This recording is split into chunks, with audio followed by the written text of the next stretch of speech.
Sì, già chiesto. Adesso mi danno la voce, mi dicono. Invito ad accomodarsi.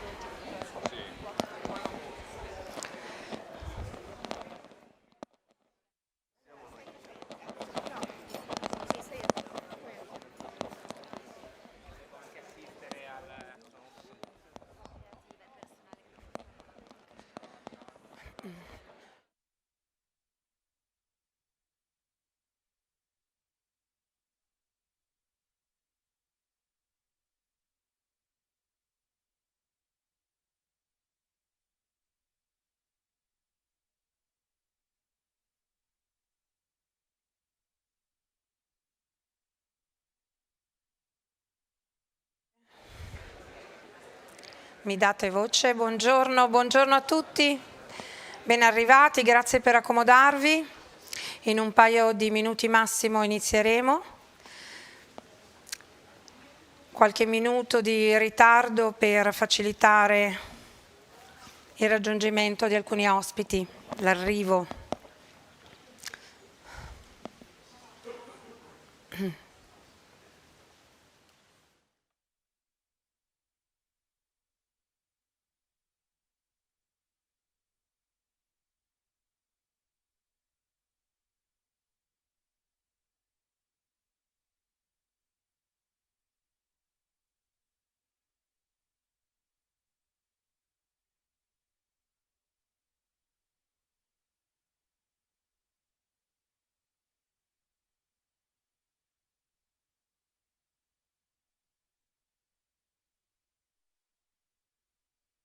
The world feels fragile. The air is heavier. The oceans rise. The noise of division grows louder. But it doesn't have to be this way. Longevity is more than time.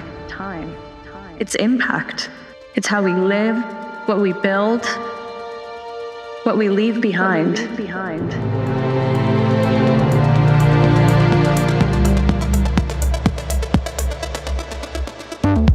Longevity is the earth, which is our home to protect. It's innovation that heals.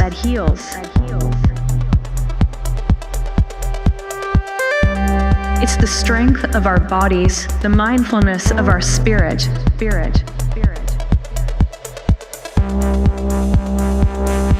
It's a planet that thrives. It's music, stories, ideas that outlive us. We must become longevity. We must breathe possibilities. Because what lasts is what we create. Together.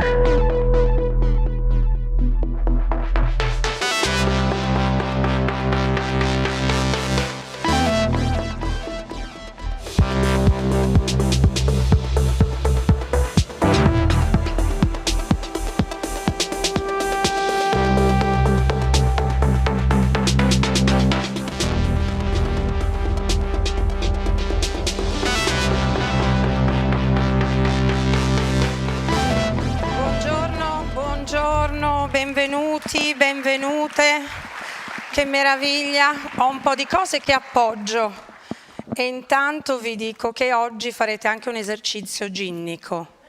Nelle question and answer useremo questo e quindi faciliteremo il passaggio e la connessione tra domande lanciandoci questo cubotto che lascio per il momento qui. Welcome everybody, good morning, it's springtime.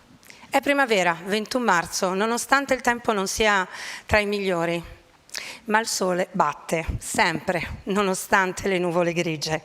E io sono oltremodo felice ed onorata di poter dare il benvenuto a questa giornata che è un insieme di significati profondi. È un'edizione speciale questa, indubbiamente, molti di voi sanno le ragioni. Celebriamo innanzitutto il significato della longevità. Oggi esercitiamo la longevity. La esercitiamo da un punto di vista del pensiero e riteniamo che sia l'inizio per poter aprirci anche a nuovi comportamenti. Siamo dunque qui per apprendere, per farci ispirare, per aprire la mente. E leggerei una frase di cui ho preso nota. La vera sfida non è solo vivere più a lungo, ma costruire un futuro in cui ogni anno in più sia un anno di benessere, opportunità e io aggiungerei sogni. Milan Longevity Summit nasce con delle intenzioni profonde. Molti anni fa, nella visione, direi molto, molto luminosa di Viviana Casan. Oggi noi abbracciamo questa eredità e facciamo nostri 3 pillar. Che la longevity sia uno spazio per alimentare conferenze, uno spazio dove dare sostanza e voce ai laboratori e dove occuparci di educazione. E a tale proposito, siccome siamo certi che sarete molto curiosi rispetto al dossier che voi avete trovato sulla vostra sedia, vi suggerirei, con il tempo giusto, di approfondirlo, perché la longevità non è solo per vecchi e non è solo per diventare vecchi, è prendersi cura del viaggio di vita e questo viaggio inizia già nella pancia delle nostre mamme.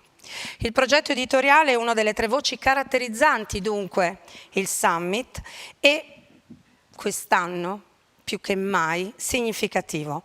Ringraziamo il professor Alberto Beretta per averne curato i contenuti, Vitalba Paesano per il progetto e anche Sandro Ghini per la sua nuance creativa.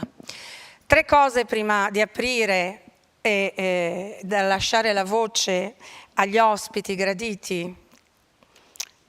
Innanzitutto, se siete curiosi sul programma, potete andare sul sito Longevity e trovate tutte le informazioni, è il programma molto dettagliato. Troverete anche il QR code per scaricare il dossier, perché qui ne abbiamo solo alcune copie, quindi potete anche condividerlo, anzi grazie per farlo. Se avete bisogno della traduzione potete rivolgervi alla segreteria e al momento opportuno, se avete bisogno di condividere domande, sapete a chi rivolgervi. Bene, io senza indugio vorrei lasciare questo podio alla rettrice professoressa Marina Brambilla, a cui do il benvenuto e la ringraziamo per essere con noi. Le dà fastidio il bottone rosso? Glielo posso lasciare qui?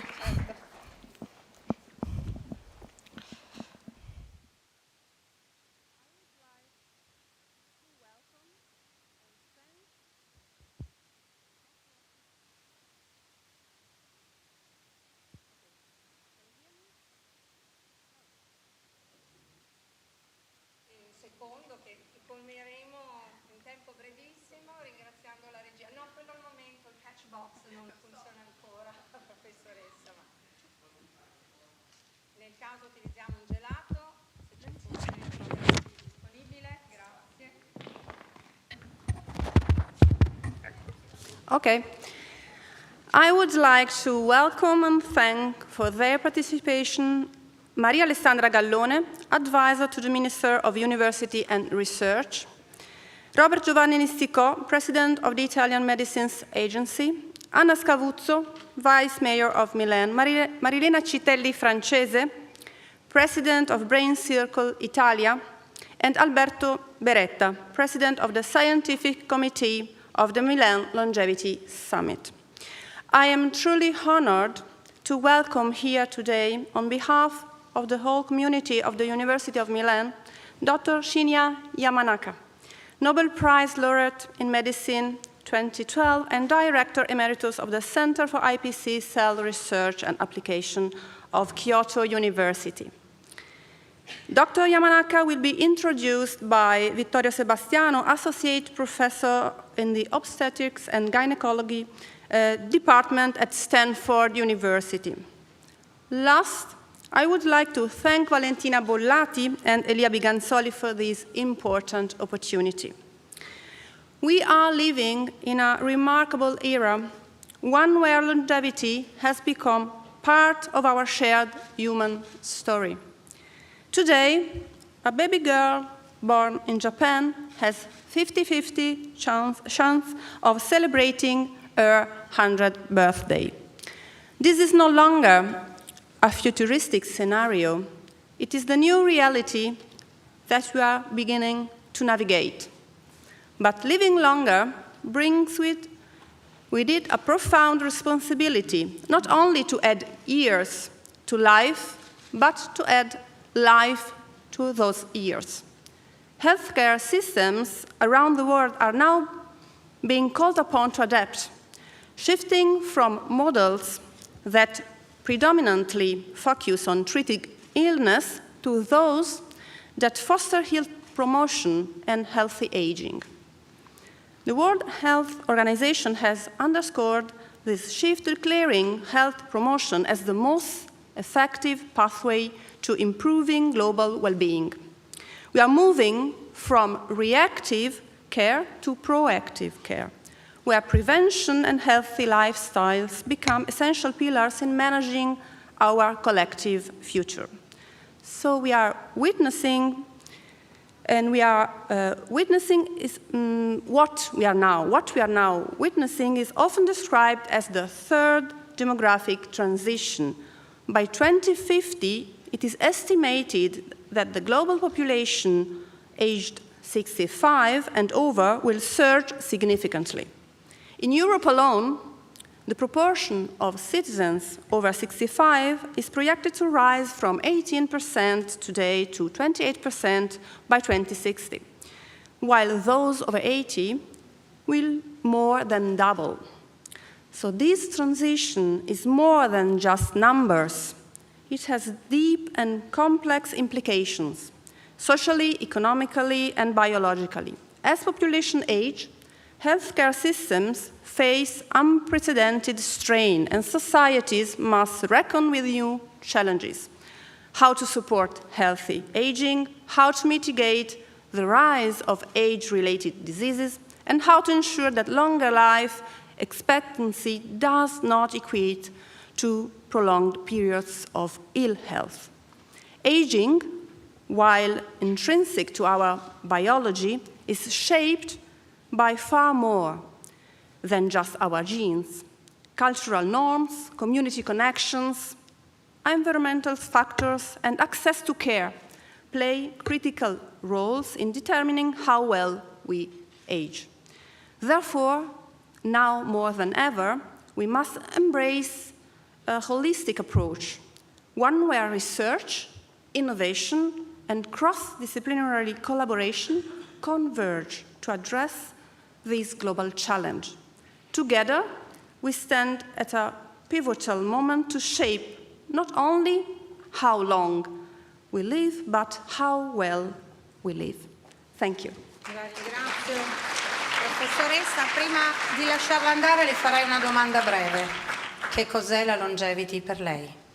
La longevity per me come rettrice, quindi qui sono la rettrice di questo Ateneo, è uno dei temi a cui un Ateneo multidisciplinare, fortemente orientato alla ricerca come la statale, può dare un contributo fortissimo proprio perché è forte delle tante differenziate componenti e competenze nella ricerca biomedica, che poi porta alla ricerca clinica, che poi ci porta la possibilità di vedere la longevity anche studiandola dalle prospettive delle nostre facoltà con competenze di sociologia, ma anche appunto nell'interazione con il territorio. E quindi la longevity è una di quelle sfide globali in cui la statale vuole essere in prima linea, e per questo oggi insomma sono felice di ospitare questa bellissima giornata. Ringraziamo la rettrice per aver aperto i lavori, per averci ospitato in questa meravigliosa università. Prima di procedere ribadisco, now more than ever, and from challenge to opportunity. E non posso che rimarcare i ringraziamenti, uno spazio necessario prima di un inizio, non alla fine. A tutti coloro che hanno reso possibile questo evento, sotto qualunque forma, a tutti coloro che hanno creduto in questo evento e a tutti coloro che si sono prodigati per il successo di questo evento. Invito a salire sul palco e a lasciare lo spazio alla senatrice Maria Alessandra Gallone, consigliere delegato del Ministero dell'Università, della Ricerca e dell'Alta Formazione Artistica. Senatrice.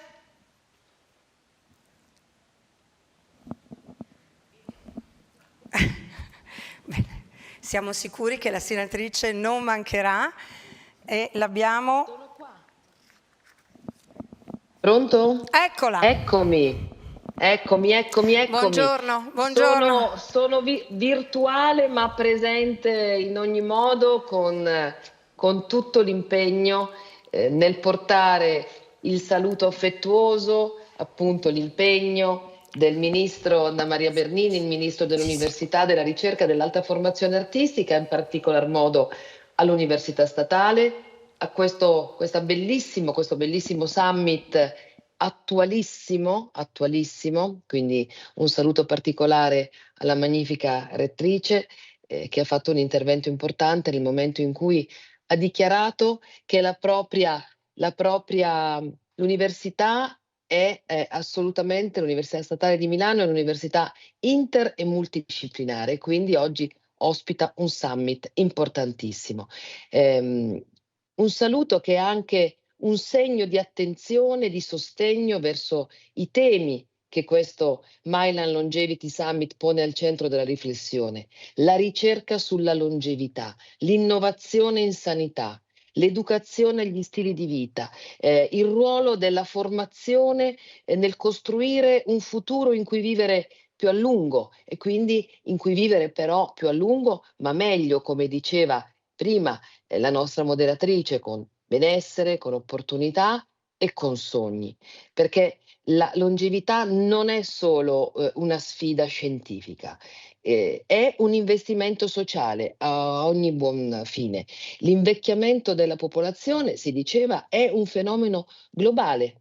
Può essere visto come un costo, può essere visto come un'opportunità e per trasformarlo in una risorsa serve una strategia integrata che metta al centro la prevenzione, l'educazione, la ricerca, l'innovazione. Per esempio, uno dei grandi temi ancora troppo poco affrontati è quello della ricerca di genere, no? Per anni la scienza ha studiato l'essere umano in modo neutro, che poi neutro non era, ma era un modello sostanzialmente maschile, applicando modelli standardizzati senza considerare che uomini e donne hanno risposte biologiche diverse, metabolizzano i farmaci in modo differente, presentano predisposizioni specifiche a certe patologie. Quindi se vogliamo costruire una medicina davvero efficace e personalizzata, dobbiamo colmare questo gap. Investire quindi nella ricerca di genere non è solo una questione di equità, ma è anche una questione di efficienza sanitaria ed economica. Più cure mirate significano meno sprechi, trattamenti più efficaci, un sistema più sostenibile. E poi c'è il tema fondamentale, qua siamo all'Università Statale di Milano, una delle università diciamo storiche del nostro paese, c'è il tema della formazione, la conoscenza è il primo strumento di prevenzione, eppure spesso le innovazioni scientifiche impiegano anni a tradursi in pratiche concrete. Per questo dobbiamo investire non solo nella formazione degli studenti e dei professionisti, ma anche nella formazione dei formatori. Non possiamo più permetterci un sistema educativo statico, serve un aggiornamento continuo per docenti, per operatori sanitari, per ricercatori, affinché possano trasferire ai cittadini le più recenti scoperte in ambito medico, nutrizionale e tecnologico, un approccio olistico. Io sto vivendo in questo momento, purtroppo ecco, non sono potuta essere fisicamente con voi oggi perché ho la mia mamma in ospedale con una patologia seria e mi rendo conto che se da un lato le cure mediche sono cure assolutamente innovative, manca forse l'approccio, ecco, come dicevamo, olistico sul tema della corretta nutrizione piuttosto del corretto movimento, ma qui stiamo parlando già di situazioni di malattia conclamata, mentre invece fin dalla più tenera età, come diceva giustamente in apertura la nostra moderatrice, fin dalla pancia della mamma si può cominciare a creare le condizioni perché una persona possa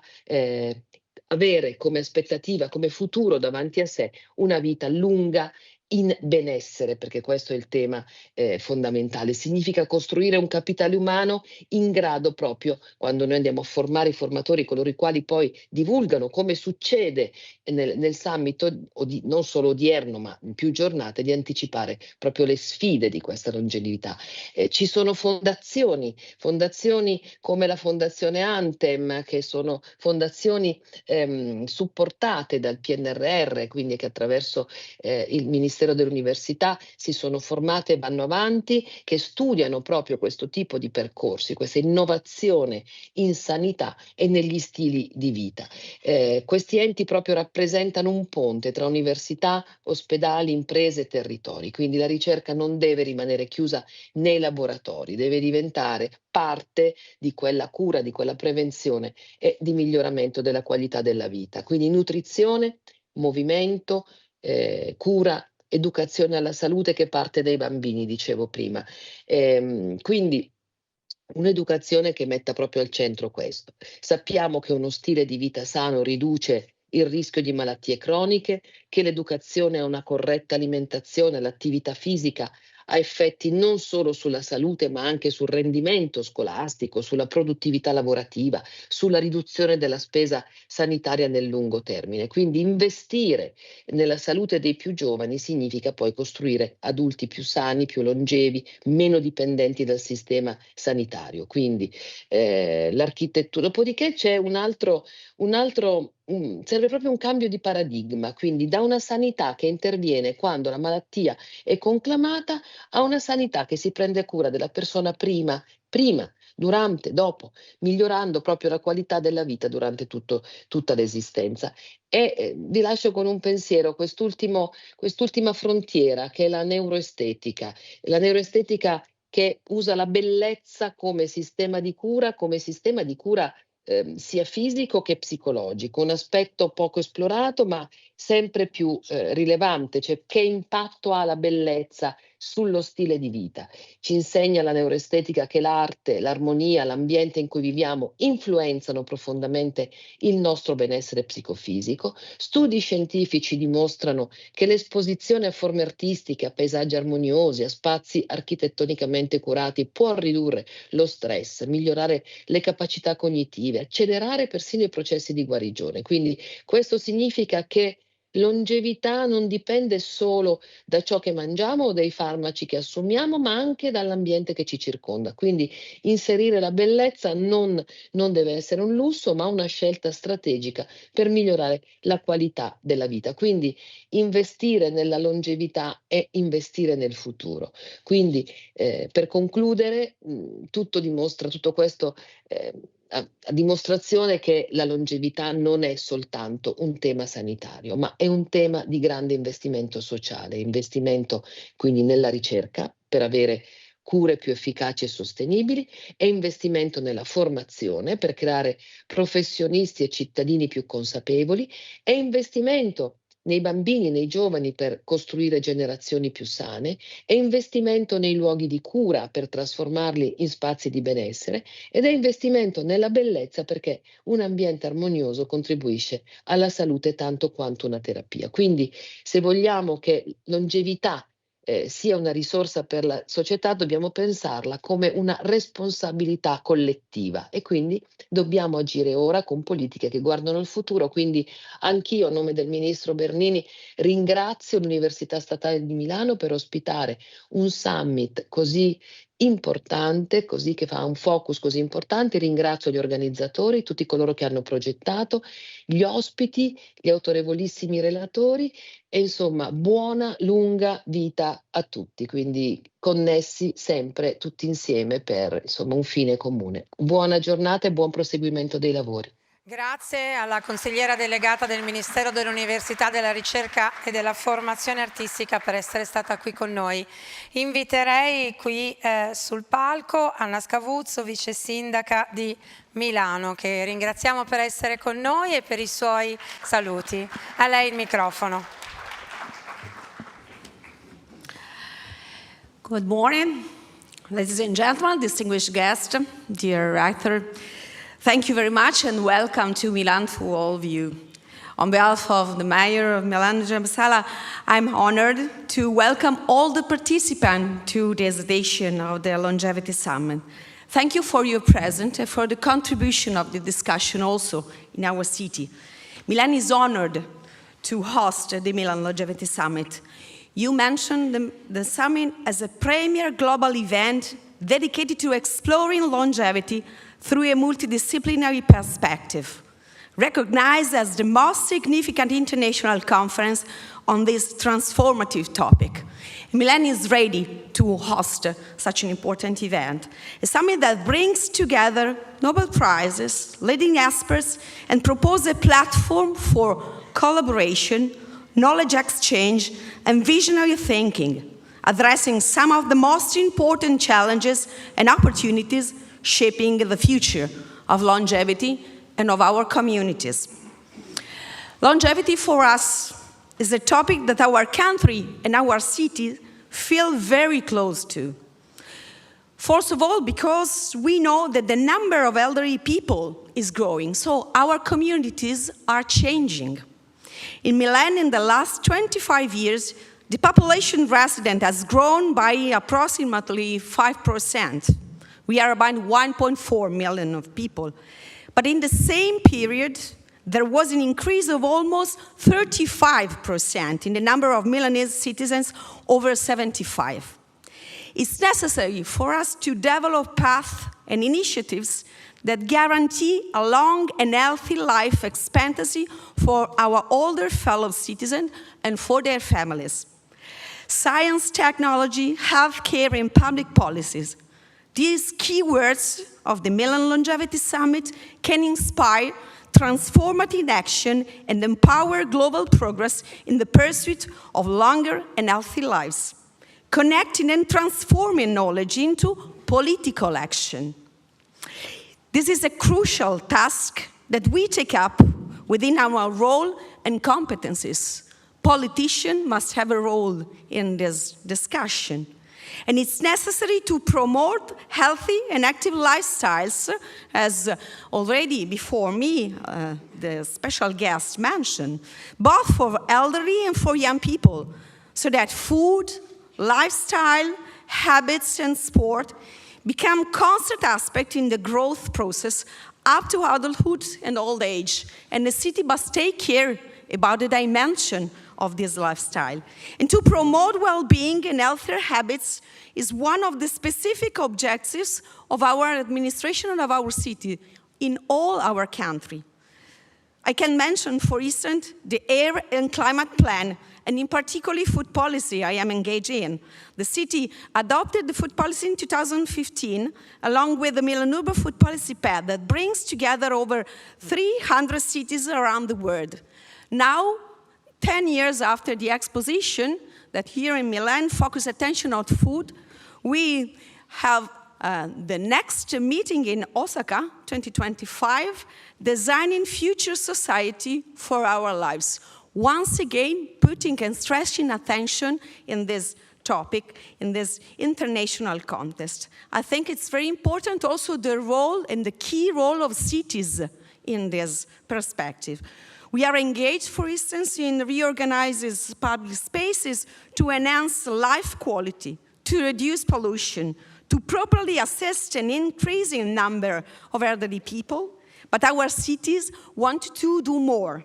We are members of a network called Healthy Cities, created to help cities and support countries in promoting the concept and the awareness of public health, developing local health policies, health programs, and preventing and overcoming health risks and risk. And we have a lot of examples of the many initiatives addressing health and longevity that we have to promote in alliance with all the stakeholders and the shareholders of the cities. These actions are possible starting from science and the knowledge that it produces, and events like yours contribute strongly to developing and spreading. I want to thank our universities, not just for hosting this summit, but for being a part of this summit. Because the great contribution to The change of culture and the habits that the academic world is giving is very, very important. First of all, research and also teaching, but also the promotion of a culture of health and prevention. Our universities play a key role in the transformation of our city into a knowledge and innovation hub. They are hosting significant percentage also of thousands of researchers working in our healthcare systems.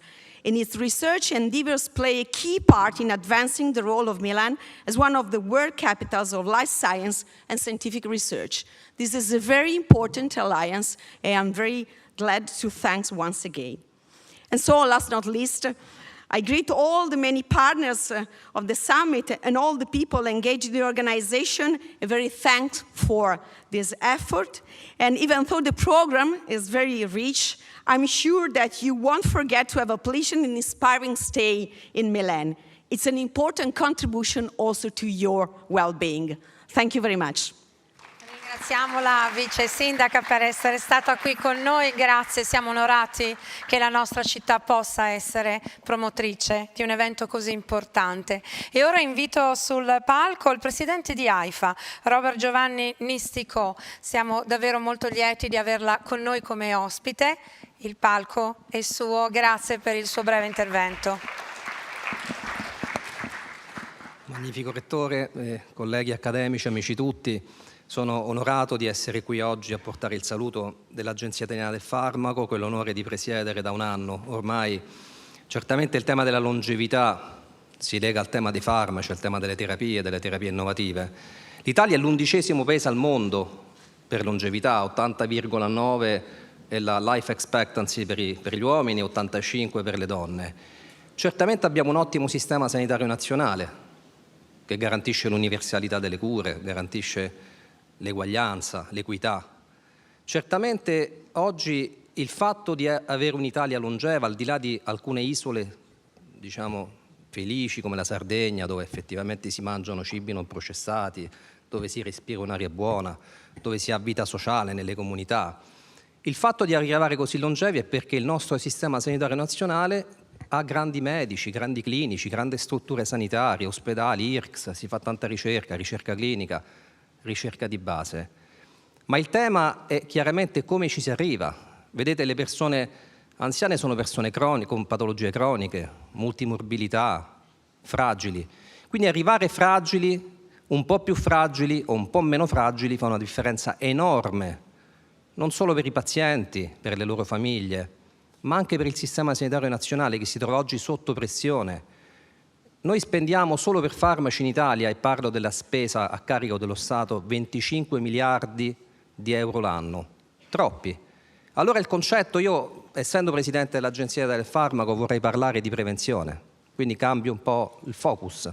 È stato detto anche dagli illustri colleghi che mi hanno preceduto, la prevenzione, lo stile di vita, l'alimentazione, la nutrizione, il movimento, aggiungo la socialità.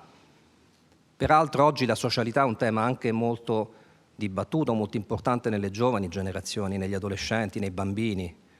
Oggi tutti usano i cellulari, gli smartphone, i tablet dalla mattina alla sera. Che generazione stiamo portando su? Quindi ci vuole un impegno politico importante in questo senso, perché veramente la socialità è una delle armi contro l'invecchiamento patologico. E poi i farmaci creano molti danni. Guardate che l'Italia è uno dei paesi che usa più farmaci in assoluto. Le statistiche ci dicono che il 30% dei pazienti, dei soggetti, dei cittadini sopra i 65 anni, non stiamo parlando di 80-90 anni, usa più di 10 farmaci. D'altra parte che si fa? Si va dal medico, si va dallo specialista, si prendono farmaci in prevenzione primaria, statina, aspirinetta, e che non prendi la benzodiazepina, e che non prendi gli integratori. E quindi piano piano si costruiscono, come dire, nella vita si prendono tanti farmaci, arrivare a 10 farmaci, a 15 farmaci, a 20 farmaci diventa un classico. Ma voi sapete quanti problemi portano tutti questi farmaci? Tanti studi ci dicono che questi farmaci interagiscono, non voglio entrare nel tecnico, interagiscono da tanti punti di vista, dal punto di vista farmacocinetico e farmacodinamico, non si conoscono i meccanismi, questi farmaci creano danni, creano le cadute negli anziani, gli anziani vanno al pronto soccorso, entrano in ospedale, si prendono un'infezione, c'è l'antimicrobico resistenza. Insomma, sono temi molto delicati e molto complessi questi. Quindi è chiaro che bisogna riportare al centro delle politiche la prevenzione e soprattutto cercare di educare medici e pazienti ad un uso consapevole di farmaci, non solo gli antibiotici, tutti i farmaci. I farmaci spesso sono dati un po' perché sono la scorciatoia agli stili di vita che impongono sacrificio. Vedete, camminare un'ora al giorno è meglio di prendersi una statina, c'è poco da fare, ma chi lo fa? E poi in un'era di medicina difensiva si tendono a dare sempre farmaci su farmaci su farmaci. Ecco, quindi c'è il tema della politerapia, che è un grande problema che stiamo affrontando in AIFA, che impatta sull'aderenza terapeutica, sull'appropriatezza prescrittiva, sulla spesa farmaceutica, quindi sulla sostenibilità del nostro sistema sanitario nazionale. Io vorrei riportare però, e qui abbiamo anche il premio Nobel, al concetto della ricerca. Vedete, noi dobbiamo investire sulla ricerca. I meccanismi cellulari, i meccanismi molecolari delle patologie non solo tumorali ma anche le neuroscienze sono poco conosciuti. Noi oggi abbiamo il primo farmaco approvato in Europa per la malattia di Alzheimer, si chiama lecanemab, è un anticorpo monoclonale contro la beta-amiloide. Oggi la comunità scientifica sta dibattendo se la beta-amiloide è veramente il target giusto. Dopo anni e anni di investimenti, dopo miliardi di dollari spesi su questi investimenti, se non applichiamo il paradigma della medicina di precisione, se non capiamo le malattie complesse, multifattoriali, l'Alzheimer è una malattia sporadica, 95%, non è genetica, vuol dire tanti geni, l'ambiente, l'epigenetica, gli stili di vita. Quindi ognuno costruisce una sua malattia e questo è un limite, è molto difficile rendere i trattamenti, come si è detti, individualizzati, targetizzati sul paziente, perché non siamo neanche pronti come sperimentazione clinica a fare questo, stiamo andando in quella direzione, l'oncologia ovviamente è antesignana rispetto alle neuroscienze, quindi dobbiamo cambiare il paradigma regolatorio, il paradigma della sperimentazione clinica, i clinici devono essere più consapevoli, ci vogliono anche biomarcatori da studiare, pensate l'Alzheimer oggi è stato approvato un farmaco per il mild cognitive impairment e per l'Alzheimer lieve, ma noi sappiamo che solo 1 su 10 di questi pazienti poi convertirà da MCI ad Alzheimer lieve. Perché dobbiamo dare il farmaco a tutti?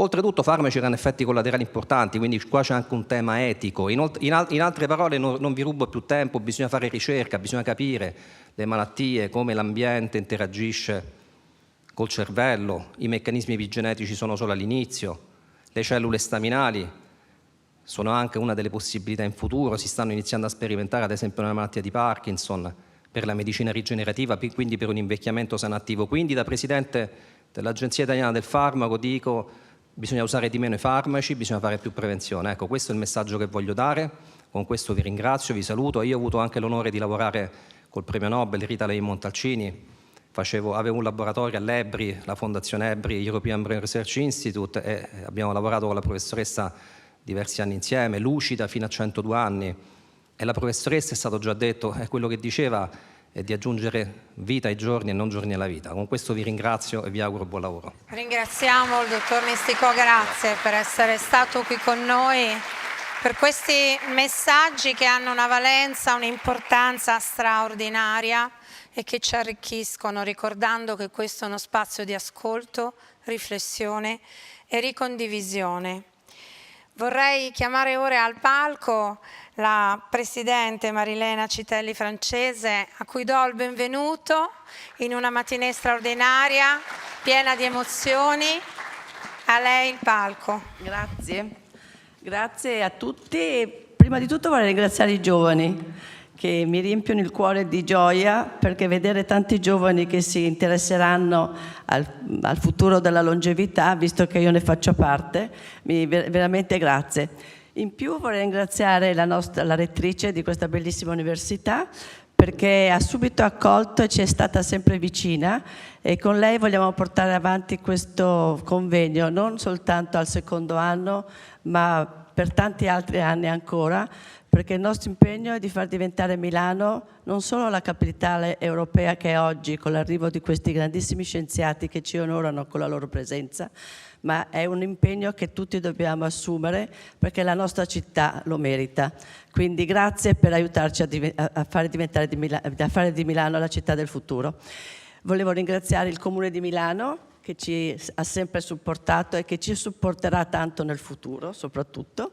Volevo ringraziare tutti quelli che hanno contribuito a questo lavoro immenso che ci è stato dato da Viviana Casam, che con lei ha iniziato la Milan Longevity Summit e noi anche nel suo nome lo porteremo avanti. Lasciatemi poi ringraziare, visto che è il compito più facile a cui oggi mi riservo, tutti gli sponsor e i partner che senza di loro non avremmo potuto raggiungere questo stand di convegno. La società Fineco, Lundbeck, Nuance Audio, Roche, Tecnogym, Quadrivio, Federazione Italiana Biologi, Unisalute, Sanofi, Gruppo Multimedica, Sol Longevity e On, che sono invece parte del progetto, Media Garden e tutti coloro che ci hanno sostenuto. Grazie e in alto i cuori andiamo avanti. Grazie. In alto i cuori andiamo avanti. Avrei voluto porre una domanda alla Presidente, ma so che risponderà tra le righe in un altro momento. E vorrei a questo punto anche ricordare che nell'impegno di oggi c'è un grande senso di orgoglio e di appartenenza. E a tale proposito passerei la parola al Presidente del Comitato Scientifico di Milan Longevity Summit, il Professor Alberto Beretta, che sono sicura concorrerà a rendere ancora più speciale questa apertura di mattinata. Grazie, grazie infinite. Grazie a Marilena per avermi dato questa possibilità. Viviana Casam era una vera civil servant e ci ha lasciato una legacy molto forte, molto precisa. Creare un evento che ponga le basi per diffondere la cultura di una longevità in salute accessibile a tutti. Perché una delle tante sfide delle società del futuro sarà l'accessibilità e la sostenibilità delle tecnologie biomediche che impattano sulla health span, l'aspettativa di vita in salute. Perché quando parliamo di longevity è chiaro che parliamo di longevità in salute o healthy aging. Vivere sani a lungo, riducendo l'impatto delle patologie dell'invecchiamento, come le persone che hanno parlato prima di me hanno chiaramente spiegato. Una sfida che dobbiamo vincere se non vogliamo rischiare di assistere al collasso dei nostri sistemi sanitari schiacciati dal peso di una popolazione che invecchia ammalandosi. Per questo motivo il Comitato Scientifico ha chiamato a Milano colleghi da tutto il mondo che da anni studiano la longevità da prospettive diverse e complementari al fine di creare sinergie e opportunità di cooperazione in un campo scientifico che è in rapidissima evoluzione ma che necessita ancora di linee guida chiare basate sul rigore scientifico e su una forte valorizzazione degli aspetti sociali. Sono grato, molto grato, ai premi Nobel Venki Ramakrishna e Shinya Yamanaka che hanno accettato di partecipare a questo evento dandogli una struttura scientifica irripetibile. Come tutti sapete, il mondo della longevità ha diverse sfaccettature. Non tutte sono scientificamente consolidate e eticamente accettabili.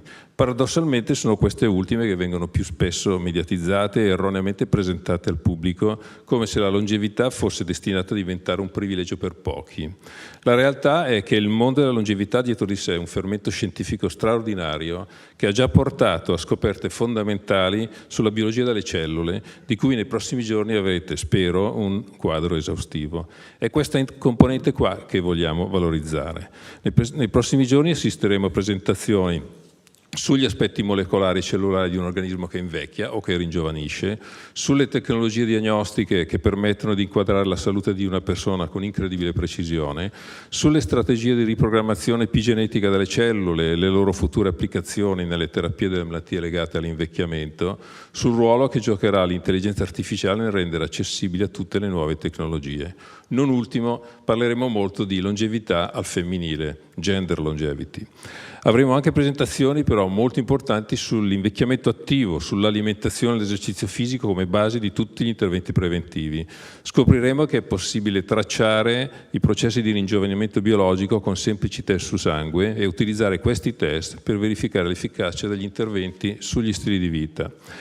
I workshop scientifici si svolgeranno, come sapete, in parallelo ai laboratori esperienziali che Viviana aveva ideato per venire incontro alle aspettative dei nostri cittadini che non possono attendere i tempi necessariamente lunghi delle sperimentazioni sulle tecnologie di ringiovanimento biologico per accedere al mondo della longevità in salute.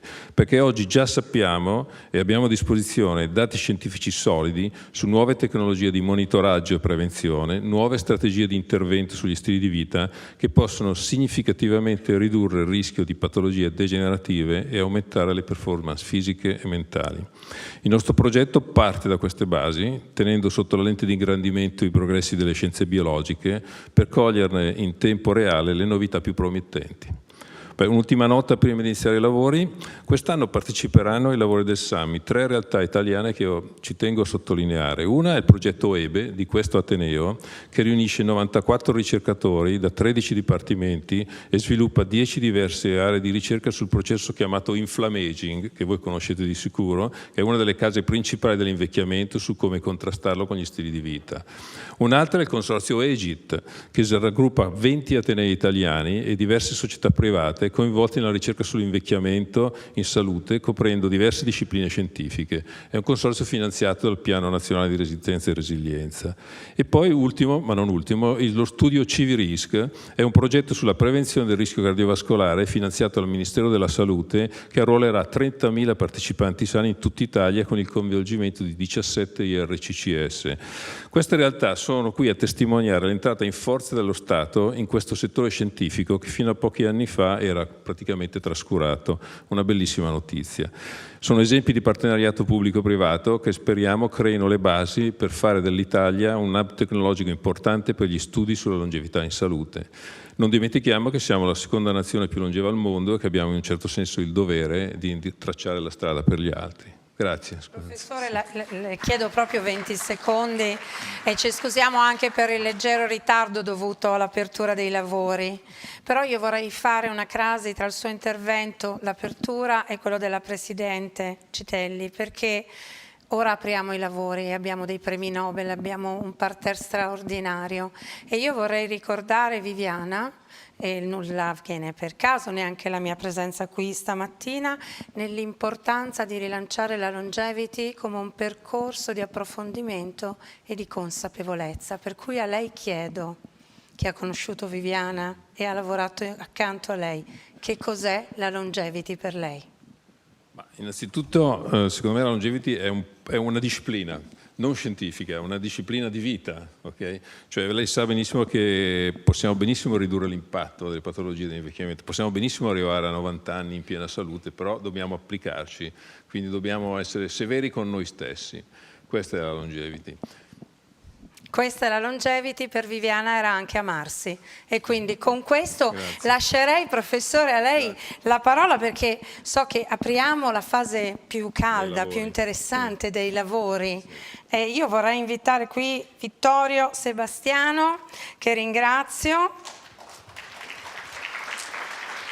Grazie per essere qui, però vorrei un momento, perché credo che sia anche bello questo scambio di apertura prima che lei si riaccomoda, professore.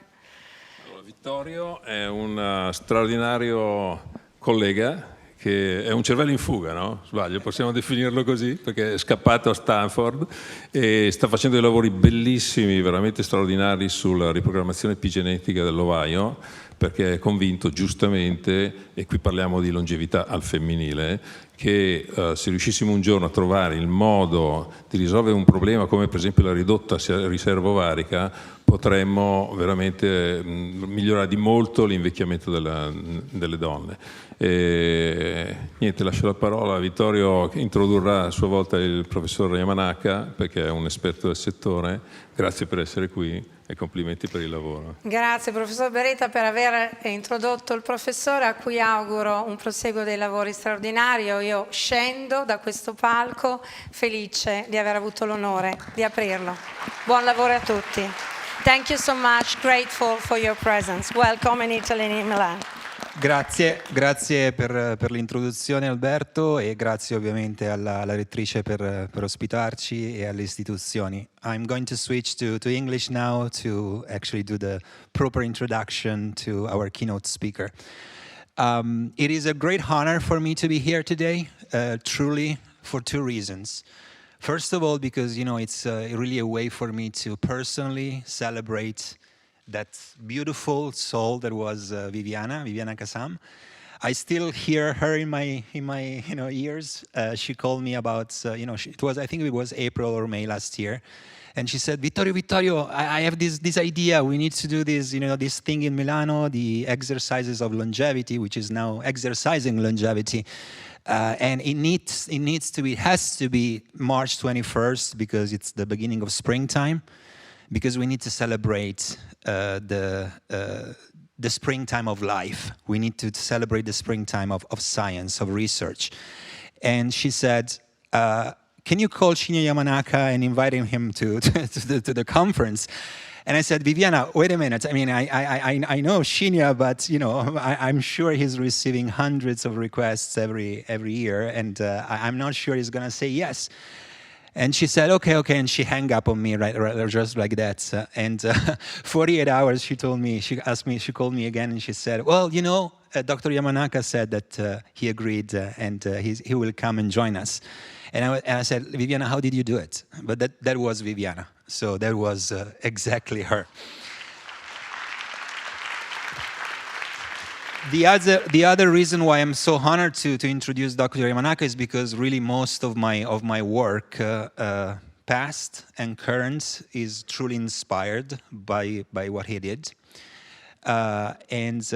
Dr. Yamanaka really has redefined the biology and medicine, and it has really opened up new avenues when it comes to understanding, studying, modeling human diseases and human health. Just give me a couple of minutes to really make sure that we put his discovery in the right historical context, because we are living weird days where everything is so fast. Communication, science is so fast that actually we tend to, because of this rapidity of change, we also tend to forget very easily why something was so important, like what Dr. Yamanaka discovered, to the point that we're actually even forgetting the obvious. We're thinking that the Earth is flat and that vaccines kill us instead of saving us, which is totally absurd. So give me a couple of minutes to really put his discovery in the right context. Most of the last century, scientists were focused on, had one obsession, which was really trying to derive embryonic cells, meaning cells that were capable, they're called pluripotent, capable of giving rise to every cell in the body. It's called pluripotency for that reason. They were obsessed with it. And then finally in 1981, first in mouse, Sir Evans, and then in 1998, Jamie Thompson, in the human context, they both discovered that it was possible to propagate indefinitely in the lab cells that were embryonic, meaning derived from embryos, but at the same time pluripotent, so capable of giving rise to any cell, any tissue, theoretically, in the body. And that was super exciting because this meant for the first time that we had a tool to understand developments and to potentially develop therapies for people. But this unfortunately had two problems. Well, first of all, despite the promise, those cells were still derived from embryos, meaning from individuals that were different from anybody of us. So that means that immunologically those cells were not matched to the patients. And the second, obviously, concern was also that the cells were derived from embryos, with all the ethical concerns that actually, this entailed.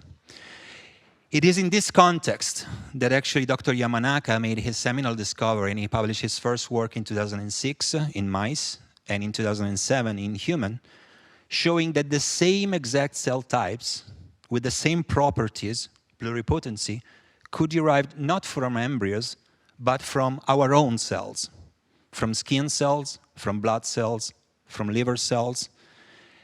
And this meant the solution to both problems? Well, first of all, because now, virtually, for any one of you, we could make induced pluripotent stem cells. That's how we call them. And then, he got around the ethical concern. So we didn't need embryos anymore to make these cells. Obviously, this was a true revolution. And it goes without saying that just 6 years after the seminal paper in 2006, Dr. Yamanaka received the Nobel Prize in Physiology and Medicine in 2012 that he shared with Sir John Gurdon, who paved the way before him with studies on somatic cell nuclear transfer. And I hope you understand the importance of this. This meant not only the solution to those two problems, but it meant also the beginning of what now we consider something really common, which is precision medicine. Precision medicine comes, in a way, also from what Dr. Yamanaka discovered, because now we have a model for each one of us. We can establish a model in vitro to study how a drug, how a molecule impacts us, our genes, our structure. I will conclude here just remembering that in addition to the Nobel Prize, obviously Dr. Yamanaka received a number of other prizes: the Wolf Prize, the Millennium Technology Prize, the Kyoto Prize, the Breakthrough Prize in Life Sciences, the Robert Koch Prize, and so on. I will stop here because otherwise I could take a day just to list all the accolades that Dr. Yamanaka received. So I think you recognize the privilege that you have, in particular the young students that are here, the privilege that we have to hear firsthand how the research, how the discovery came about. And please join me welcoming Dr. Yamanaka to stage. Thank you.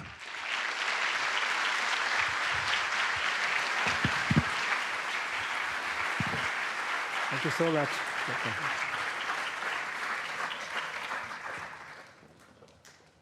Good morning, everyone. I hope you can hear me. I hope so. So thank you so much for your kind introduction. I believe you understand our science much better than I do. Thank you. So as you can see in this title page, I work both in Kyoto, Japan, and also in San Francisco. But actually, I live in Osaka. I was born in Osaka, and I grew up in Osaka, and I still live in Osaka. And as you may know, Osaka and Milan are sister cities. So I'm so happy to be here today. I would like to thank everybody involved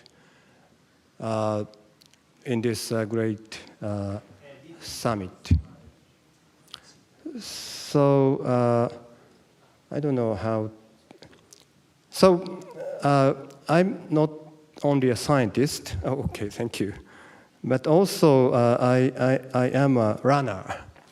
And just a couple of weeks ago, I ran a marathon in Japan. And yes, I was able to break my own record.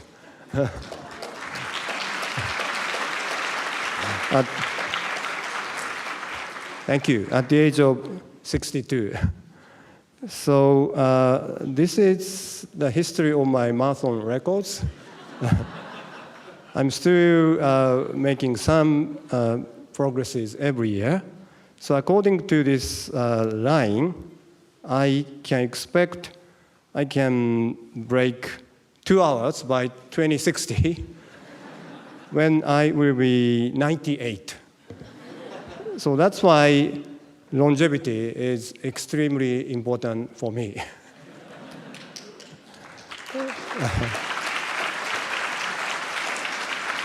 So as you heard from many previous speakers, longevity means to live longer, but also to live better. So not only longer, but also better. That's very important. So our way trying to achieve longevity is iPS cells, induced pluripotent stem cells. So from your own skin cells or blood cells, we can make your own stem cells, iPS cells, by introducing these 4 factors, OCT34, SOX2, KLL4, CMYC, all together into skin or blood cells. We can reprogram our somatic cells back into the embryonic state, and we can make iPS cells. So iPS cells have 2 important properties. First of all, we can expand iPS cells as much as we want. Then we can convert iPS cells into virtually into any types of cells that exist in a body, including like brain cells, heart cells, liver cells, and so on. So in order to bring this technology to patients, Kyoto University established a new research institute, which is a Center for iPS Cell Research and Application. We call it Cellular. We have a common purpose, common vision. It is to bring iPS cells to patients to actually, in another word, to realize longevity by using iPS cells. So there are 2 major medical applications of this technology. One is drug development, which you just heard from the introduction. But the other one is regenerative medicine. Once again, we can make iPS cells from anyone, and then we can have a huge amount of brain cells or heart cells, hepatic cells, any cells in a large amount. So by transplanting these cells back into patients, we should be able to recover the function of patients. This strategy is called regenerative medicine. Because of the interest of time, I would like to focus on regenerative medicine today. So Dr. Masayo Takahashi in Kobe, she brought iPS cells into a patient for the first time almost more than 11 years ago, in 2014. So she has been working on age-related macular degeneration, and her team was able to generate healthy retinal cells from patient-own iPS cells, and they put patient iPS cell-derived retinal cells back into the eye of the patient, and actually it worked. They did not observe any severe side effects such as rejection or tumor formation, and she was able to achieve stabilization of the patient vision. So it was only one patient, but I would say this first clinical trial was successful. But we helped her a little bit in making iPS cells and in performing quality control of iPS cells and also retinal cells derived from iPS cells. And we learned a lot from this first clinical trial. So once again, it was autologous iPS cells using patient-own iPS cells. It is an ideal usage of this technology because we can use patient-own cells. But it's a very long process. We have to go through all of these steps. And we found autologous iPS cell transplantation was too expensive. Actually, it costed nearly $1 million US just for one eye of just one patient. And it took almost 1 year. So at least at this point, 10 years ago, autologous iPS cell transplantation was too expensive and too much time consuming. It was not practical. To overcome this practical issue, we have been working on so-called iPS cell stock for regenerative medicine. So in this strategy, we make iPS cells not from the patient, but from healthy donors. it's allograft. We have to worry about immune rejection. The best way to minimize immune rejection is to match HLA, immunological or typing. But as you know, there are more than thousands of HLA types, immunological types. So it is very difficult to match HLA. So in this simple slide, in the upper panel, we show HLA haplotypes of 1 to 10, I'm sure there are 10 individuals by different colors. So none of them have the same color combination. That means they all have different HLA haplotypes. So if you want to match HLA, we need to generate iPS cells from each individual patient. However, if we can identify this particular donor, which has HLA homozygosity, that means she or he received the same HLA haplotype, the same color from his or her father and mother, the situation is very different. Just making one good iPS cell line from this one HLA homozygous donor, we can cover 4 out of 10 patients, and we can supply HLA matched iPS cell line to 4 out of patients. Because these 4 patients indicated by arrows, they have red and something else. So as long as they receive red from the HLA homozygous donor, it's okay, it's matched. Of course, our immunological system is much more sophisticated. For example, this first patient who has red and green, if he or she receives only red only iPS cells from HLA homozygous donor, his or her immunological system should say, well, red is okay, it's matched, but something is missing, green is missing. So it's not still perfect, but nevertheless, by this strategy, we believe that we can at least lower immunorejection, and we can lower the amount of immunosuppressants. So actually, we have started distribution of GMP grade iPS cell lines from HLA homozygous donors 10 years ago in 2015. And so far, we have produced 7 lines, and just 7 lines can cover up to 40% of all the Japanese population. So it's very effective. So we have given these HLA homozygous iPS cell lines to more than 50 groups in Japan and also overseas. And many clinical trials are ongoing in Japan, at least by using our iPS cell lines. More than 10 clinical trials are ongoing for these diseases, such as Parkinson's disease, macular degeneration, and so on. I don't have time to explain all of these, but let me talk about only some of them. First one is Parkinson's disease.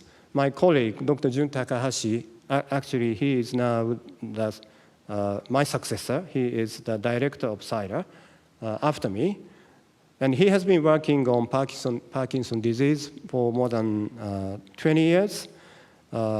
He started with ES cells, but now he's working on iPS cells. So they can make functional dopaminergic progenitor cells from our HLA homozygous iPS cell stock. And they have been injecting those dopaminergic neurons into patients suffering from Parkinson's diseases. They have already finished clinical trials on 7 patients, and I heard their paper has been accepted by Nature, so you would see the outcome of this clinical trial very soon. But I heard it's been effective, and they did not see any major side effects.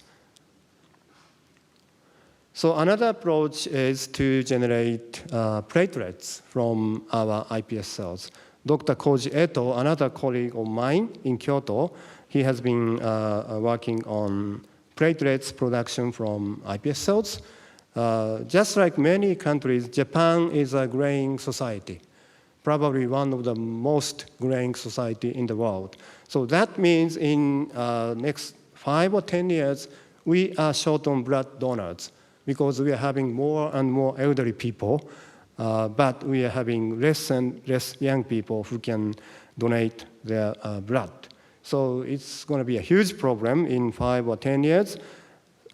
This is one of the alternative way to overcome blood donation.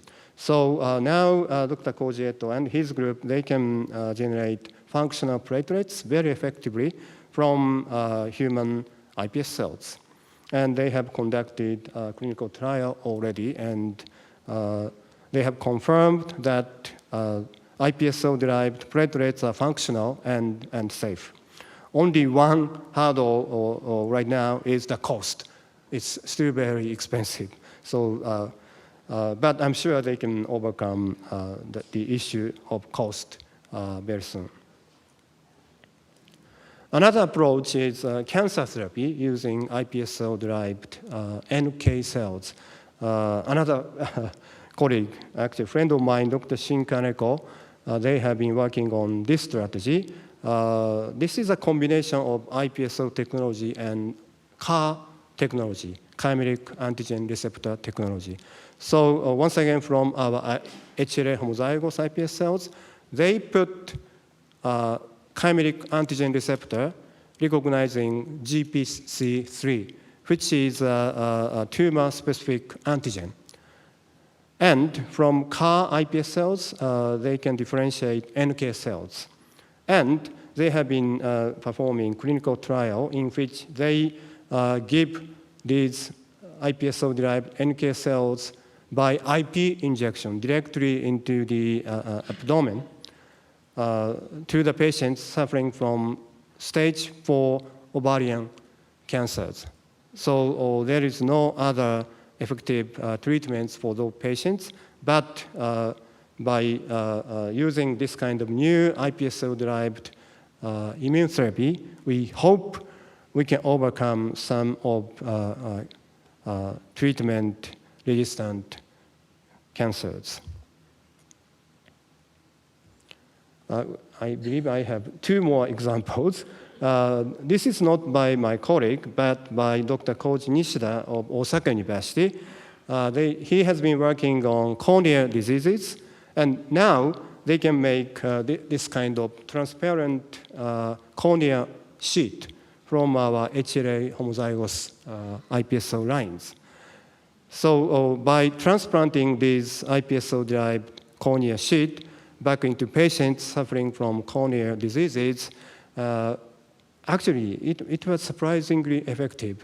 As soon as they transplant this new corneal sheet, patients can see much better. So we are so happy to see this outcome. So it's not only safe, but also very effective. So this may be one of the first applications that would be approved by the government. So this is the last example by Dr. Hideyuki Okano and Dr. Nakamura of Keio University in Tokyo. They have been working on spinal cord injuries. They generated neural stem cells, progenitor cells from our HLA homozygous iPS cells, and they have been doing clinical trial in which they transplant iPS cell-derived neural stem cells back into patients suffering from spinal cord injury. I heard the outcome is promising. Hopefully, they can publish the outcome very, very soon. So, as I just mentioned, our HLA haplotype, HLA homozygous iPS cell lines have been used widely. And we have given the same lines to scientists or companies in the States and also in Europe. So hopefully we can see clinical trials with our iPSO lines in other countries in the very near future. To make this activity more sustainable, we have decided to make this activity independent from Kyoto University. So because of this reason, 5 years ago, we started so-called Cellular Foundation. This is kind of a spin-out of this activity from Kyoto University. Cellular Foundation is a public interest incorporated foundation. So approximately 120 people have moved from Kyoto University to Cellular Foundation. So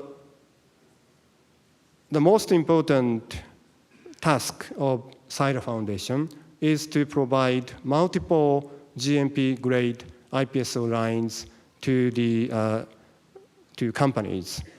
Actually, we have 3 strategies. The first strategy is what I already explained, which is HLA homozygous iPSO stock.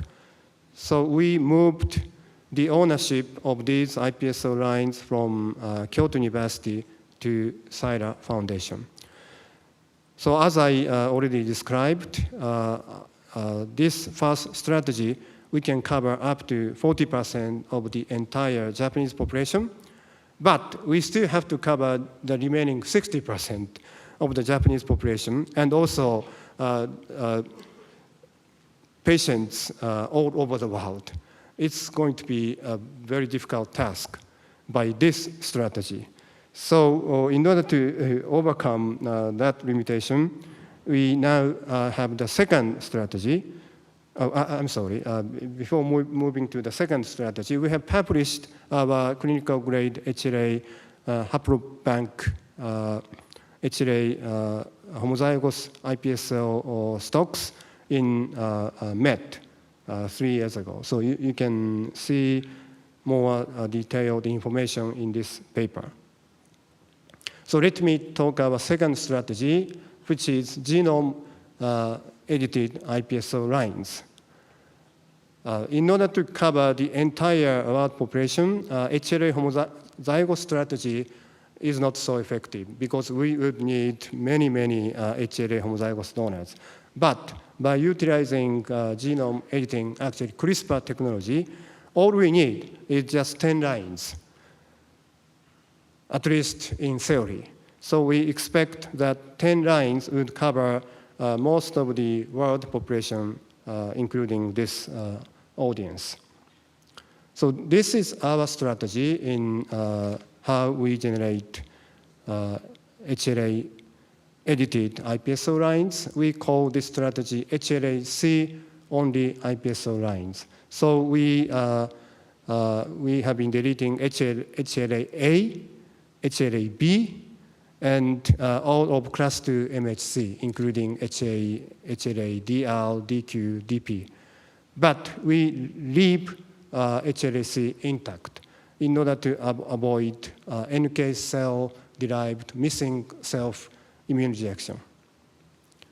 So we have already started distribution of GMP line of this HLA-C only iPSO line 2 years ago in 2023. It's available from Cellular Foundation. But so these are all allografts using iPSOs from donors. But once again, the ideal usage of iPSOs is autologous transplantation, making iPSOs from each individual patient. That's the ideal usage of iPSOs. So we are still working on this third strategy. We call this approach My iPSO Project. So 10 years ago, it was too expensive and too much time consuming. And it's still the case. To make GMP grade iPSO, from each individual patient in conventional technology, it's still very expensive, as you can see here. It costs approximately $300,000 US per one line, and we can produce only 10 lines each year. So it's still very much expensive and very much time consuming. But by collaborating with many companies, we have moving to the right path to generate iPS cells more effectively, and both in cost and time.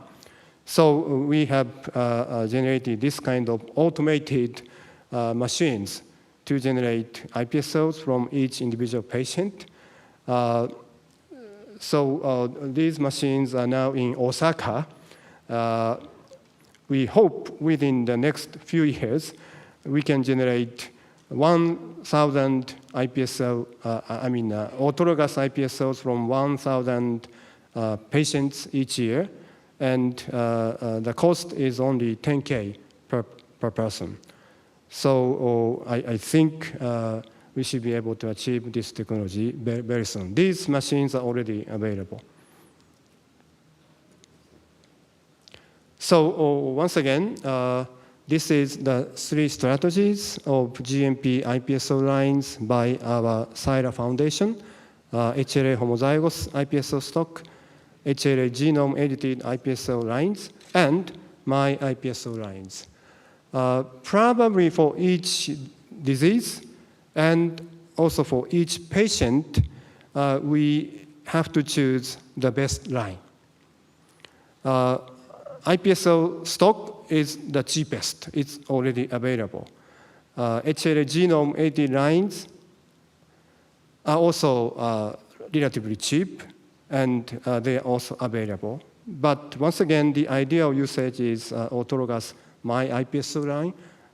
It's going to be a bit more expensive, but for some patients, I think this autologous iPS cell transplantation is essential. So whatever strategy is selected, we are ready to provide these iPS cells at affordable price. So with this, I would like to finish my talk today. I would like to thank again all the audience. But one thing I want to mention before taking any questions, we are going to, in Osaka, we are going to have the Expo Osaka Kansai. It will start in April to October. The main theme of Expo Osaka Kansai 2025 is life, including longevity. So I hope many of you will come to visit us, Osaka. It's going to be a very good opportunity. Once again, we are sister cities, so we are waiting for you. So thank you very much.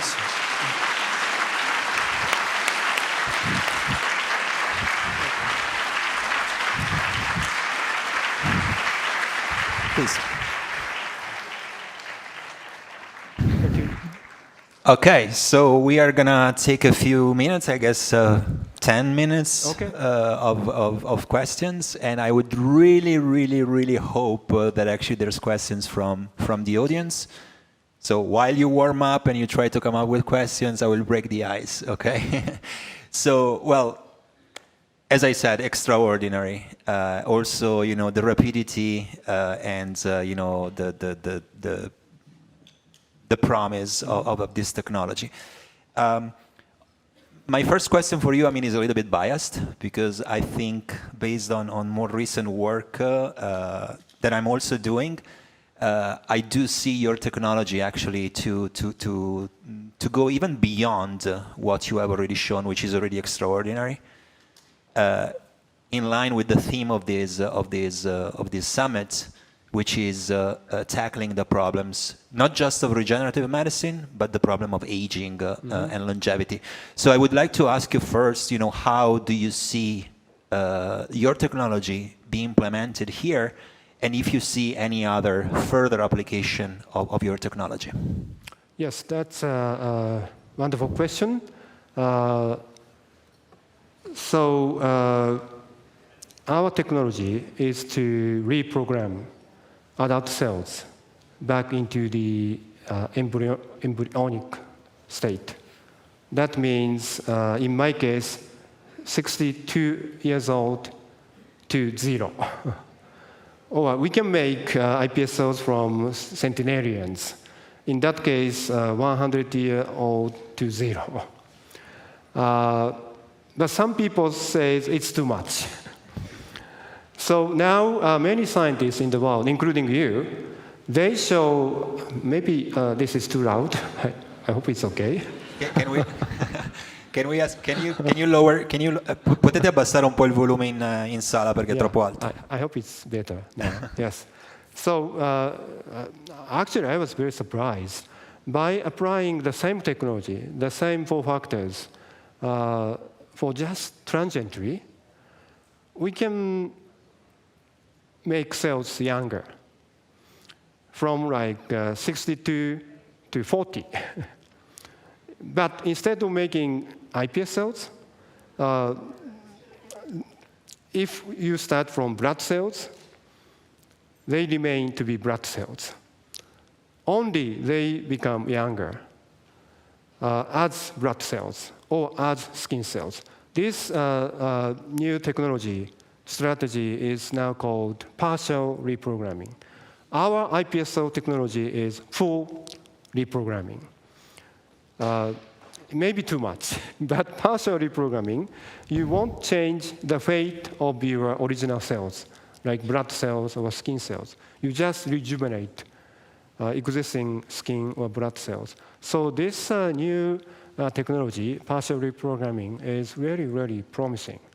And many scientists showed the partial reprogramming works not only in vitro, but also in vivo. Like in mice, we still don't know in human, but at least in mice, it's working. So I would say it's another frontier of this kind of technology. Yes. Thank you. So I would really like to open it to the audience because I'm sure that there's going to be plenty of questions. So is there? I should get the box, right? Oh, you got it? Okay.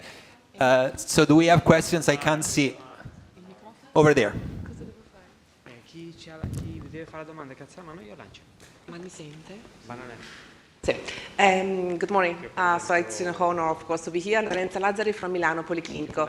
I have 2 questions. The first one is very naive, and the second one is more technical.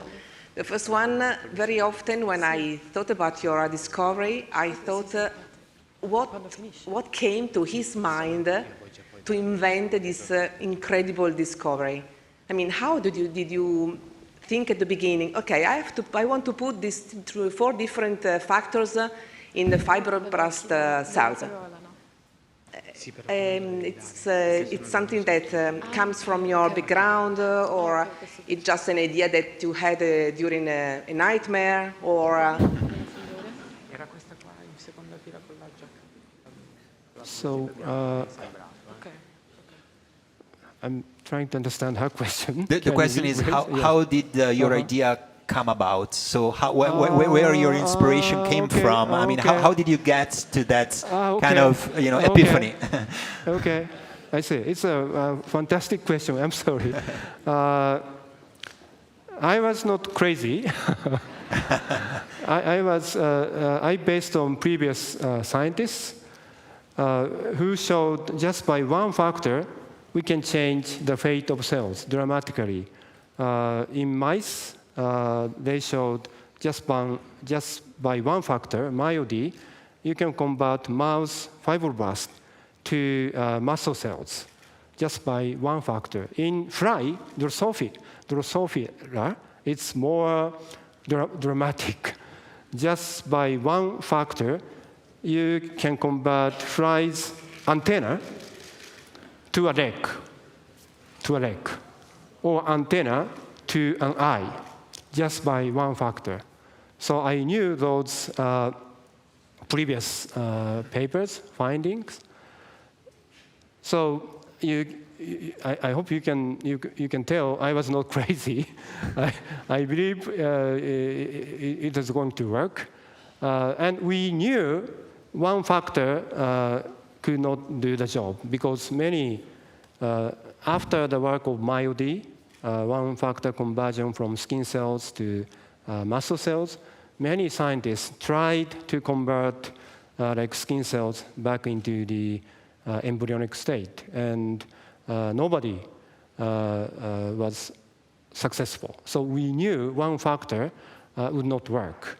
So it was a bit challenging because we did not know how many factors are actually required. So it turned out we needed 4 factors. So in a sense, we are very lucky. 4 factors is still manageable. If it were like 10 or 100, I don't think we could have never identified the combination of 10 or 100 factors. So. Well, I have to say that you were not lucky, actually. He's being very humble, but actually if you really read the paper carefully, the 2006 paper, you see that it's brilliant because they first started with 23 factors, right? Because 24. 24, yeah. Sorry. Because they knew that actually those factors were expressed somehow in embryonic stem cells. And then I think the brilliancy came about, where they started, okay, they knew that 23 were sufficient, and then they removed the one by one, and then they boiled it down to 4. I think it was brilliant. So he's being very humble and modest, but it was not luck, okay? Thank you. Do we have any other question? Can I have another one? If you don't mind, can we? Yeah, sorry. So we give more opportunity to people, and then maybe we can come back to.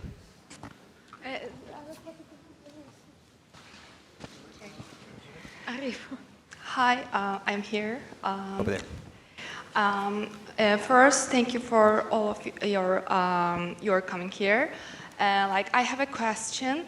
So, do you think if we will be able to reprogram cells to turn into totipotent cells, and if we can, totipotent. Oh, totipotent. And if we can do this, do you think if it will be helpful in medicine or research?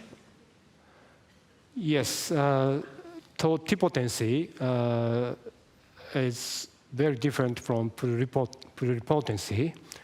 And I understand many scientists have been trying to induce totipotency. Totipotency is what fertilized eggs have. So from one cells, totipotent cells can produce a new life, entire body. iPS cells cannot do that. At least theoretically speaking, it should be possible, but I believe it's still very difficult. And but even without using totipotent cells, now scientists have shown that they can generate functional sperm and functional eggs from iPS cells. So that means we can, at least in theory, we can generate new life by using iPS cells. It's ethically challenging. I don't know how much we should allow, but science has been progressing remarkably. In a sense, we cannot stop the progress of science, so we really have to have ethical discussion all the time. Actually, CYRA, our institute, have a group of ethicists. In addition to scientists, we have bioethicists in the same building. So we always have such kind of discussion day by day in the same building. It's really, really, well, as you, my motivation to generate iPS cells was to overcome ethical issues of ES cells. using human embryos. So in the beginning, I thought, okay, we were able to overcome that ethical issue. But in the next day, I realized, wait a minute, we have started a new ethical issue, and it could be even bigger, because now we could generate new life from our skin cells, from our blood cells.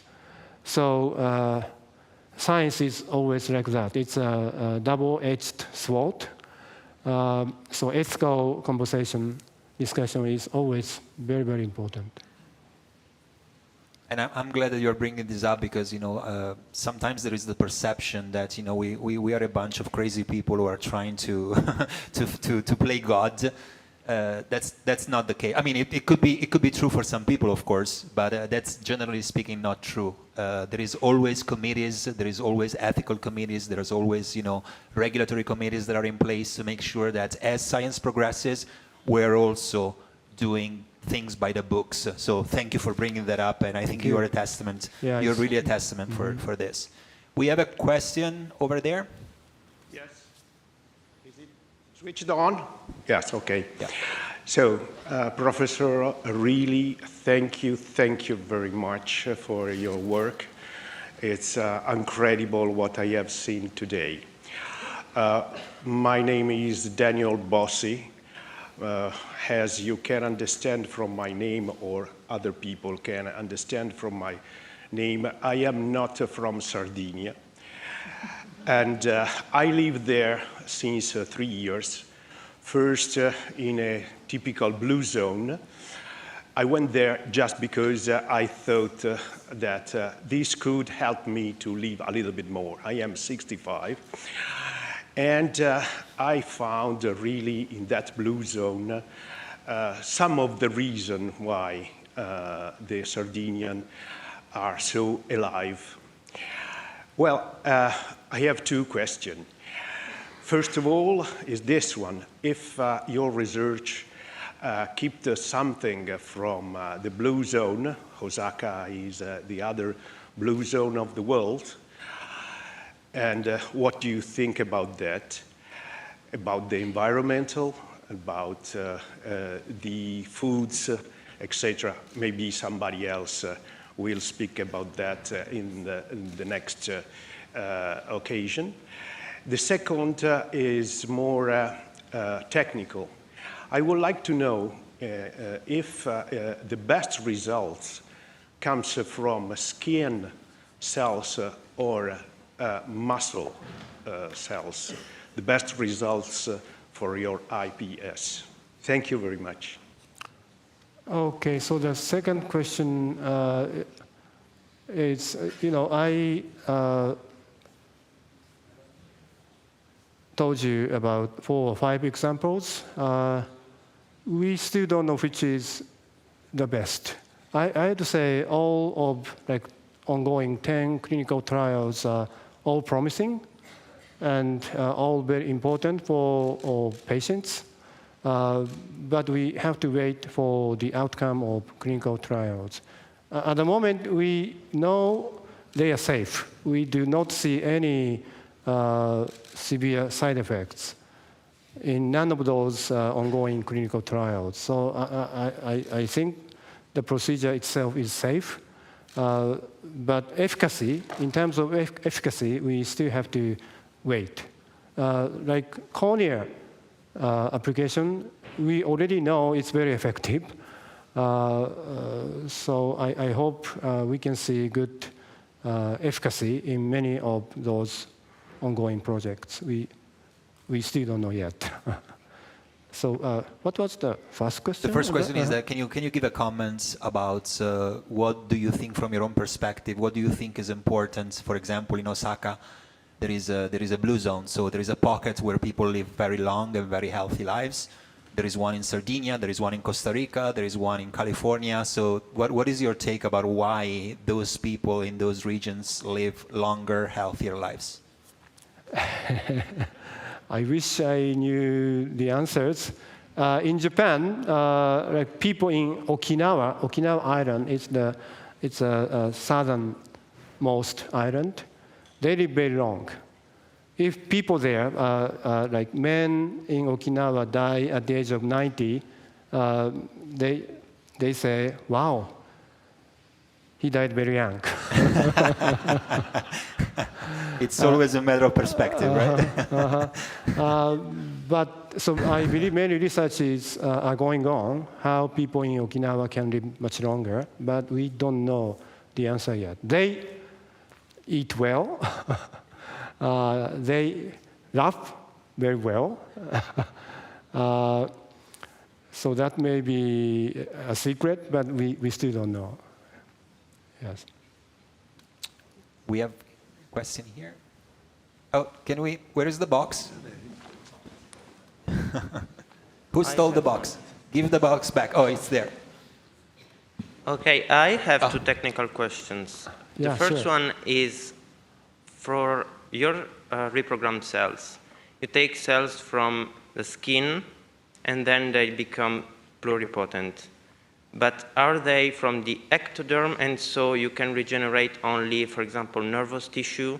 Or can you get also the tissue, for example, I saw hair tissue, it's not ectoderm. So can you reproduce other tissue? Yeah. Okay. Yes, it's a very good question. Yes, actually, once they become iPS cells, they... I have another question. Yes, I wouldn't say they totally forget, but they nearly forget the memory of the original cells.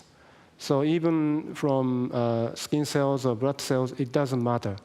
iPS cells from all origins, they can make heart cells, brain cells. So yes, it's a very good question. And the second question is about, for your stock cells, if you expand them, do they accumulate mutations and so do they become more prone to cancer? Or you have a stock that it's freezed and so you always take from a primary culture and then you expand them? That's also a very good question. It's a very important point. So when before applying transplanting to cells, we keep sequencing those cell lines and like retinal cells or brain cells prior to transplantation. And if we detect any dangerous cancer-related mutation, we would not use that particular cell lines. It's a very important point. Okay, great. So we have a question from Paolo. Yes, thank you for coming. I am Milanese. I'm also from VitaDAO, an organization that funds longevity. My question is also a bit technical. You started with OSKM. Over the past 20 years, there has been lots of research into different types of cocktail. Do you see any other alternative emerging as the new standard for reprogramming? So, can you rephrase his question? Do you think? So, do you think? Well, you obviously boiled it down to the OSKM cocktail, but other cocktails have been used over the course of the years. You know, as a small version of the Yamanaka cocktail, or other cocktails as well. So, what's your take on that? I mean, do you see other cocktail emergence in the future? What is your opinion? It's possible. Many groups, including our own groups, have identified other factors which can do a similar reprogramming. But so far, the original 4 factors, I don't know why, it's still, I would say, most effective. But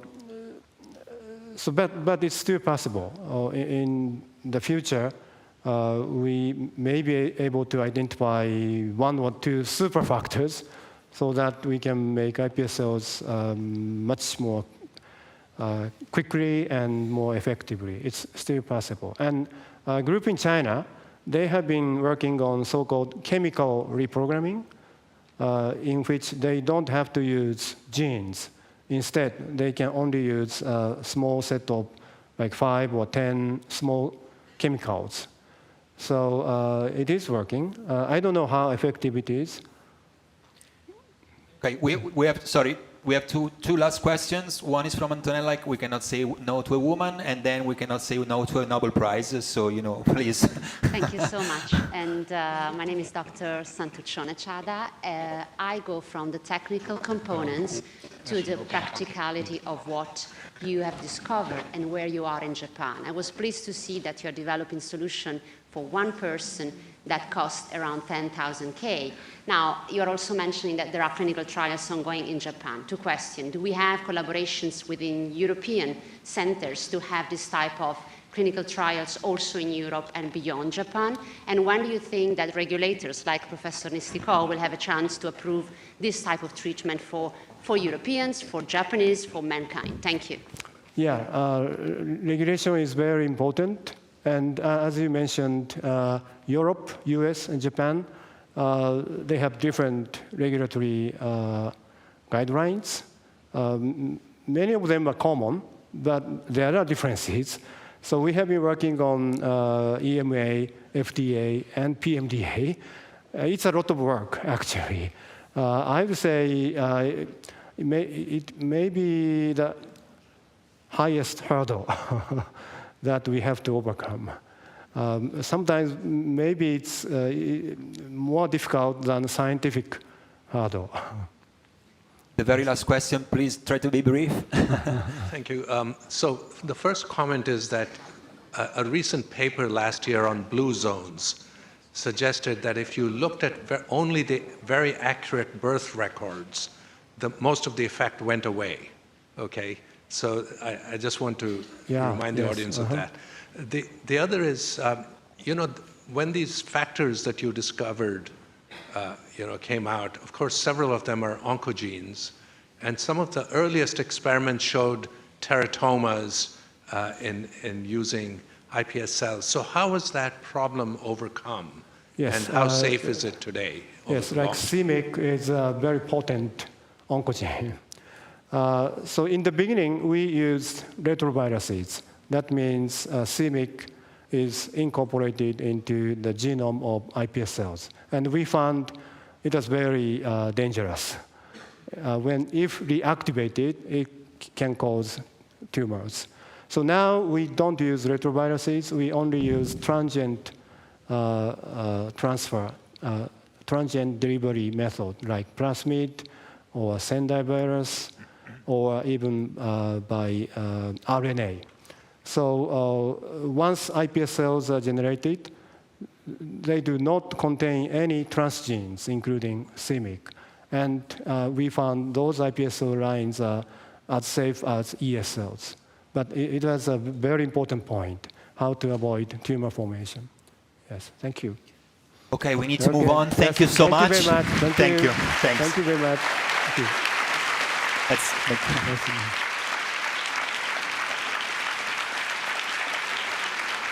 Good. Thank you. Thank you. Yes. Thank you. Yes. Enjoy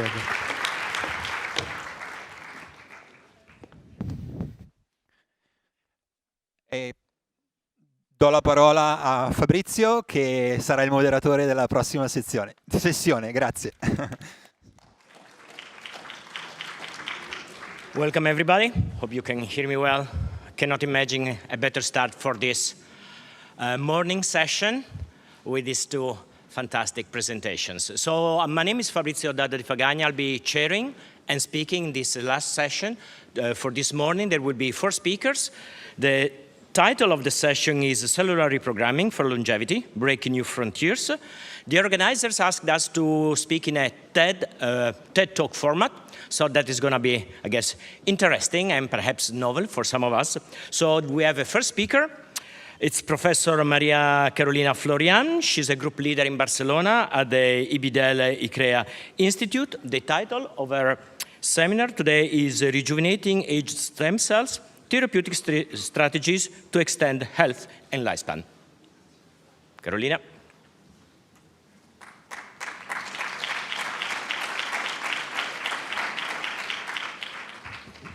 So good morning, everybody. Thank you so much, Fabrizio, for the kind introduction, and thank you to the organizer, Professor Beretta, and particularly I would like to mention once more Viviana Kazam to having called me and invited me to join here for this wonderful event here in Milano. It's really a pleasure to have the opportunity to share with you a few of the research that is going on in my lab lately. So this is just my disclosure slide. And I'm going right to the problem. This is just a simple demographic slide to show you what is happening right now worldwide. Our population is aging, and while in some continents, the younger population, those that have 15 years or less, are still the majority, this is not the case, for example, already in Europe. And the most important point is that this is a trend that is going to become massive in the next decades. And the population that is age 65 or older is becoming a very important quote of our population. And this is particularly true for countries like Italy, but largely all over Europe and Japan. With this increase in population aging, there is not a parallel increase in the overall younger population. And this comes with many collateral problems. One of these is while the life expectancy is increasing, our health expectancy or health span is not increasing so much at the same time and with the same speed. And we are all expected to have at least a period estimated to be for an average lifespan of 73 to 74 years, of 10 years of life that is not in good condition. And what is one of the major targets for research nowadays, and for research in my lab, is to try to move a little bit forward, both the health span and the lifespan, but so to minimize also the period of life that we don't spend in good condition. But where to start? Now, we all very, very generally can define what is aging, can see that one person is older, but when you nail it down to understand exactly where is the border, what makes you call one person old and one person young, it's a very difficult task. Aging is for sure heterogeneous, is multifaceted. There are different theories and mechanisms that are explaining aging. And also, not all the tissue of our body, not all the cells of our body do age at the same speed, with the same rate, and exhibiting the same phenotypes. It's very difficult even in the community to identify and correctly measure biological age versus chronological age. When chronological age is your age that you are given at birth, your biological age might be very different. And again, this is dependent on many different parameters. And it's clear now that biological aging involves genetic traits and can be influenced by the microenvironment and by the general environment, by epigenetic, by diet, by exercise. And what we really want to understand is what makes your biological age improving, what makes you as a holistic organism live healthier and longer. So in my lab, we believe that one of the important players here in the game are stem cells, but a different type of stem cells compared to what Shinya described you before. I'm talking about somatic stem cells or tissue-resident stem cells. So in the tissue of our body, there are small percentage of somatic stem cells. that are there, and they contribute throughout your lifespan to the regeneration of the tissue in which they reside. So there have been plenty of research showing the capacity of hair follicle stem cells, intestinal stem cells, skeletal muscle stem cells to regenerate their tissue, preserve the homeostasis of the tissue, and preserve the tissue as fit and young as possible. These somatic stem cells, as any other cell and tissue of our body, are also aging. And aging of these cells is driving the functional impairment of the tissue. And we are now aware that the exhaustion of somatic stem cells activity contributes to the loss of the homeostasis of the tissue during aging, but how much is that also important for the whole organism lifespan? To try to answer this question and investigate further how somatic stem cells age, in my team we focus on particularly one type of somatic stem cells that are hematopoietic stem cells or blood stem cells. These cells are found in adult mammals within the bone marrow, the tissue that is inside the long bones of our body, and they continuously self-renew but differentiate to give rise to all the cells in our blood. And why we believe that they are so critical also for the whole organism? Well, the blood and the cell of the blood are driving major function of our body. They drive the fitness of our immune system, and immunosenescence, the inability of elderly people to respond to stressors of the immune system like viral infection, is one major leading cause of death in the elderly, together with disease like leukemia and also clonal hematopoiesis that has been shown to impact on major human diseases, starting with kidney disease, fatty acid liver disease, and cardiovascular disease.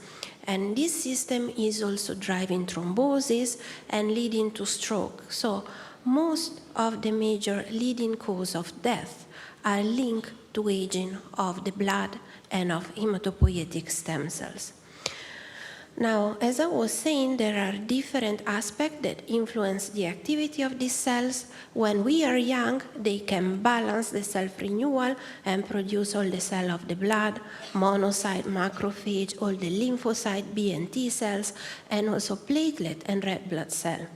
With aging, these cells tend to expand, but their capacity of regenerating the system decreases.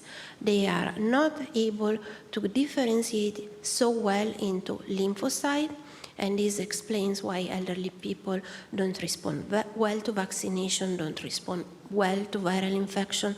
They really struggle to fight against many common diseases. They are also impaired in producing red blood cell, accounting for the enhanced anemia in the elderly population. They tend to give rise more to myeloid cell, which increase inflammatory phenotype of the organism, increase the prevalence of myeloid disease, and also to platelets that directly contribute to thrombosis and stroke. Now, what can we do? What are interventions possible here that can ameliorate the function of all blood stem cells and make them function better?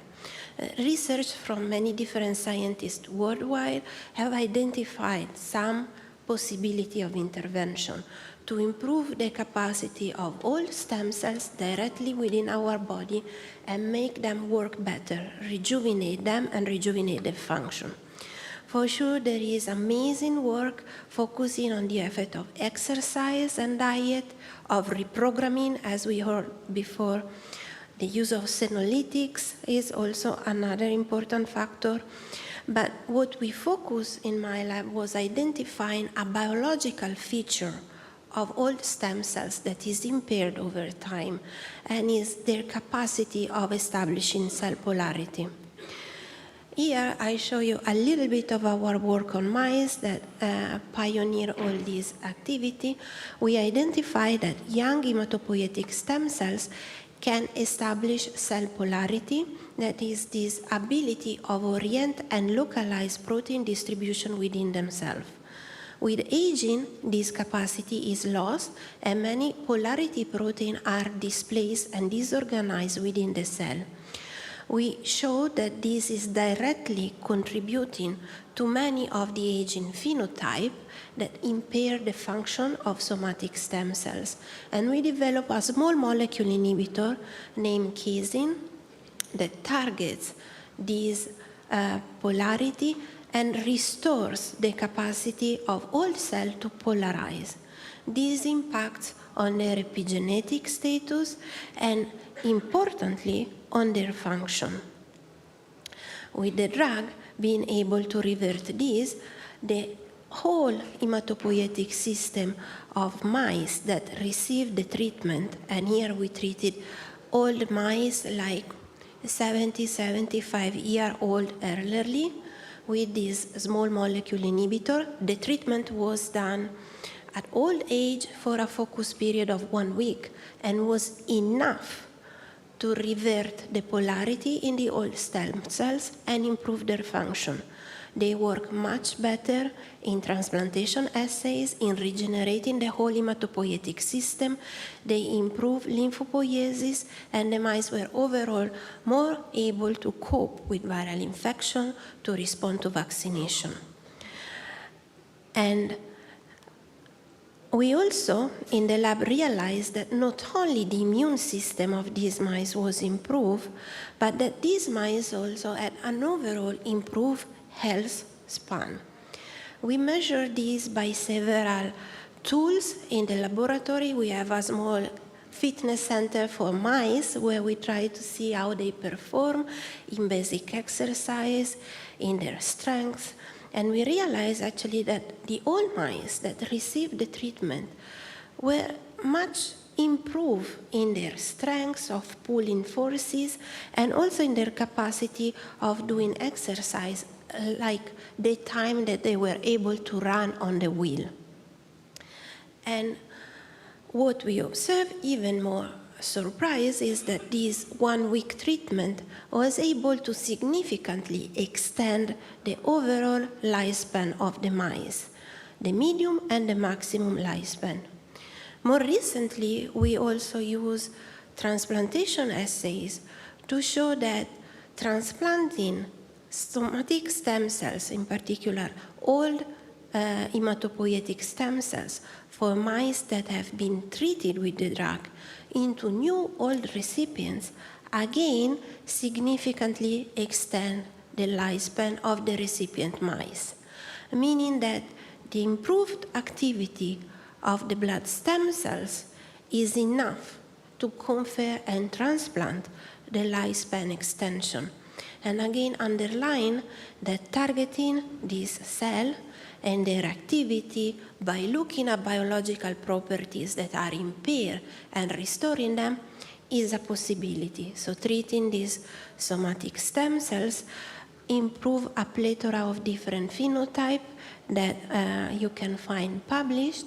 It improves the skeletal muscle regeneration, it improves the immune system, the bone marrow, and also rejuvenated the whole mice. With this, I conclude the presentation, and I would like to acknowledge the work of my amazing team. We are based in Barcelona, part of a program of regenerative medicine and focusing on work on aging. And I want to mention also amazing collaborators that help and support my work, and the funding from the European community in particular, and from several foundations to my work. And thank you for your attention.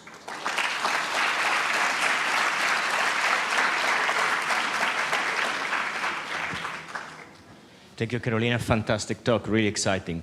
Let me break the ice with one question, then I'll ask questions from the audience. You see this improved fitness, which of course goes beyond the hematopoietic system. How do you explain that? Do you think that maybe there is a clearance of senescent cells that may be mediated by this improved hematological system?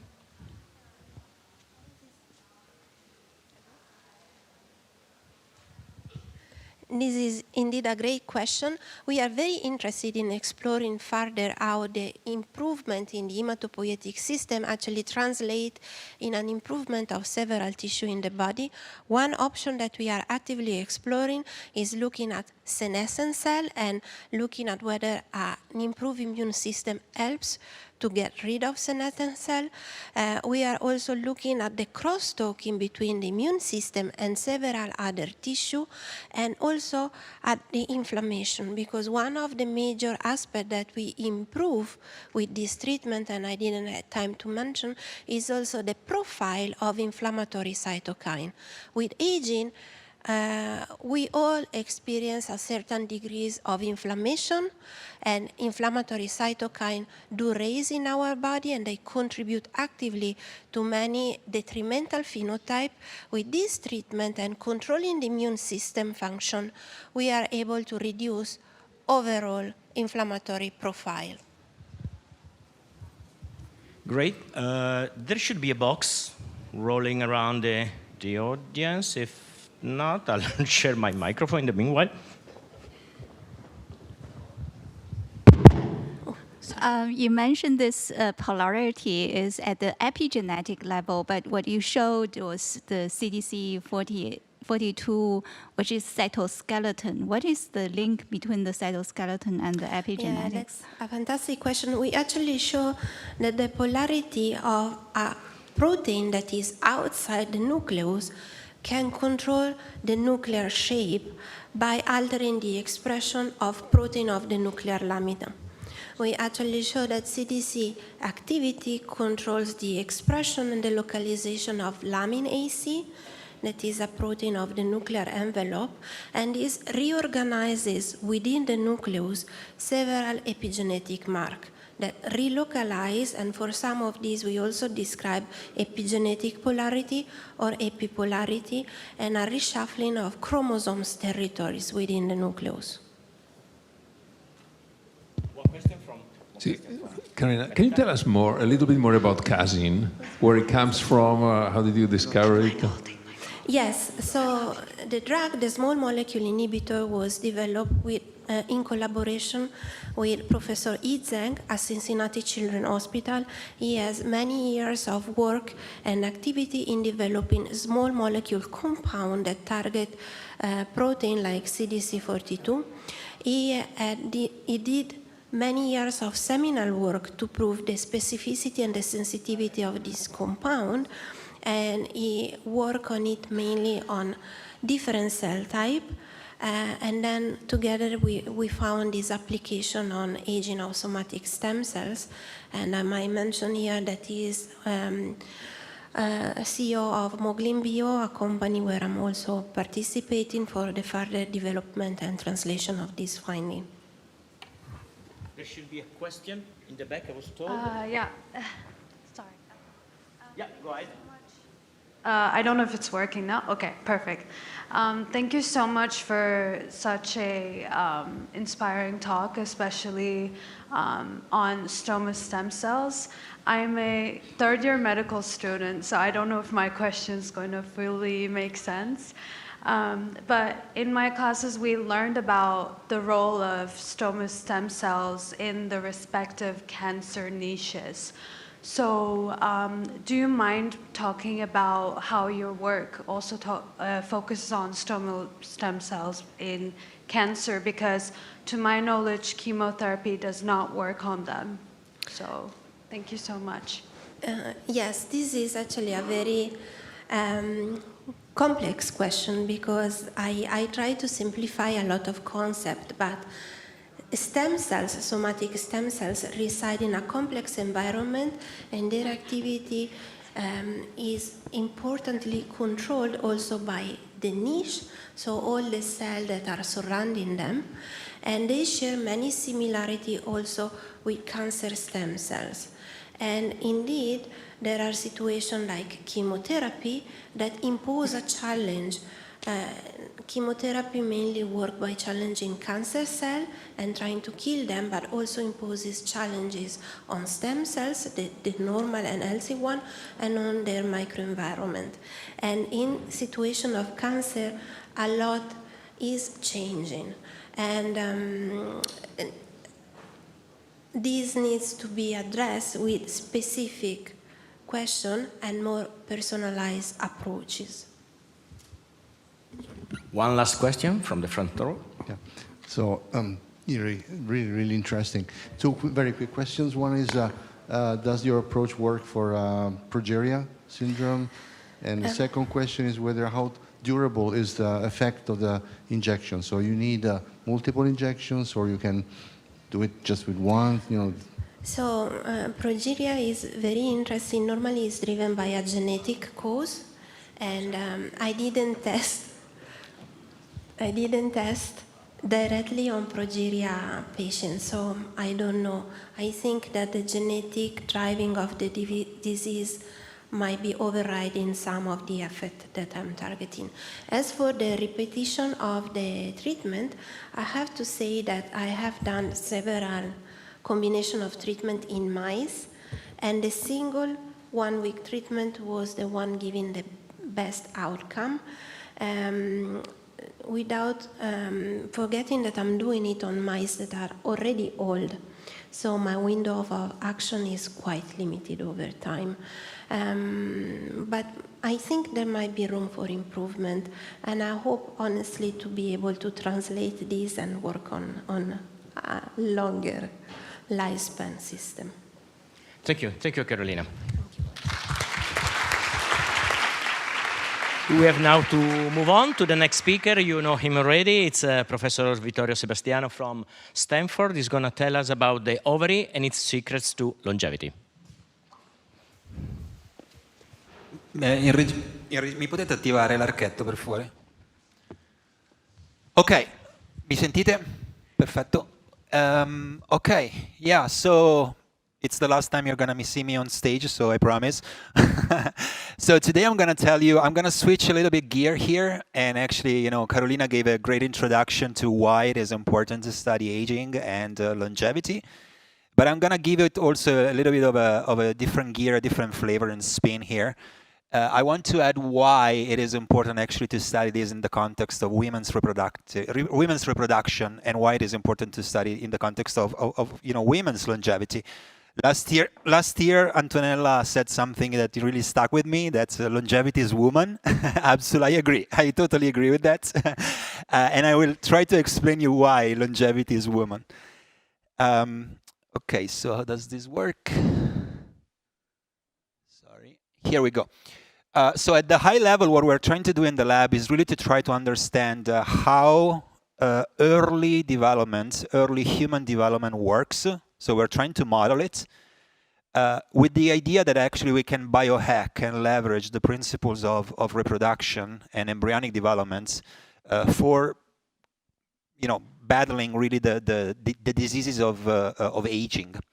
And I truly, truly, truly believe, and not just because I want the sympathy of 50% of this audience, but I truly believe that actually most of the secrets are in women's reproduction, in women's reproductive biology.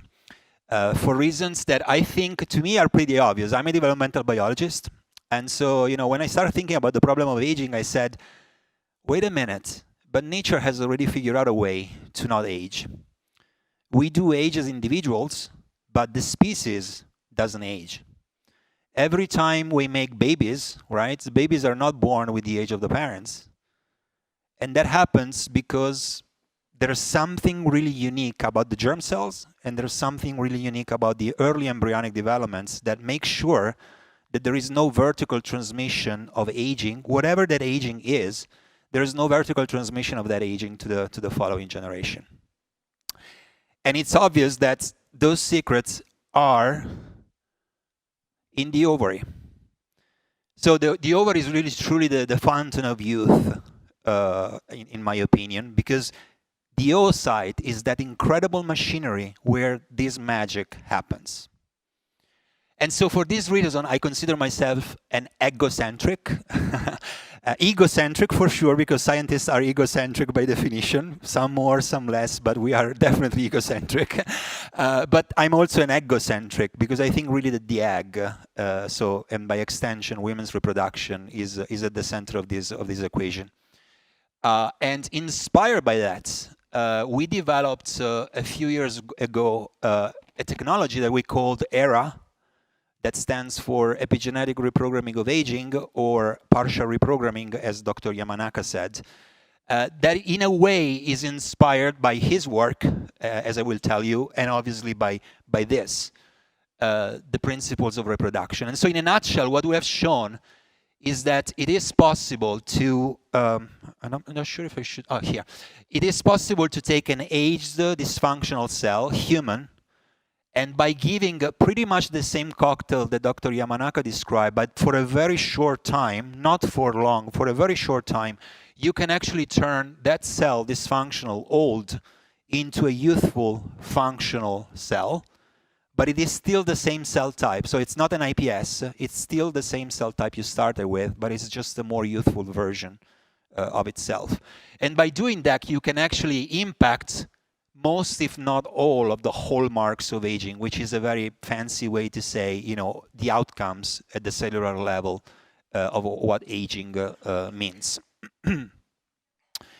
And so how does it work? Well, very, very quickly to explain you. So Dr. Yamanaka told us that you can take a somatic cell, a blood cell, and with his reprogramming approach, you can make an IPS, which is an embryonic cell-like, sorry. But at the same time, it's a cell that has lost its identity because now it's an embryonic cell, right? What we have shown is that you can, if you keep that reprogramming controlled in time, you can actually not change the identity of the cell, but just work on the epigenetic of aging, and again, erase that information that is responsible for aging in that cell type. And so basically, again, you know, you can take a damaged epigenome, and with this process, you can develop actually a therapy, I hope a therapy one day, we're working on that, but a therapy that actually could actually be implemented directly in people to rejuvenate the tissues, to rejuvenate the cells, to rejuvenate the organs. And so that is my hope, and that's what we are actively working on. But there is a second reason why I think we should be egocentric, and it's because of the fact that the ovary plays a crucial role, not only as a fountain of youth, but also as a fountain of aging in a way. Because we all know that actually the ovarian aging has systemic implications for women's aging and for women's health span. And I just want to give you a few examples of this, which are, I think, pretty emblematic. Well, if we just look at, you know, a couple of examples in the human context, the timing of menopause onset is linked directly to morbidity and mortality. And obviously, I'm talking about extreme examples, for example, premature ovarian insufficiency or premature ovarian failure, where women in their late 20s, early 30s enter menopause because the ovary shuts down, and that triggers instantaneously an accelerated process of aging, systemic. But that is also true for natural menopause or physiological menopause. And it has been estimated, you know, in a kind of a small study that for every 1 year of increase in menopause age, there is an adjusted rate of mortality, which is decreased by 2%. So imagine what just 1 year of delay in menopause would mean in terms of, again, health span and potentially lifespan. But then there is also data in mice. So, well, mice don't really experience menopause, you know, the way women do. So you have to kind of go through a process which is called ovariectomy, which means a surgical removal of the ovaries. And it has been shown that actually, if you take a young mouse and you remove the ovary, the mouse, like POI or POF, experiences accelerated aging, cognitive aging, muscle aging, bone density, and obviously, you know, lifespan is reduced. But then you take an old mouse, you remove the ovaries, and you transplant youthful ovaries in that mouse, the mouse lives longer and lives better. And there is also an interesting biology there, because if you do the same experiment, but now you remove the oocytes, that seems, to have an even further impact, suggesting that there's, an interesting biology there of cross-communication between the somatic cells and the germ cells inside the ovary. But this means that the ovary obviously plays a central role in women's longevity and women's health span. And so the question that we have in the lab is, well, if that is true, and it seems to be true, well, can we, just by working on the age of the ovary, can we actually impact systemically women's health span and women's lifespan? It would be, let's say, a quote-unquote easy target, in the sense that it's one organ, but it's an organ that has systemic implications. Maybe just by doing one thing, you can actually get a lot of things taken care of. And that's exactly what we're trying to, one of the many things that we're trying to do in the lab. And so we are doing this with two approaches. One is using ERA, partial reprogramming, that I described before. So we can use, actually we have transgenic mice that have the 4 Yamanaka factors that can be induced with an antibiotic.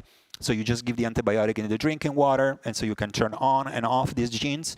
And so we're trying to see if that impacts the longevity, or if it can induce rejuvenation of the ovary in vivo. And by doing that, if we can impact, again, bone density, muscle, and so on and so forth.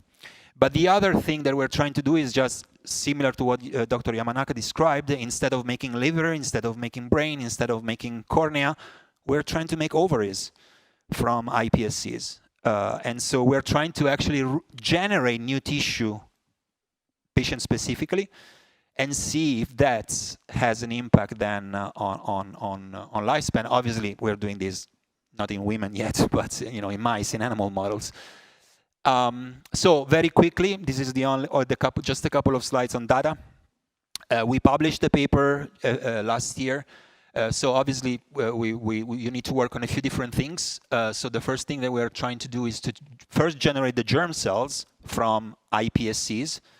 And so we published a paper last year. In 3 days, we can generate millions of so-called PGCs that are the primordial germ cells. Those are the precursors to the oocyte, but also to the sperm. And again, very shortly, I don't want to be boring here, but we have shown that actually the PGC LC-like cells that we generate are very similar transcriptionally to the actual fetal germ cells that you can isolate from embryos and from fetus. So this number here goes from 0 to 1. The higher it is, the more likely the two things that you are trying to compare are similar. So our cells and the actual real deal germ cells in vivo in the human embryo are 84% similar, which is a pretty good number. But that's not enough, because of course we have checked this first part here. We can generate PGC-LCs, but we have also to generate from iPSCs the other cells that are in the ovary, which are the granulosa cells. And that's what my lab is now actively working on, with the hope that then, with these two, we mix them together, we make an ovary, and then we finally are going to test the idea that if we put this young human ovary into an old mouse, if we can see the same effect of a youthful ovary transplanted in a young mouse. And now I just want to leave very super quickly to other reasons why we should be egocentric, and I think that this theme will be addressed later on during the conference, which is really why we need to really seriously put women back, for the reasons that I just told you, but also for many other reasons, put women back into the agenda, political, scientific, because of what you see here, which I think as a father of a daughter, I find not acceptable, which is the disparity that women have to go through because of the dichotomic choice that they have to make between family and career, and because of that, the consequences of that, not being economically, socially, financially independent, which then means living longer, aging worse, but also because they're not financially independent, which has an impact on longevity. Unfortunately, I work in a country now where there seems to be, we seem to be going in the opposite direction. We're going back to where we shouldn't go. But I think that, in particular you guys, you're very youthful. This is not the way. So we should really focus on women's health and really try to invert this tendency. Okay, with that I want to thank the people in my lab, my institution, the foundation, the funding, and obviously I want to thank you for your attention. Thank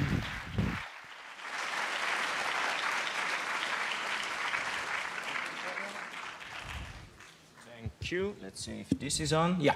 Thank you, Vittorio, for the fantastic question. I already see some burning questions there in the second line.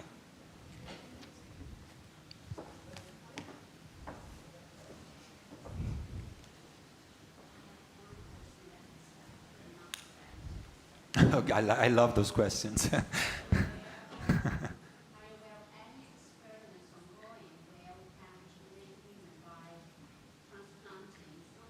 From a woman to another woman, so from a younger woman to a younger woman. The second question I have is, which is the clock in the male body? So is a testicle also having the inner clock for a man aging process? And can it also be that testicles that in theory should age much slower because fertility in man it is longer than in women, could have the secret key to improve the length span of an ovary fertility? Thank you. Well, I don't know the answer to the first question. Actually, maybe that's something that we can look at together. I'm not aware, or just because maybe I'm not aware of studies where the particular question of, did a woman that received maybe transplantation of tissues or ovarian tissues from a younger woman, is there a correlation with lifespan? I'm not aware, but that's an excellent point. I will go back and do my homework. Regarding the man, that's an interesting question because obviously the man's biology is completely different, right? Men have stem cells, germ stem cells, all the way until death, but they still age in a way, right? They age differently, right? There is some interesting, very anecdotal data suggesting that I'm going to be also ethically or provocative here. There are some anecdotal experiments showing that in very old studies that in castration actually has the opposite effect, in the sense that if you castrate men, they're going to live longer. So maybe that could be a solution for men. I don't know. But it's still anecdotal. I mean, it's not really supported by its strong evidence. But there is a lot of interesting biology there to study. Another question from Professor Beretta. Vittorio, just one question. The disposable soma theory predicts that the aged gonad sends a signal to the soma, and you say, okay, you're not useful anymore, so die. Okay. Yeah. Has anyone attempted to identify those signals? I remember someone in San Raffaele 10 years ago was working on that, but it's a very vague memory. Are you aware of that? Was there follow-up? I'm very well of the theory. I mean, there is not yet a unifying theory about aging, and there is a lot of different opinions. That is definitely true for women. It doesn't seem to be true for men because again, the gonads are active, or maybe there is still a signal that despite the gonad being active, is still signaled. For example, I'm fascinated by the thymus as well. And I see a correlation there because the thymus starts aging as soon as you hit puberty. And obviously the thymus is linked to immune senescence. And so there is a lot of crosstalk there between the gonads, meaning the hormones, and the thymus, which could be a clock for the body. But I am a supporter of the somatic, the disposable somatic theory. I'm a big fan. But it doesn't explain everything, yeah.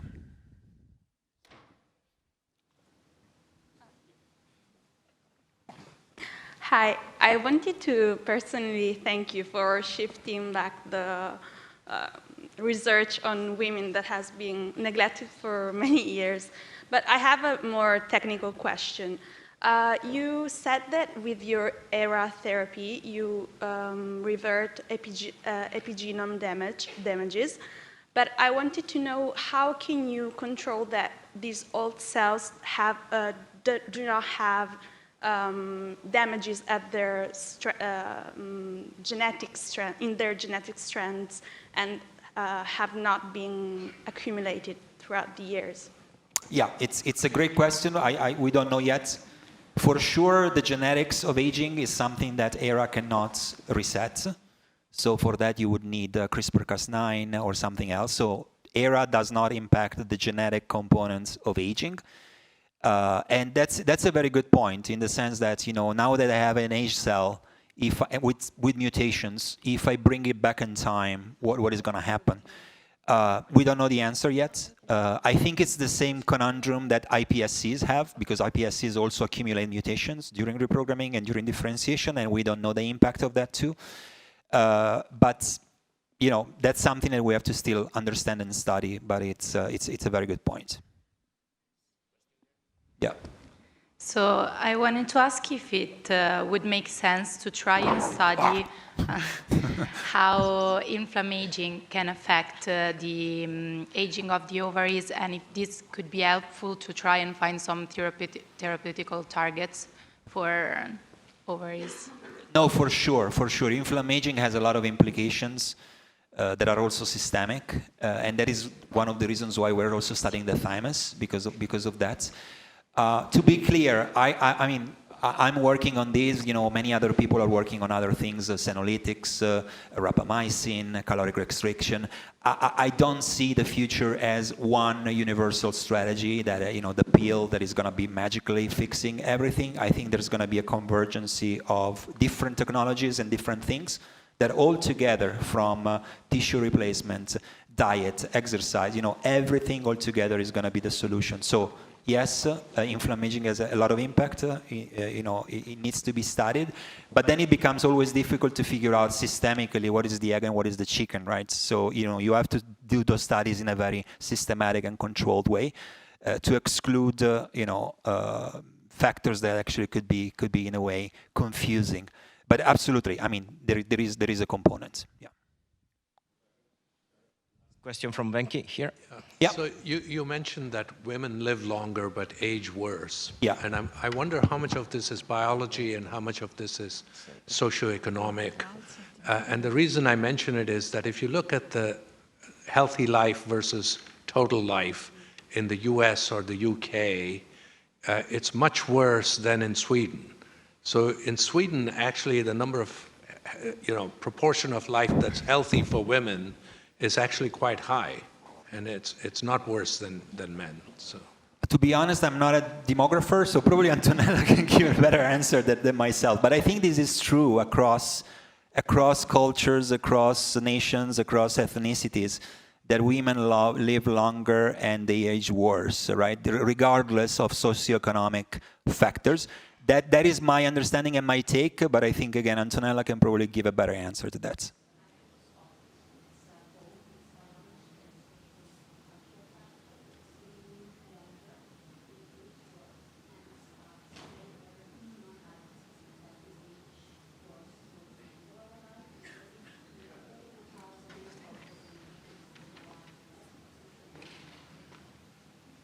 All right. Thank you, Vittorio, again for the fantastic presentation. So now we're moving to the next speaker. Professor Valerio Orlando is a professor of epigenetics at KAUST in Saudi Arabia. Welcome. Per le slide. Ecco qua. Okay, great. Morning, everybody. I'm super excited to be here again, celebrating the legacy of Viviana Kassam and all her inspiration. So, what I'm going to talk about today is about the problem that we have in understanding the genome function. So, as you know, the Book of Life has been revealed 20 years ago but a large percentage of it is not being interpretable, at least according to the dogma, one gene, one RNA, one protein. And on top of that, 50% of it is just repeats, something that has not been interpretable even at the structural level. So this was brought to the definition, it was junk DNA and so on. Junk, useless. In fact, this junk DNA occupies the 50% of our genome, so it has to be good, somehow being there. And the interesting point is that the origin in evolution of this portion of the genome actually goes back to viruses and pathogens. Now, the ability of these elements to jump around create also a notion that these elements somehow create damage and somehow have to do with genome instability, mutation, and so on. In fact, an amazing scientist a few decades earlier, observing nature and observing mice and plants, came to the point, and then later on recognized as a Nobel Prize several decades later, that in fact these elements are in fact drivers of evolution, because their ability to jump around brings creativity in the genome and produces variation, genetic variation. This is reflected here in a variety of contexts in any, basically, genome we know about. I would like to focus on a recent work on primates that has shown, this is the work of Joanna Wysoska in Stanford, by the way, well, that she showed that individual insertions of one of these elements in front of genes that control the craniofacial aspect of chimps or humans makes the difference between chimps and humans. Okay, so appreciating this and back to the notion that these elements have the potential to create damage in the genome. In fact, in contrast to this notion, people observe that during actually the somatic life, these elements are active, and are active in a number of different stages of life and a number of different contexts, with a result that there is an accumulation in time. However, there is a discrepancy between the number of events that one can measure, so the number of actual insertions in the genome, and the amount of RNA that actually they produce all the time. And they produce RNA every time cells are challenged, and challenged by transition states, differentiation, stress response, and environmental cues, and so on. So there's a tight connection between the ability of these elements to respond to environment. That make them quite interesting. Variety actually of papers actually go in the direction of the importance of the RNA. And the RNA here is key because this huge amount of this RNA originating from thousands and thousands and thousands of copies of these elements that populate the half of our genome. So somehow these elements have to do with adaptive response, tissue homeostasis, and can be defined as potential key environmental factors. So focusing on the RNA, these RNAs in aging, they start to behave different. And they are somehow connected to the loss of genetic program, so how cells lose their genetic program because of they lose their nuclear architecture, and also because of the accumulation of chronic inflammation. So contribution to both key compartments of the cell that have to do with the ability of cells to respond to environment. This correlates with aging. So, being in a crucial position, these elements, these RNA, have to be considered in their importance in their amount, relative amounts of these RNA are present in the cell in a certain point, in a certain context. Now, we are going to talk about two different cases that we measured when too much is bad and when also too little maybe is also bad. But in a way or another, the amount of it is probably the key. So the yin-yang aspect is back because there must be a positive aspect that needs to be revealed. When these elements lose regulation, they then come up with a negative aspect. So in one story, we investigated genetic aging model like progeria that is characterized by loss of nuclear organization, epigenome structure, all the way because of it's a laminopathy. But also in this case, they have a very strong reactivation of retrotransposon as people measure normally in physiological aging.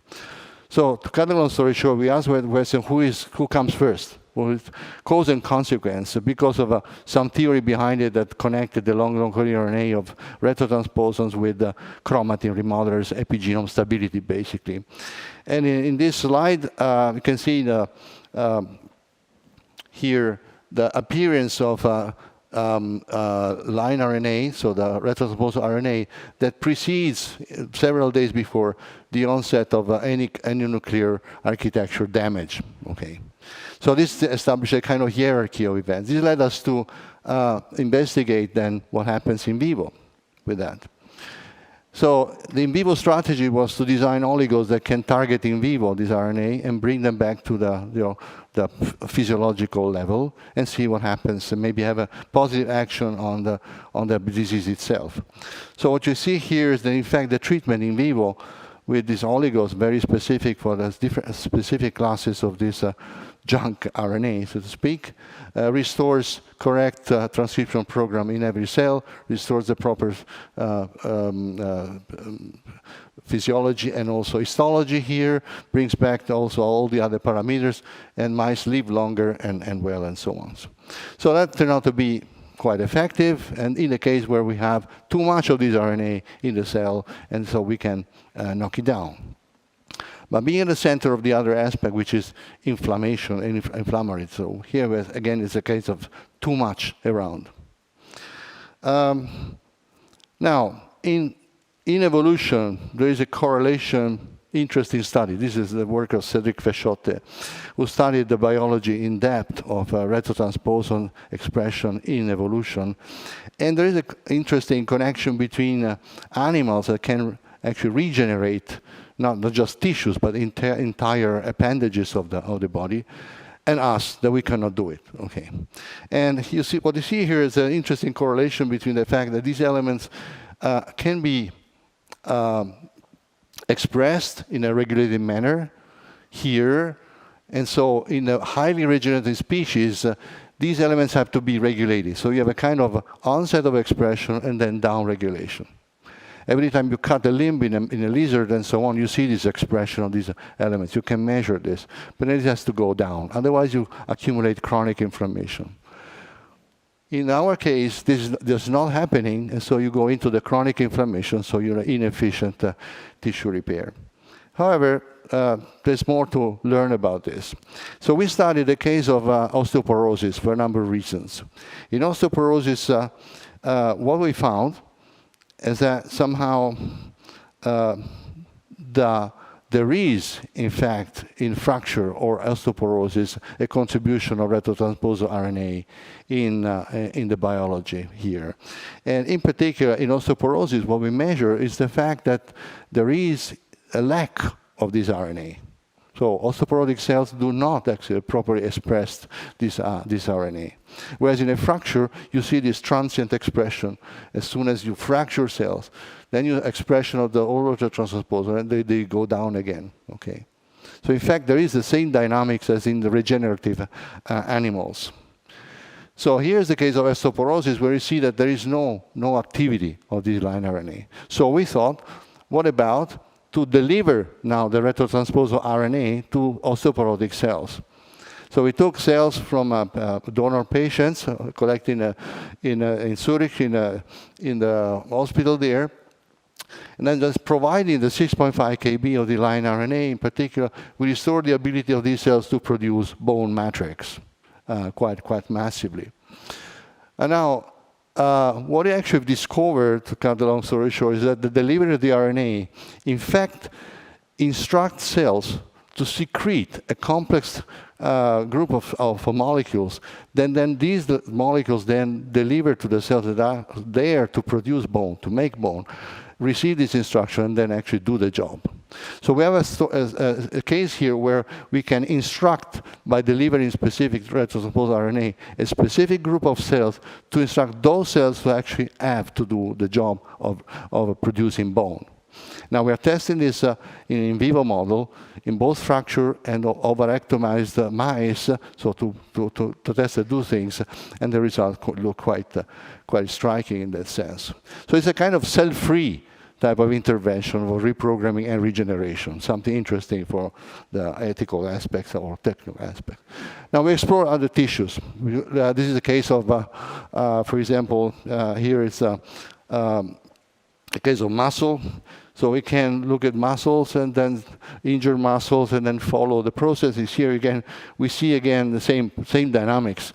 Retrotransposon being active and then re-shut down quite efficiently, and this is linked to the ability of these cells to regenerate. Same also in skin, and so I have to go fast here. So we can mimic also tissue repair in vitro here, and you see that if we treat with the line RNA or a synthetic version of it, so we know the pathway that actually this is triggered here, we obtain a clear amelioration of the ability to restore, to repair. And this is another case here. This is scratch in vitro. But if we go in vivo, you see this is quite striking. You see in several days, you see the very efficient repair in vivo. What we inject here is not the RNA.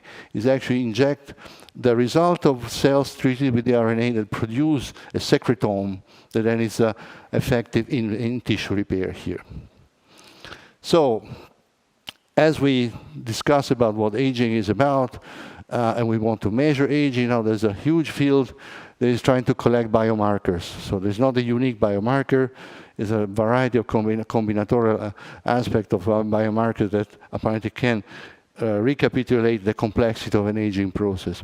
But there is one objective parameter how to judge aging is basically frailty, self-performance in a way. And this is a very individual aspect. So how we basically cope with the environment.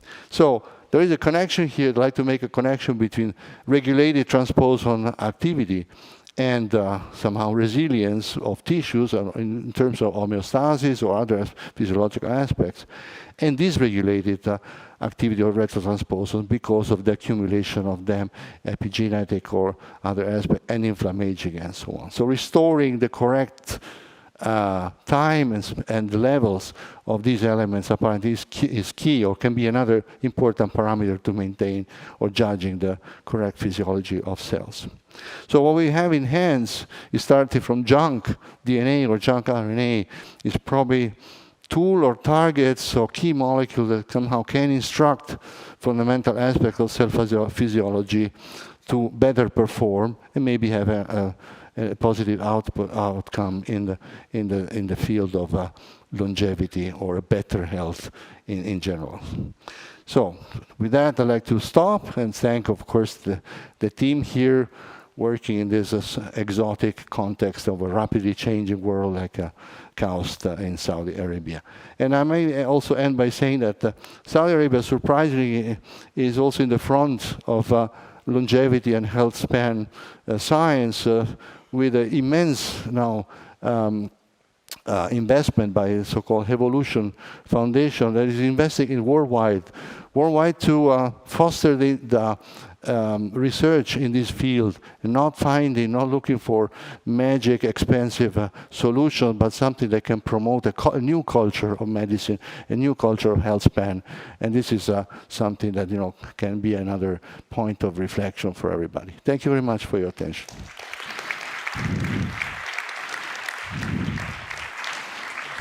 Thank you, Valerian, for opening the doors to the dark side of the genome, the RNA genome.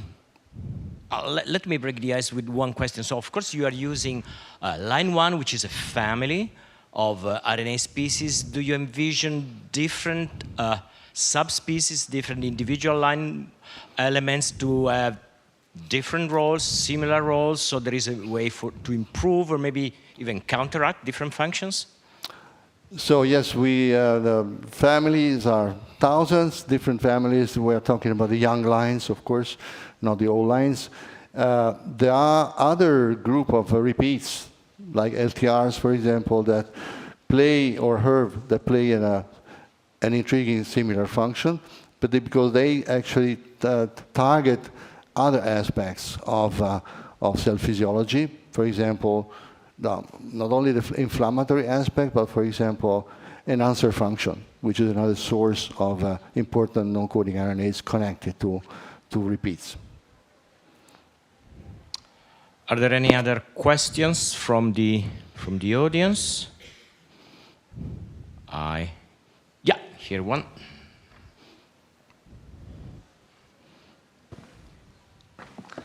Hi, sorry, this might be a bit of an question, but are these retroviral RNAs also converted into proteins, and do they have an interaction as well with the inflammatory interplay that we see?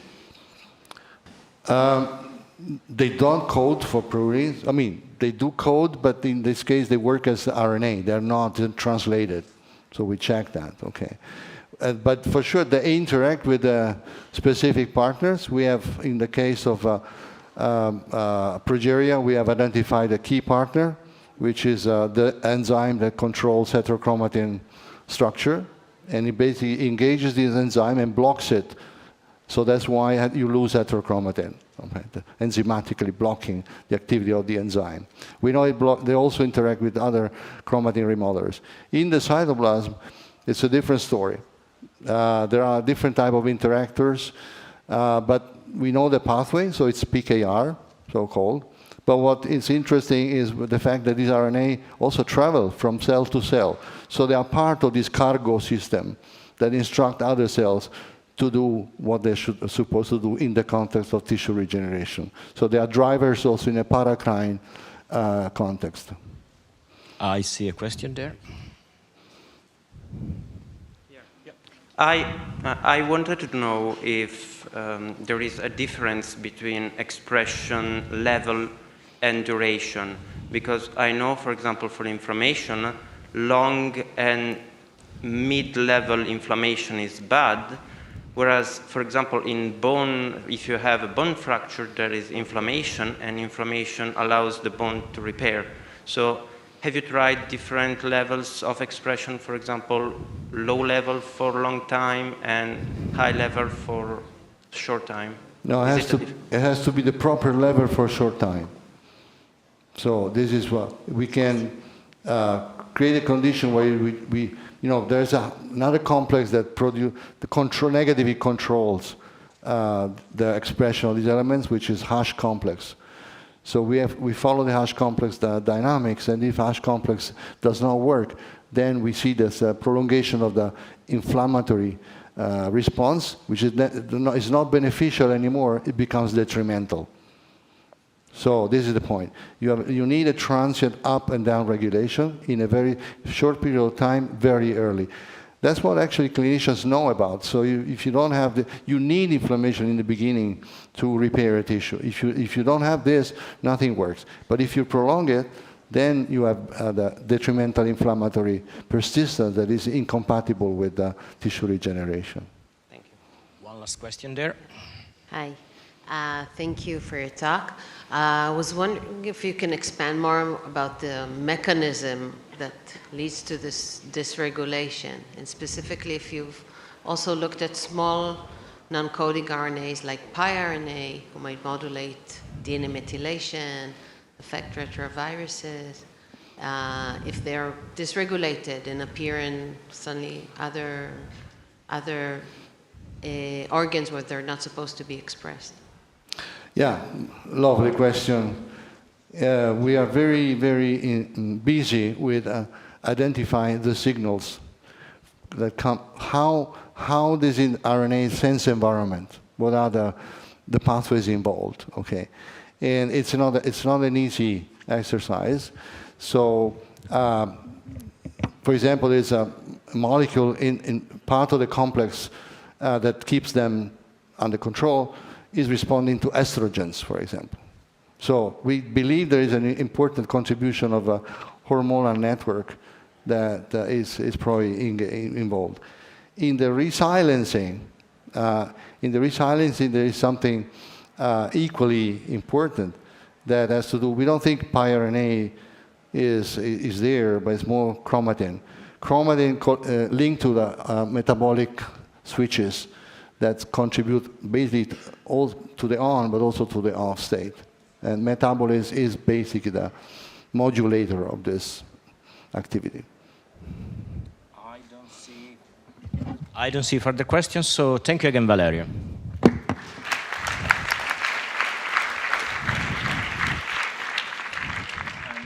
And now it's up to me to conclude this morning session with my presentation, which is going to be about the biology of telomeres in aging. Let me start with the first slide asking you, how would you imagine a man in his 80s? Or perhaps a woman in the middle of her 50s? Clearly, we age differently, and we really do not know the basis of that.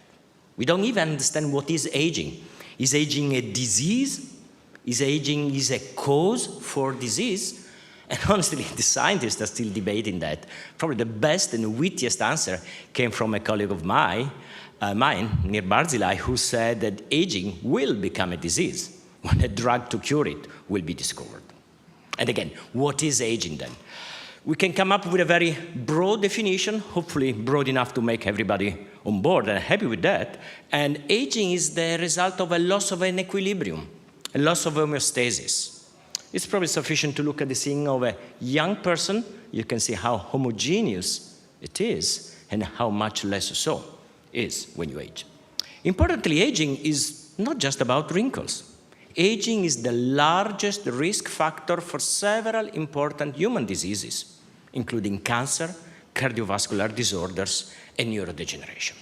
So yes, aging is relevant, aging is complex, and again, once again, what causes aging? You may say it's different, you may say it's difficult and complicated. However, let me be provocative and perhaps too reductionist, but I think it's a reductionistic approach which works. We think we know what makes us age. And simply put, we age because our cells age. These aged cells are known as senescent cells. They have lost some functions, they stop proliferating, so they cannot contribute to the normal cell turnover in our tissues, but also they gain some nasty functions. They start to secrete some pro-inflammatory molecules, which cause damage to the tissues, and this makes us frail and more prone to diseases. So if we age because our cells age, what causes a cell to age? Because as a biologist, you look at a cell, and cells have all the means to keep themselves in perfect, pristine conditions. Everything that breaks down can be replaced. You can make new RNA, you can make new proteins, you can make new organelles. However, there is one single component in the cell that if damaged, well, you cannot replace it. And of course, this is our genome. This is what makes us who we are. So do we age because the only irreplaceable component in our cells breaks down and causes damage to the functions of the cells? Yes, there is very good evidence correlating DNA damage accumulation with aging. However, we have heard, we will hear 2 Nobel Prizes in this conference, but there was a Nobel Prize that was awarded for the discovery that DNA damage can actually be repaired. So DNA damage is reversible.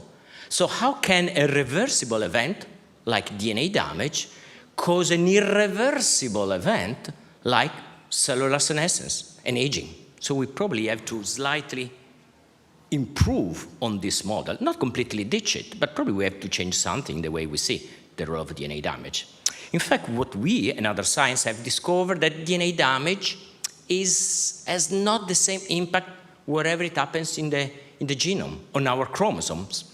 We discovered that the telomeres, which are the tips of our chromosomes, you see them here and here, they are prone to DNA damage accumulation. They shorten, they fray, they degenerate, and when they are too short and too damaged, they are irreparable, so that is the irreversible event that triggers cellular senescence and cellular aging. And so in other words, the telomeres are really our Achilles heel, because they are the irreparable portion of that irreplaceable component, which is our genome. Now, can we do anything about it? So as I said before, you start with a young cell, then something goes wrong, most likely in the loss of telomere integrity, then there is an alarm which really mediates the consequences of this DNA damage, accumulation of the telomeres. It's called the DNA damage response. It's an alarm that starts ringing the cell when the telomeres are damaged, and this is what causes cells to become senescent, to become aged.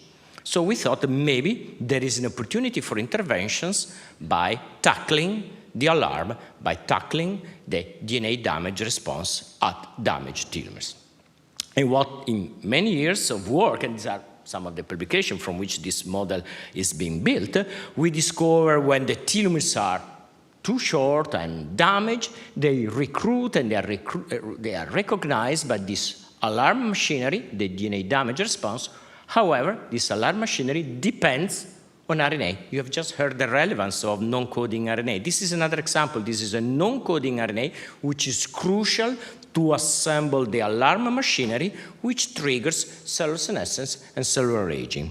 And so we thought that maybe, just as you have heard before, we can inhibit specifically, selectively, this RNA with a molecule which is complementary and inhibitory to this RNA. We call it an antisense oligonucleotide. So with this antisense oligonucleotide that will bind and inhibit this telomeric RNA, we can dismantle, disengage, switch off the alarm, and effectively we have developed the first selective inhibitor of the DNA damage response signaling.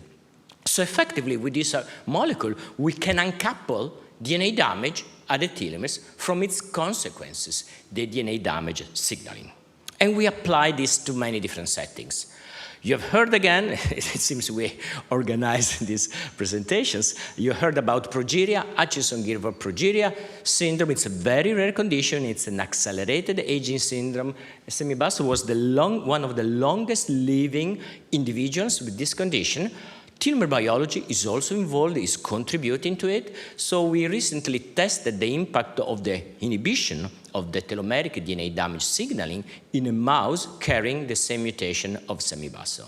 And in this model, this treatment elongated nearly 50% the lifespan of these mice.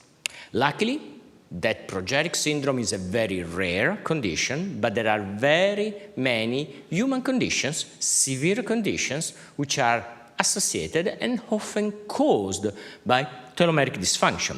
They may be impacting the lungs, the bone marrow, and perhaps also the brain. So I'll be just giving you three very quick pictures, glimpses into what we have been doing in recent years.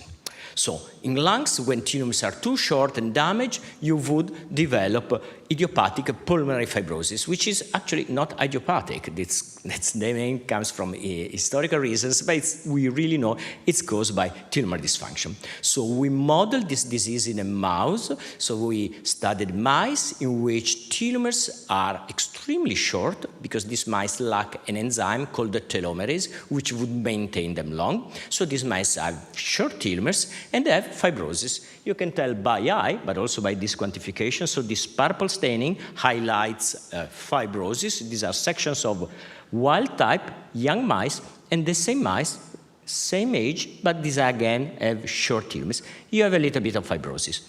This is a progressive disease, so with time, this fibrosis will become more and more severe, more and more important if you have not been treating these mice, or if you have been treating them with an agent which is not effective. However, whether the same mice have been treated with these telomeric inhibitors of the DNA damage signaling, you can tell by eye the difference. There is a very strong reduction in fibrosis. So we can safely say we can, under these settings at least, inhibit the progression of lung fibrosis. However, if you carefully check the endpoint, you will notice that it is actually lower than the starting one. So you can even hope there is a chance for reverting this condition. And we have extended these observations also in much older mice, and also there we see efficacy. So that was about the lungs. But you have heard, again, also from the first presentation from Carolina, the importance of the hematopoietic system. Also in these mice, upon telomeric shortening, you do observe different changes in the hematopoietic system and a generalized lack of immune capacity, and you can call it, very broadly speaking, bone marrow failure. We characterized the immune system in these mice. We observed a number of changes. They were so broad that we thought maybe here what is happening is that the hematopoietic stem cells, again, you have heard them before, are impacted. And there is a very easy way to measure the capacity, the proliferative capacity, the differentiating capacity of hematopoietic stem cells to work. And you can perform what we call a colony formation assay. You measure how many colonies your bone marrow material can form. And as you can see, again, the TERK knockout mice show a clear impairment. And then we treated these mice with this impaired capacity. And we observed that even at different time points, very distant from the initial treatment, we can fully rescue the capacity of this bone marrow to form colonies. And now we are functionally validating this recovered ability. So we can rescue the lung conditions, we can rescue also the bone marrow conditions, and also the associated spleen defects that we observed in these mice. Let me conclude with one additional example. Brain, yes, you may say brain shouldn't be involved in telomere biology, because typically telomere biology involves telomeric shortening, which is associated with cell proliferation. Neurons do not proliferate. However, we did demonstrate that telomeres accumulate DNA damage also in non-proliferating cells. So maybe neurons and telomere biology is relevant also in neurodegenerative conditions. So in these models, here I'm not going to show you the results because the molecular biology is a bit complicated. I go straight to the model that summarizes our conclusions. We observe that also in these settings, the telomeric DNA damage mediates, and the telomeric DNA damage response activation mediates the effects of those amyloid plaques that induce neural toxicity in Alzheimer's disease. We have pretty good evidence in vitro and in vivo, and now we are extending the efficacy of this approach also in vivo settings. Now, this is very maybe wrapping up the results that I showed you today. I think that I hope I persuaded you at least that telomeres are really the ultimate vulnerability of our cells and of course of our genome, because they are the irreparable portion of that, again, irreplaceable component, which is our genome. I mean, we have developed some molecules, now they are research tools, but we really hope to bring them closer to the clinics as an effective treatment for all those age-related conditions in which telomere biology is making a contribution. And we see opportunities, and we already reported some efficacy also in settings of cancer. But let me conclude with a very last point, because of course you may think that we are obsessed with telomeres, and yes, we are. Yes, telomere biology may explain aging of cells to different extents, but it's one clock. And during this conference, you'll be hearing many of these clocks, and a very popular one is the methylation clock that was really pushed forward by Steve Horvath, who will also be presenting at this conference.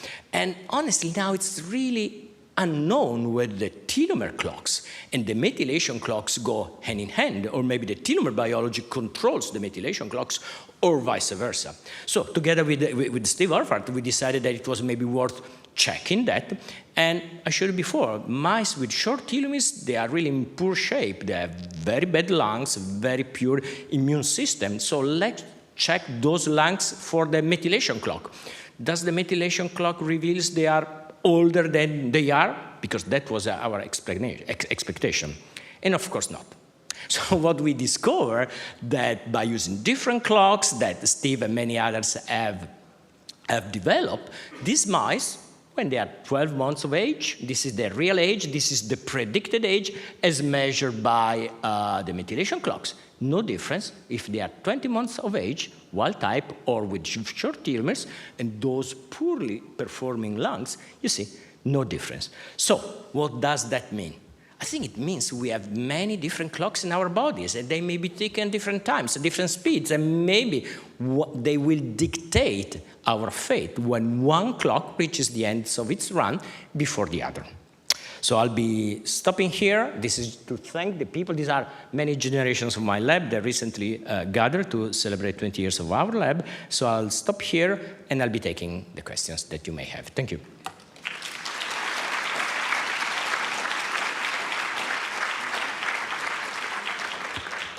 Since I'm chairing myself, I give the words.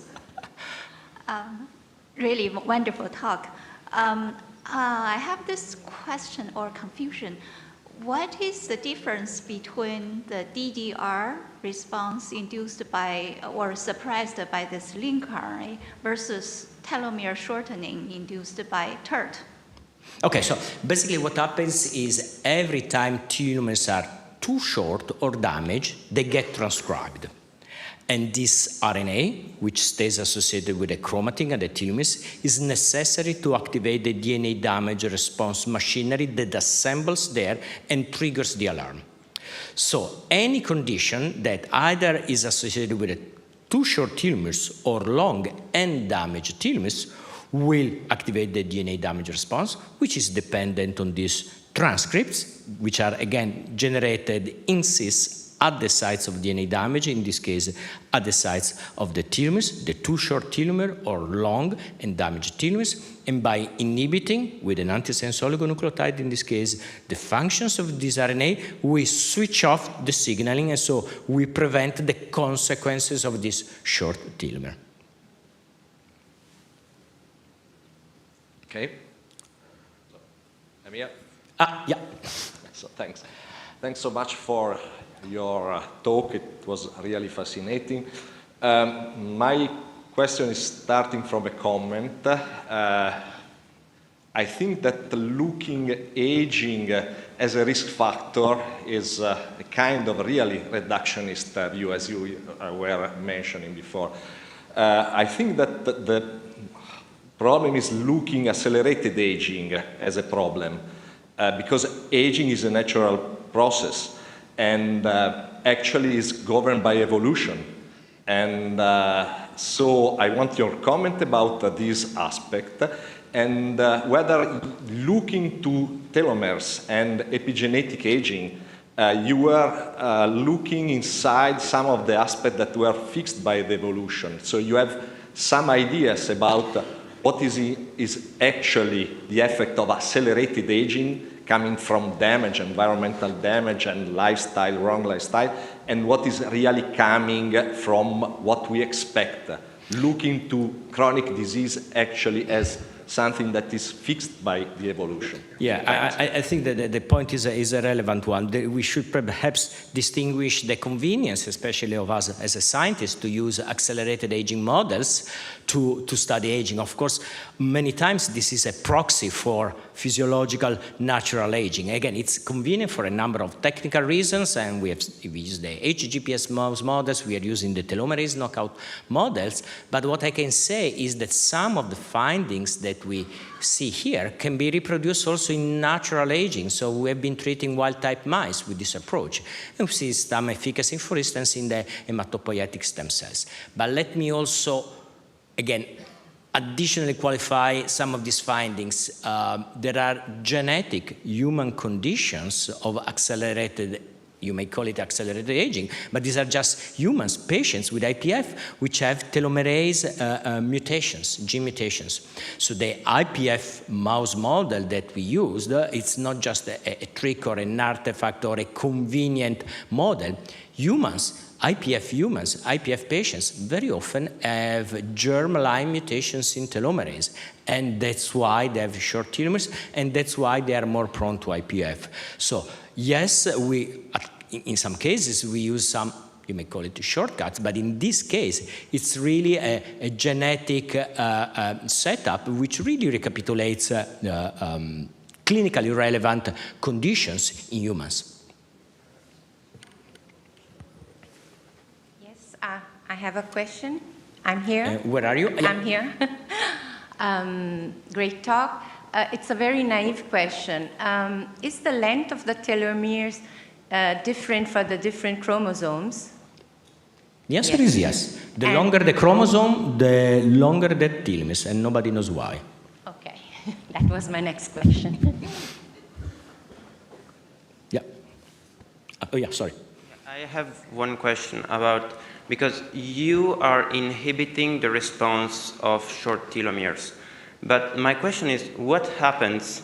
I don't know what's the period of time you studied this thing, because if you inhibit the response, after a while the cell starts to cut off, because the function of the telomere is to avoid chromosome shortening after replication. So if you inhibit, for example, in humans, if we, in the next years, we want to give an inhibitor of telomere stress response, after, I don't know, 3 years, maybe the replication starts to erode the chromosome. I think it's valid points, but maybe there are two. So the first one is the, well, let me explain maybe more broadly. So we see with our treatment both a reduction of the signaling and also a reduction of fusogenic events. In other words, upon this treatment, these telomeres remain short. We don't lengthen them, but they are not signaling and they are not fusing to others. So they are, again, happy telomeres, just if they were fully functional. This is one aspect. The other aspect is that we see long-term effects that we are still characterizing. So some of the effects that I mentioned here are really not, they do not go away in weeks after the ASO treatment. This is something we are studying. So we see efficacy in the long term, which is, of course, it's quite relevant and convenient also in clinical settings. There is one there, and then maybe one here, because then probably people want to have lunch at some stage. The box microphone is not on. Hello? Yeah, okay. Now it is. So my question is related to the hematopoietic system. So one of the measures of hematopoietic stem cell function is the transplantation, and actually in humans the age of the donor is an important indicator of efficacy. So I was wondering if you have transplanted the hematopoietic stem cells treated We did because we expected our referees to ask, and indeed we did the experiment. Indeed, upon this treatment, we can extend the grafting ability of the bone marrow material in irradiated immunocompromised mice. So yes, so this extended hematopoietic capacity extend also upon transplantation in other mice. And so again, very last question, because again, I'm taking too much time here. Yeah, quick question and naive question. I'm from Roche Basel. Does inflammation impact the length of telomeres? The answer is yes. So there are a number of reports in that regard, and nobody really knows. The one explanation may be that inflammation may induce some faster cell turnover, which may induce physiological telomeric shortening. Alternatively, inflammation per se may induce higher levels of reactive oxygen species, which will induce DNA damage to the telomeres, which are particularly sensitive to oxidative stress. So most likely, both events are in place. Thank you. I think we should thank all the speakers for a very good morning today. And I'm closing the session here. I understand we're going to meet it at 2:30. I'm looking at the boss here. Okay, 2:30 then. Thank you.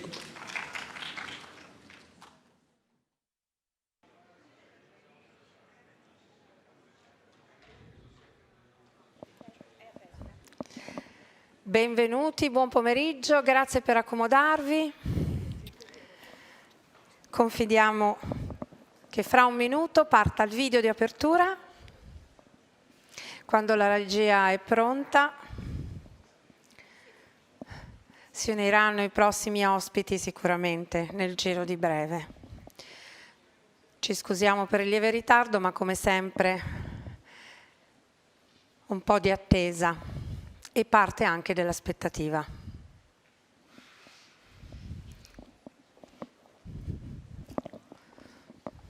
The world feels fragile, fragile, fragile, fragile.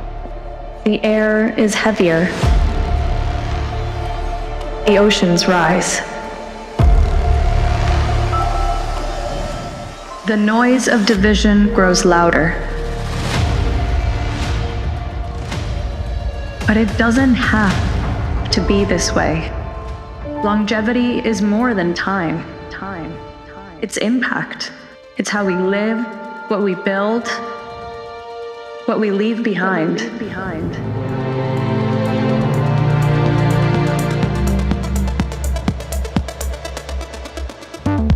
Longevity is the earth, which is our home to protect.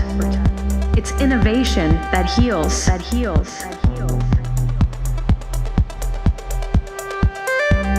It's the strength of our bodies, the mindfulness of our spirit.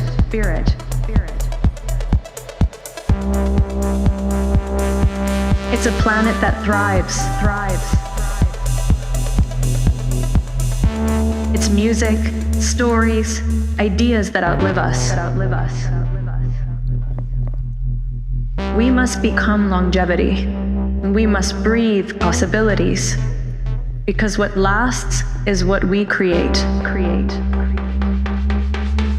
Together.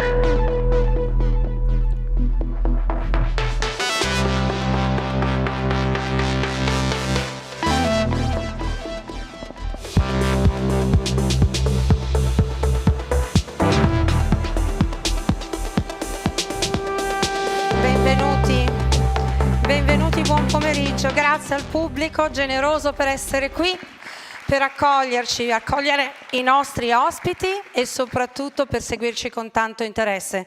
Stamattina abbiamo ricordato che cosa accade dal 21 al 29, esercitiamo la longevità innanzitutto entrando nelle sfere del che cos'è, e qui siamo per imparare, per ascoltare e per confrontarci. Mattina straordinaria, premi Nobel che hanno onorato il palco di questa prestigiosa università e ringraziamo ancora la rettrice per questa accoglienza. Senza indugio vi anticipo che in questa prima fase del pomeriggio 4 interviste, 4 esperienze, 4 punti di osservazioni, un obiettivo comune: invitarci a nuove riflessioni, scoprire degli spazi che non ci sono ancora chiari, comprendere il ruolo della tecnologia anche nel contesto dello human purpose. Il ruolo dell'azienda è fondamentale, ne approfitto per ricordare l'importanza dei partner sponsor che hanno sostenuto questa iniziativa, perché senza risorse le cose non avvengono. Con noi questo pomeriggio Nerio Alessandri di Tecnogym, Stefano Malagoli di Quadrivio Group, Stefano Genco di Nuance Audio e Cellular Luxottica e Fabio Bergamini di Sanofi. Bene, io darei il benvenuto al primo ospite, a cui chiedo di accomodarsi, Nerio Alessandri, founder and CEO di Tecnogym and Wellness Foundation. Benvenuto. Una bella emozione, soprattutto felice che ci siano 2 grandi aziende su questo palco oggi. Chiamerei un applauso, non perché le altre non ci piacciono, ma voglio dire, vogliamo dare onore al prestigio italiano. Bene, innanzitutto vorrei rompere l'indugio perché lei è un ruolo importante. Insomma. E come no? Founder and CEO di Tecnogym, una realtà straordinaria che ha creato passo e ritmo rispetto al concetto dello sport. Quindi le chiederei, prima di inoltrarmi delle domande, che cos'è lo sport per Tecnogym? Lo sport è uno stile di vita, lo sport è una cultura, lo sport è insegnamento, disciplina, rigore, è umiltà, orientamento ai risultati. Cioè, lo sport nella sua dimensione più verticale è entertainment per molti, ma nella sua espressione più orizzontale è stile di vita, quindi va visto anche in un'ottica più, come dire, proprio di scuola di vita. Concordo appieno, aggiungerei linguaggio, un modo per creare connessioni, adesione sociale e per aiutare anche i giovani a superare alcuni problemi che oggi sono inevitabilmente emergenti. Technology, oltre a essere un leader mondiale, prodotti straordinari, servizi straordinari, una presenza, una capillarità, vive lo sport e la salute in modo differente. Ha anche lanciato un nuovo concetto, no? Sul quale ha investito, credo, risorse e attenzione. Ci può raccontare in che modo da anni si impegna proprio nella diffusione del wellness come opportunità sociale legata a salute e prevenzione? Bene, un caro saluto a tutti prima di tutto e grazie per l'invito. Ma il wellness nasce 2000 anni fa, più o meno durante l'epoca romana, del mens sana in corpore sano, che è proprio il DNA dell'Italia. Quindi Technology, ma in particolare il sottoscritto, ha creduto fin dall'inizio della nascita, quando era in un piccolo garage di casa a Cesena in Romagna, a quello che poteva essere proprio uno stile di vita piuttosto che fare macchine per palestra. E quindi divenne immediatamente la The Wellness Company. Siamo stati più o meno 20 anni da soli, perché tutti credevano più nel bodybuilding, credevano più in un approccio edonistico, e poi è arrivato il fitness negli anni 95. Ma noi dai primi anni 90 fine 80 lanciamo questo concetto del wellness proprio in un'ottica di stile di vita, un approccio olistico, quindi come equilibrio, cultura, come prevenzione, salute, come performance a seconda delle declinazioni, quindi il wellness nella performance sportiva, il wellness nella fitness appunto e il wellness come più diciamo forma fisica. E 10 anni fa, più o meno, è diventata poi una parola comune, è entrata 8 anni fa nel dizionario della lingua inglese e oggi wellness è, io sono appena tornato dagli Stati Uniti, viene utilizzato, tanto è che poi anni fa mi premiarono negli Stati Uniti come l'inventore del wellness e io ogni volta dico guardate che l'hanno fatto 2000 anni prima di me il wellness e si mettono tutti a ridere perché poi gli americani oltre i 500 anni non vanno e quindi è una grande soddisfazione. Per concludere, il wellness comunque è la vera sostenibilità perché mettere al centro l'uomo, la persona, per il suo benessere, per la sua salute e longevità sana, significa, come noi diciamo, healthy people, healthy planet, quindi significa anche poi rispettare l'ambiente, perché le persone che si rispettano e rispettano i propri familiari, gli amici e insegnano e diffondono la qualità della vita come prevenzione, automaticamente rispettano l'ambiente. Tipicamente le persone che non rispettano se stessi, fumano, si drogano, bevono, mangiano male, sono sedentari, non ha importanza cosa, tipicamente non rispettano la natura, l'ambiente. Quindi da 17 anni che propongo durante il World Economic Forum a Davos, quale membro della comunità e partecipante a Davos, propongo dalla green economy alla wellness economy come opportunità per l'umanità. La ringrazio soprattutto per aver usato delle parole chiave che legate creano significati ancora più profondi. Tra l'altro vorrei ricordare che il concetto di salute è un concetto ubiquitario, ci appartiene sia dentro che fuori, è una sfida che noi rilanciamo quotidianamente, quasi a essere i CEO, cioè gli amministratori delegati di noi stessi, del nostro corpo e di entrare maggiormente in sintonia. Di recente però avete lanciato un concetto molto interessante, una parola che sicuramente farà strada e creerà tendenza. L'healthness, ce ne parli?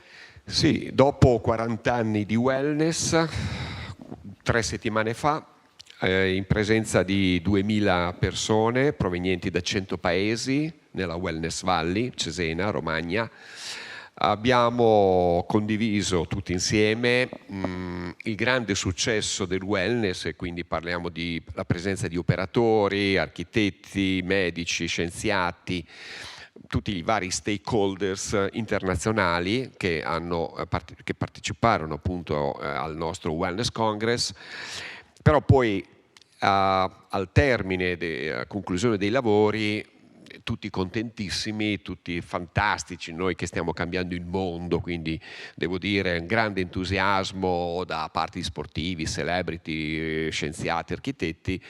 Io conclusi dicendo: se funziona e ha successo, il wellness significa che è obsoleto. E questo è stato ovviamente uno shocking, è stato, come dire, ma siccome è il nostro motto da quando l'azienda è nata e che diciamo sempre in ogni occasione che se funziona e ha successo significa che è obsoleto, proprio perché bisogna andare avanti, bisogna continuare a innovare, bisogna continuare ad alzare l'asticella, e senza sostituire il wellness, senza sostituire il fitness, senza sostituire, voglio dire, il bodybuilding, semmai perché i giovani in questo momento sono attratti, ma aggiungendo, e quindi in un'ottica di discontinuità ma in un'evoluzione, abbiamo detto è ora di parlare di healthness. Questo healthness, che sarà per i prossimi 30 anni di sicuro una priorità dei governi piuttosto che dei paesi e delle aziende, dico Technology così come altre aziende, consiste nel fatto che sostanzialmente oggi, io parlo per Technology, ma grazie a Technology, e penso non tante altre aziende per ora, ma in futuro lo sarà per tante altre, avendo noi raccolto trilioni di dati in questi 40 anni, perché abbiamo fondato un'azienda che si chiama My Wellness a Seattle nel 1996 e abbiamo oggi integrato in più di 30 anni circa 23 milioni di persone all'interno del nostro ecosistema, su 70 milioni di persone che utilizzano Technology tutti i giorni in 120 paesi, in 100 e passa mila location professionali, oltre a 500.000 di case. Abbiamo detto è giunto il momento, grazie alle AI, grazie ai dati, di entrare nell'era della hyper personalization, e quindi oggi, cosa che 10 anni fa non era possibile, ma neanche 3 anni fa, è possibile entrare in una personalizzazione come proprio precision training, come precision, in un concetto di adaptive training che noi facciamo già da ormai un paio d'anni grazie a una nuova tecnologia. E quindi noi, integrando tutti i wearable device, integrando tutte le app di consumatori e lavorando su tutte le nostre installazioni business to business che abbiamo fatto in questi 30 anni, siamo in grado di entrare in una situazione diversa che è prediction,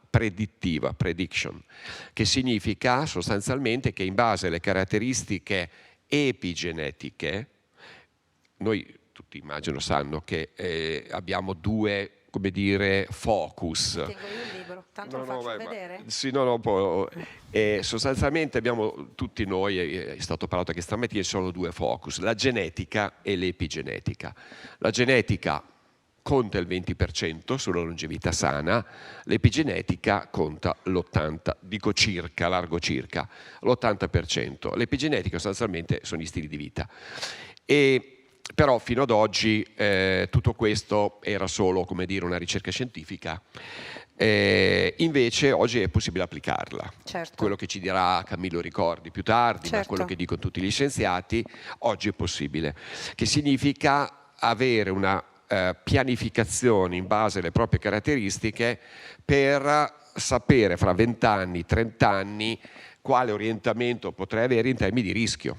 Quindi partendo dalla mia genetica, che è quella e non la posso cambiare, ma lavorando sulla mia epigenetica, che significa stili di vita, attraverso le AI, attraverso i miliardi di dati, è possibile predire, questo vale ovviamente per chi vuole fare sport piuttosto che chi vuole vivere più a lungo in modo sano, e poter diciamo, vedere strada facendo come ottimizzare.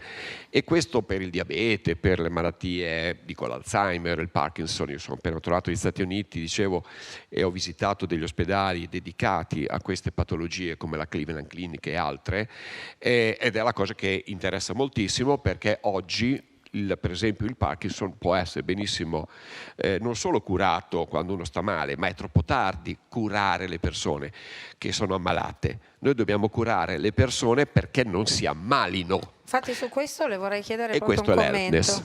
Le vorrei proprio chiedere un commento su questo, perché il nostro bias è che la salute sia qualcosa di cui ci occupiamo dopo, quando siamo un po' in là con l'età, e quindi soprattutto i giovani è un tema che non li riguarda.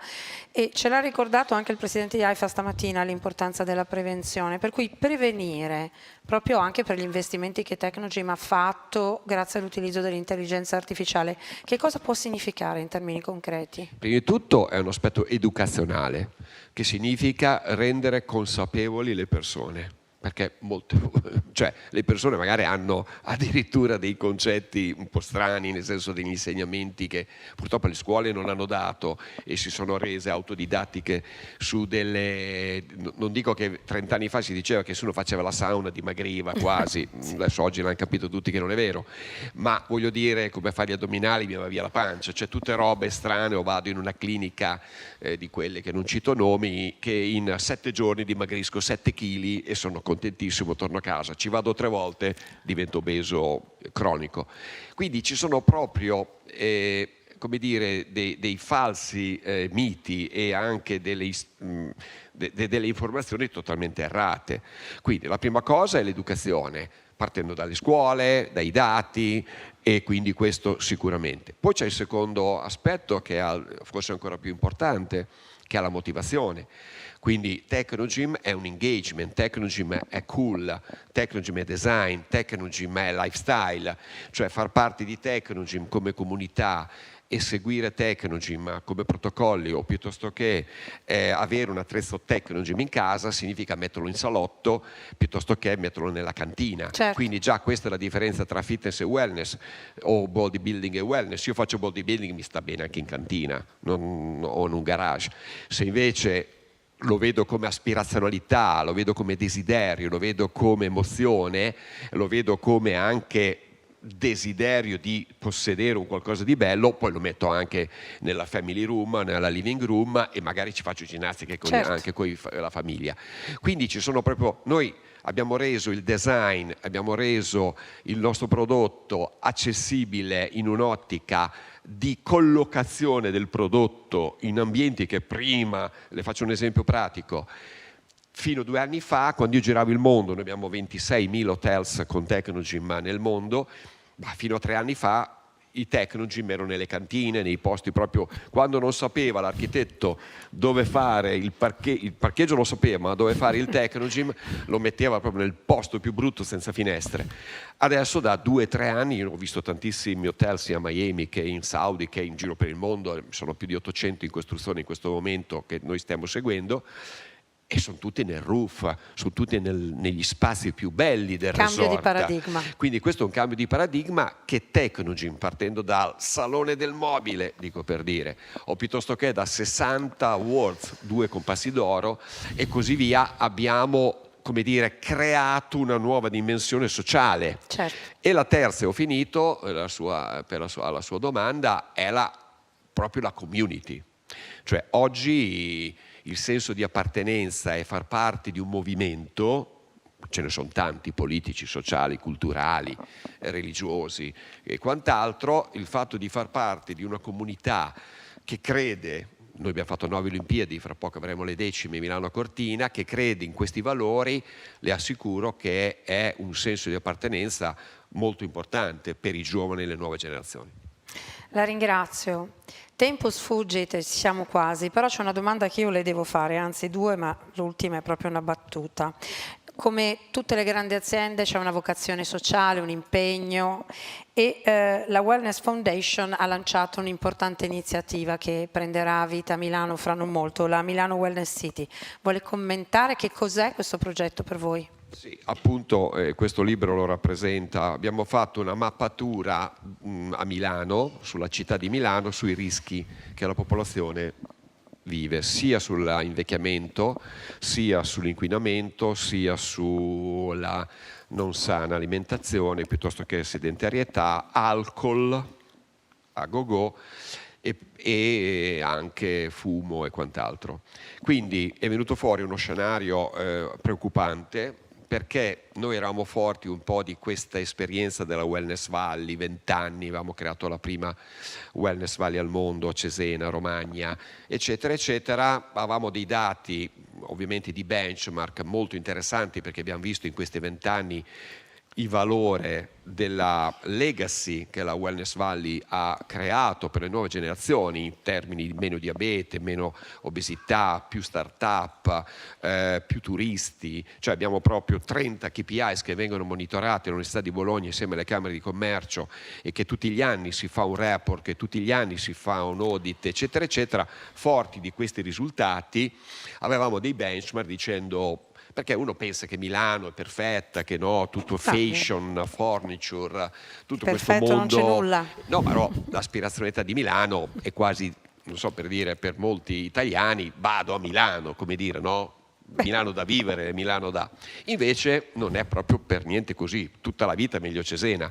Cioè, Vabbè, ognuno è di parte, ma mi sembra anche giusto. Scherzo. No, giusto, allora, giusto. siccome mi è nato un nipotino da pochi mesi, circa 18, e mia famiglia vive a Milano, anch'io la casa a Milano, pur vivendo in Romagna, Cesena, ho detto, ma che cosa lascio al mio nipotino, al mio piccolo Ludovico, che questo vivrà a Milano. Quindi vedendolo ai giardini in giro, vedendolo crescere in una situazione di un certo tipo, mi è venuta l'idea, insieme alla fondazione, abbiamo una fondazione insieme al team, qui vedo tutto il team, insieme alla Federica Alberti, il direttore, insomma il nostro team, mi è venuta l'idea, ho detto, ma facciamo un assessment, facciamo fare a una società esterna una diagnosi su cos'è Milano, da un punto di vista sia epidemiologico ma anche demografico, piuttosto che insomma morale, sono fuori dei dati, un affare alto così, dei dati molto preoccupanti, e abbiamo lanciato l'idea, proprio in previsione delle Olimpiadi di Milano-Cortina, l'idea di lasciare una legacy, a parte il piccolo Ludovico, nipotino, ma di lasciare una legacy alle nuove generazioni post Olimpiadi. E quindi abbiamo messo attorno a un tavolo tutti i principali stakeholders di Milano, quindi parlo di Milan, Inter, parlo di Bocconi, Politecnico, parlo di San Raffaele, Humanitas, Confindustria, Cariplo, insomma 15, non sto a fare la lista di tutti, Federalberghi, Fondazione Cortina, Milano Cortina, sicuramente ho dimenticato, sono 14, che hanno aderito a questo progetto con, diciamo, l'impegno di dare all'esecuzione, cioè di eseguire, di realizzare 1 o 2 progetti a testa. Quindi ognuno di queste entità, istituti, si sono presi l'impegno di portare avanti minimo 1, massimo 3 progetti che la Fondazione li ha concertati, fa il project management, misura lo stato di avanzamento dei progetti e ogni anno si fa un report che verrà pubblicato. Ecco, uno che ho dimenticato è il Corriere della Sera. E come partner. E pubblichiamo ogni anno i risultati. Il comitato si è già riunito più volte, i progetti sono partiti e ognuno di questi, chi fa nuove professioni come possono essere l'università, chi fa ricerca per la prevenzione, e quindi sia sull'educazione, sulla cultura, sul turismo, sulla scienza, eccetera, eccetera, replichiamo una Wellness Valley, non la Wellness Valley, ma la Wellness City. Per non farci mancare nulla, e concludo, abbiamo detto, vabbè, visto che ci siamo, ma perché non facciamo anche diventare Cortina la prima wellness destination al mondo? Sembrava anche questo una roba così, come magari la sto raccontando, invece è partita. Tutta Cortina gasata a 1000 dal sindaco, tutte le varie associazioni, alpini, scuola di sci, scuole, ospedali. Abbiamo già fatto 2 seminari con tutti i cortinesi, perché erano tutti scettici su ma come, cos'è sta roba, noi siamo Cortina.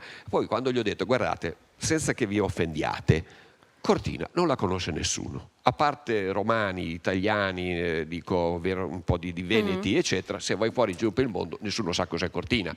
Magari conoscono, dico per dire, va a finire. No, ma la conoscono. No, glielo dico io, in America non la conoscono proprio. E lei pensa che la conoscono. E conoscono St. Moritz, conoscono Courchevel, ma non Cortina.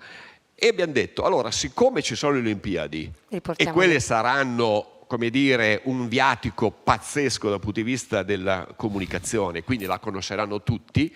Però qual è il problema? Secondo me, avendo un effetto già 9 delle Olimpiadi, che parte la depressione, cioè sostanzialmente tutti si aspettano che le Olimpiadi risolvono tutto, cosa che invece durante le Olimpiadi i negozi lavorano la metà, non c'è nessuno, la gente che abita lì scappa via, non ci vanno turisti, come è successo a Parigi. Io ero a Parigi durante le Olimpiadi e assicuro che insomma tutto il contrario di quello che pensavano, perché tutti hanno paura, tutti vanno via, il traffico, chiudiamo tutto, eccetera eccetera, chiuderemo anche le scuole, hanno detto, cosa che non serve ovviamente.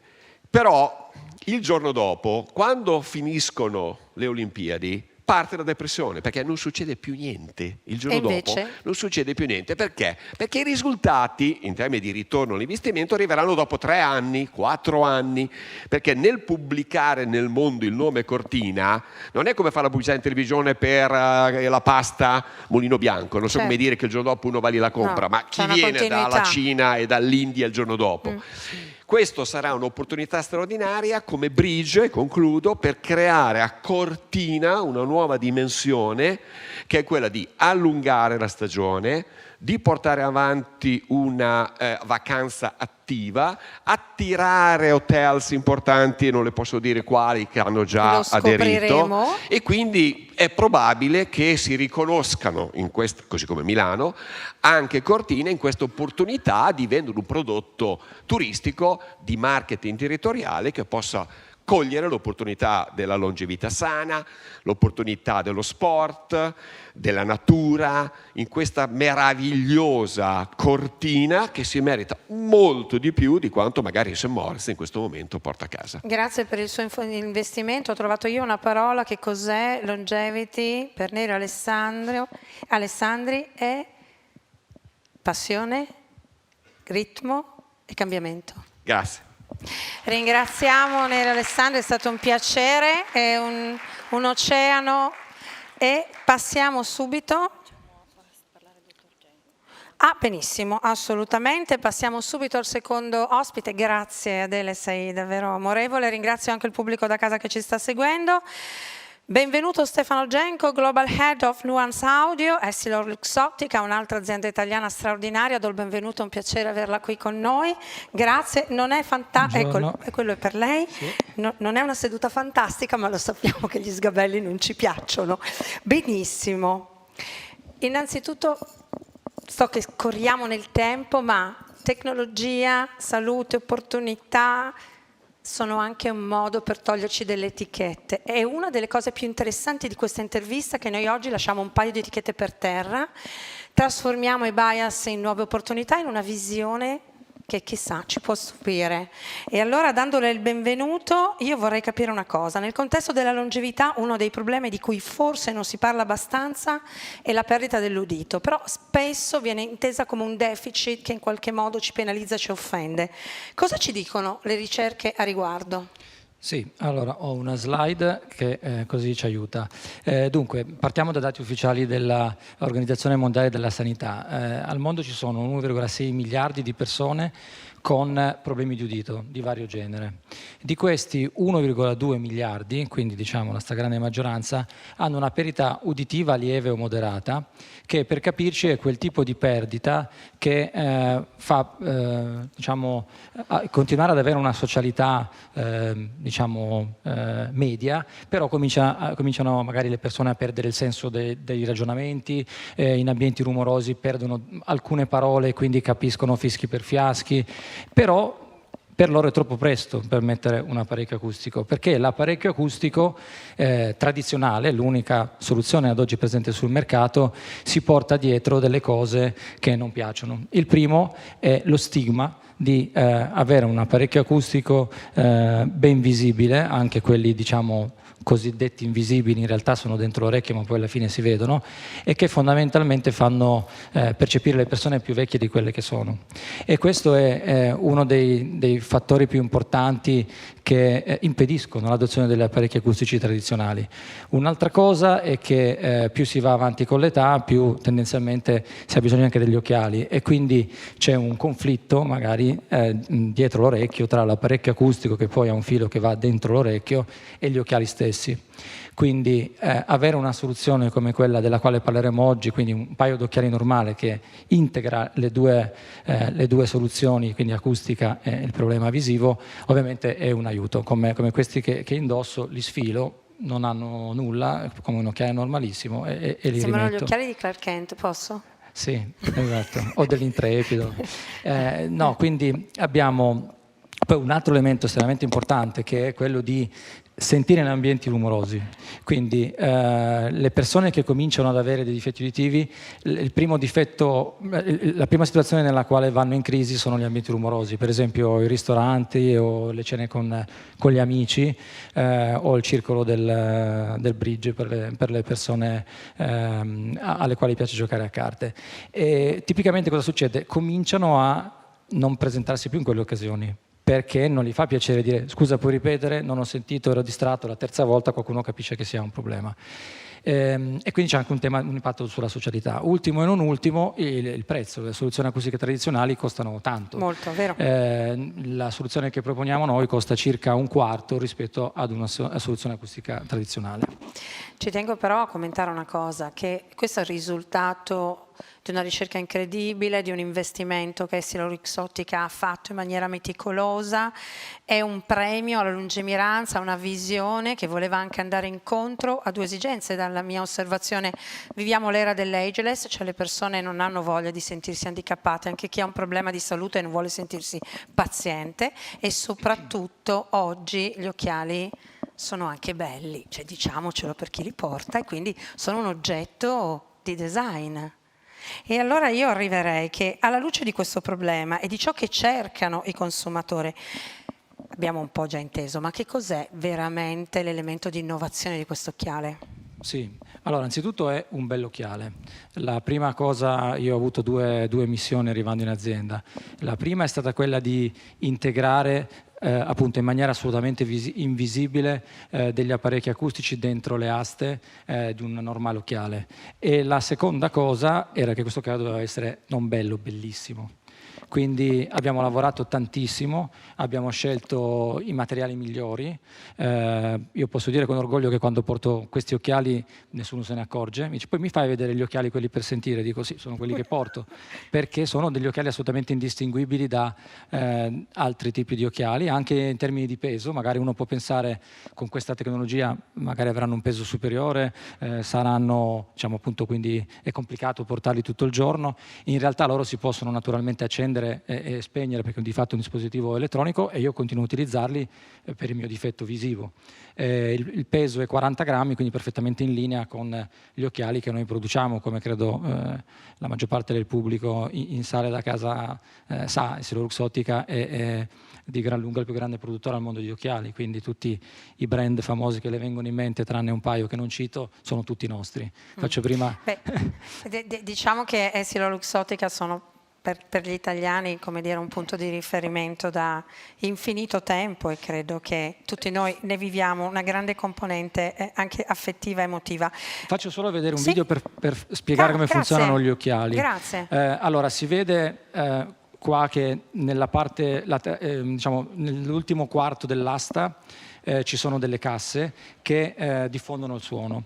Lo diffondono in maniera direzionale. Questo vuol dire che ciò che guardo è ciò che viene amplificato.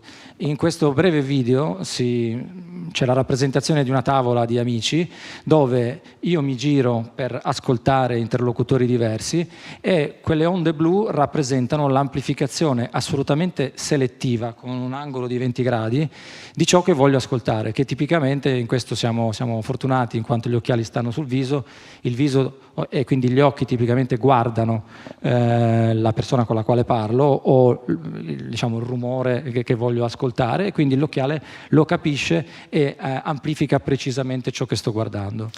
Lo ritengo semplicemente straordinario, soprattutto perché sentire non è semplicemente sentire, è sentirsi.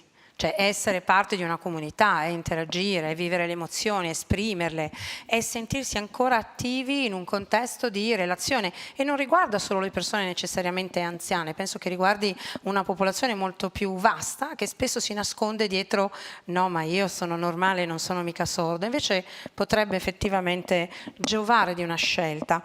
Io le chiedo a tale proposito, perché probabilmente molti sono in ascolto e molti sono oltremodo curiosi, il prodotto è già presente in Italia? Sì, siamo partiti 2 settimane fa a Milano in circa 70 negozi. Da questa settimana siamo anche a Roma, settimana prossima in Piemonte, insomma per metà aprile saremo ovunque in Italia, che vuol dire nel nostro caso 500 negozi di proprietà più una serie di altri. Poi siamo già partiti negli Stati Uniti su più di 2000 negozi, poi una chart che lo rappresenta, però insomma poi facciamo nelle prossime settimane, partiamo anche con la Francia, poi avremo la Germania, la UK, entro metà anno saremo presenti in più di 5.000 negozi nostri di proprietà più almeno altrettanti di terze parti.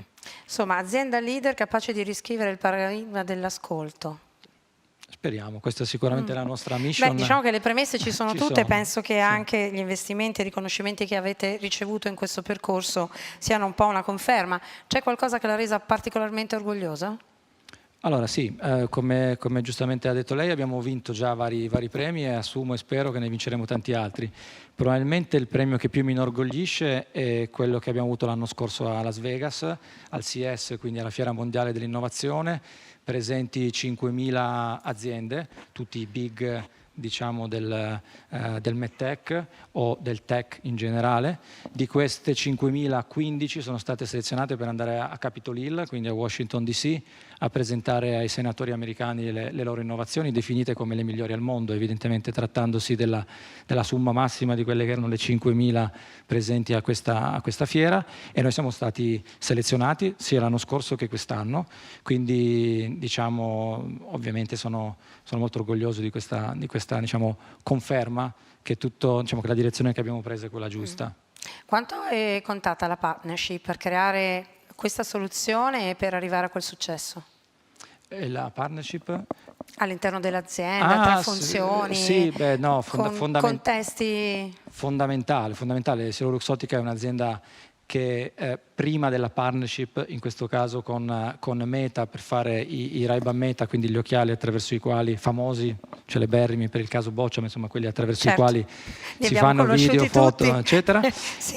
Diciamo, prima di quello noi facevamo solo occhiali tradizionali, poi abbiamo avuto questa partnership che ancora è attiva, e anzi stiamo sviluppando nuovi modelli, però Nuance è stato il primo caso di diciamo un prodotto MedTech fatto tutto da noi, un prodotto tech, perché i Ray-Ban Meta sopracitati sono solo tech.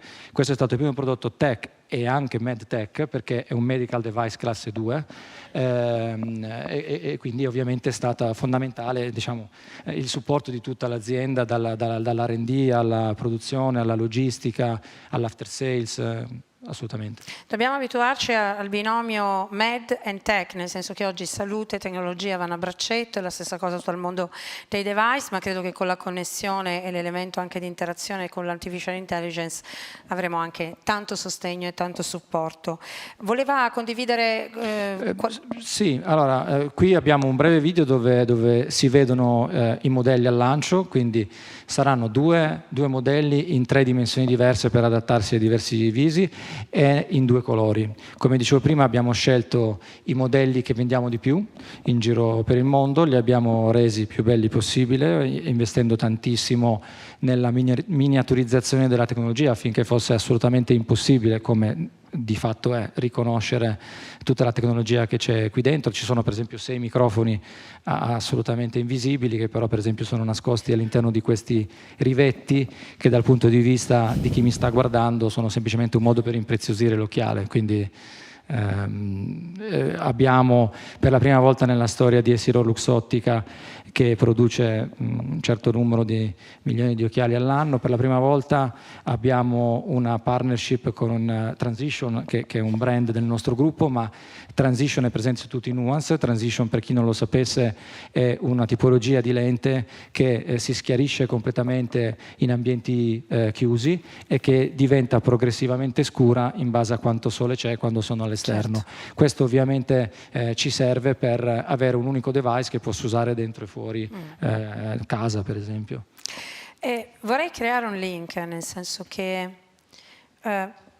prima di porle proprio la domanda su osserviamo il futuro, che poi è la domanda di chiusura, che cos'è la longevità per l'azienda che lei rappresenta e anche per lei come individuo, in funzione anche dell'opportunità di poter sfruttare, godere di soluzioni che in qualche modo rispondono a bisogni molto più grandi, no? Come il bisogno di sorridere e sentirsi felici. Sentire è sentirsi più felici. Assolutamente sì.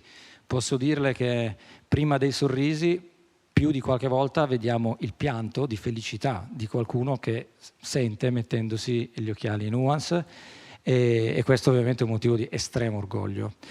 Longevità ovviamente vuol dire far stare bene le persone, soprattutto quando sono in là con gli anni, quindi noi siamo sicuramente in target, perché noi in questo momento siamo partiti da poco, come ho detto, negli Stati Uniti e in Italia, ma l'età media dei nostri clienti in questo momento è circa 65 anni, che già è un dato significativo, perché rispetto all'età media di adozione degli apparecchi acustici tradizionali, che è 74, noi stiamo dicendo che 10 anni prima facciamo star bene le persone. Quelle che si nascondono. Quelle che si nascondono. Vediamo, al di là appunto di qualcuno che si emoziona particolarmente, vediamo dei grandi sorrisi, perché sentire meglio vuol dire sentire gli uccellini, sentire i nipotini, tenere la televisione ad un volume più basso e non litigare con il marito o con la moglie tutte le sere, come per esempio hanno fatto per tanti anni i miei genitori, dicendo uno all'altro che era sordo.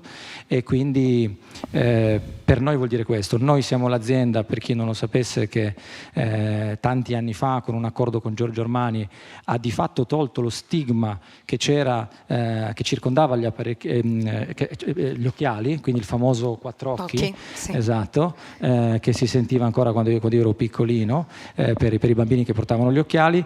E quindi noi siamo riusciti a togliere quello stigma lì, e la mia missione, la nostra missione è anche quella di togliere lo stigma che invece in questo momento è diciamo legato agli apparecchi acustici tradizionali. Sono sicura che ci riuscirete. Una battuta in chiusura, prima di salutarci, guardando al futuro, qual è la sfida e l'attesa? Sì, allora noi abbiamo, aspetti che faccio vedere questo era quello che dicevo prima, che è il piano di lancio nei vari paesi, dove si vede che appunto, se non l'ho già detto, raggiungeremo 5.000 negozi a breve. Ma mi permette di arrivare all'ultima slide.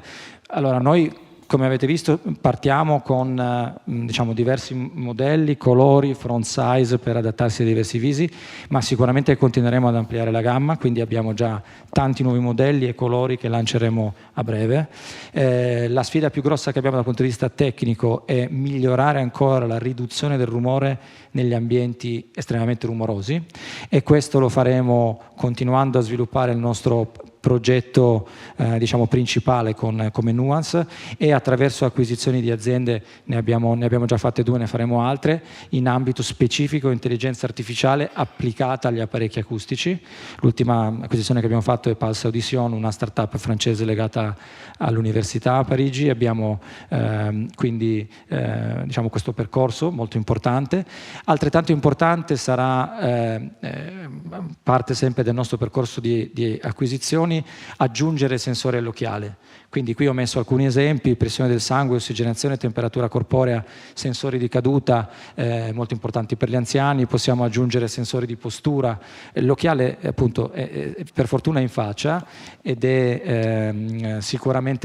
sarà sicuramente molto importante per noi e per i nostri clienti avere in un unico punto tanti elementi, tanti sensori che ci permetteranno, nell'ottica appunto dello stare meglio, di avere un monitoraggio, no? Di quello che è la Certo. situazione di salute. Certo. E poi in ultimo, che è qualcosa al quale anche lì attraverso un'acquisizione stiamo guardando, fare un test dell'udito direttamente dagli occhiali, quindi avere attraverso l'occhiale un sistema che mi permette di fare tutto, compreso diciamo, quello che in questo momento deve essere fatto con un professionista. Ovviamente ci andrà del tempo, faremo le cose come fa sempre Cellular Ottica bene, che vuol dire con tutte le certificazioni del caso. Ho saltato una slide, noi abbiamo avuto la certificazione dall'FDA negli Stati Uniti come appunto Medical Device classe 2, in Italia come Medical Device apparecchio acustico classe 2A, e continueremo a farlo. Siamo anche,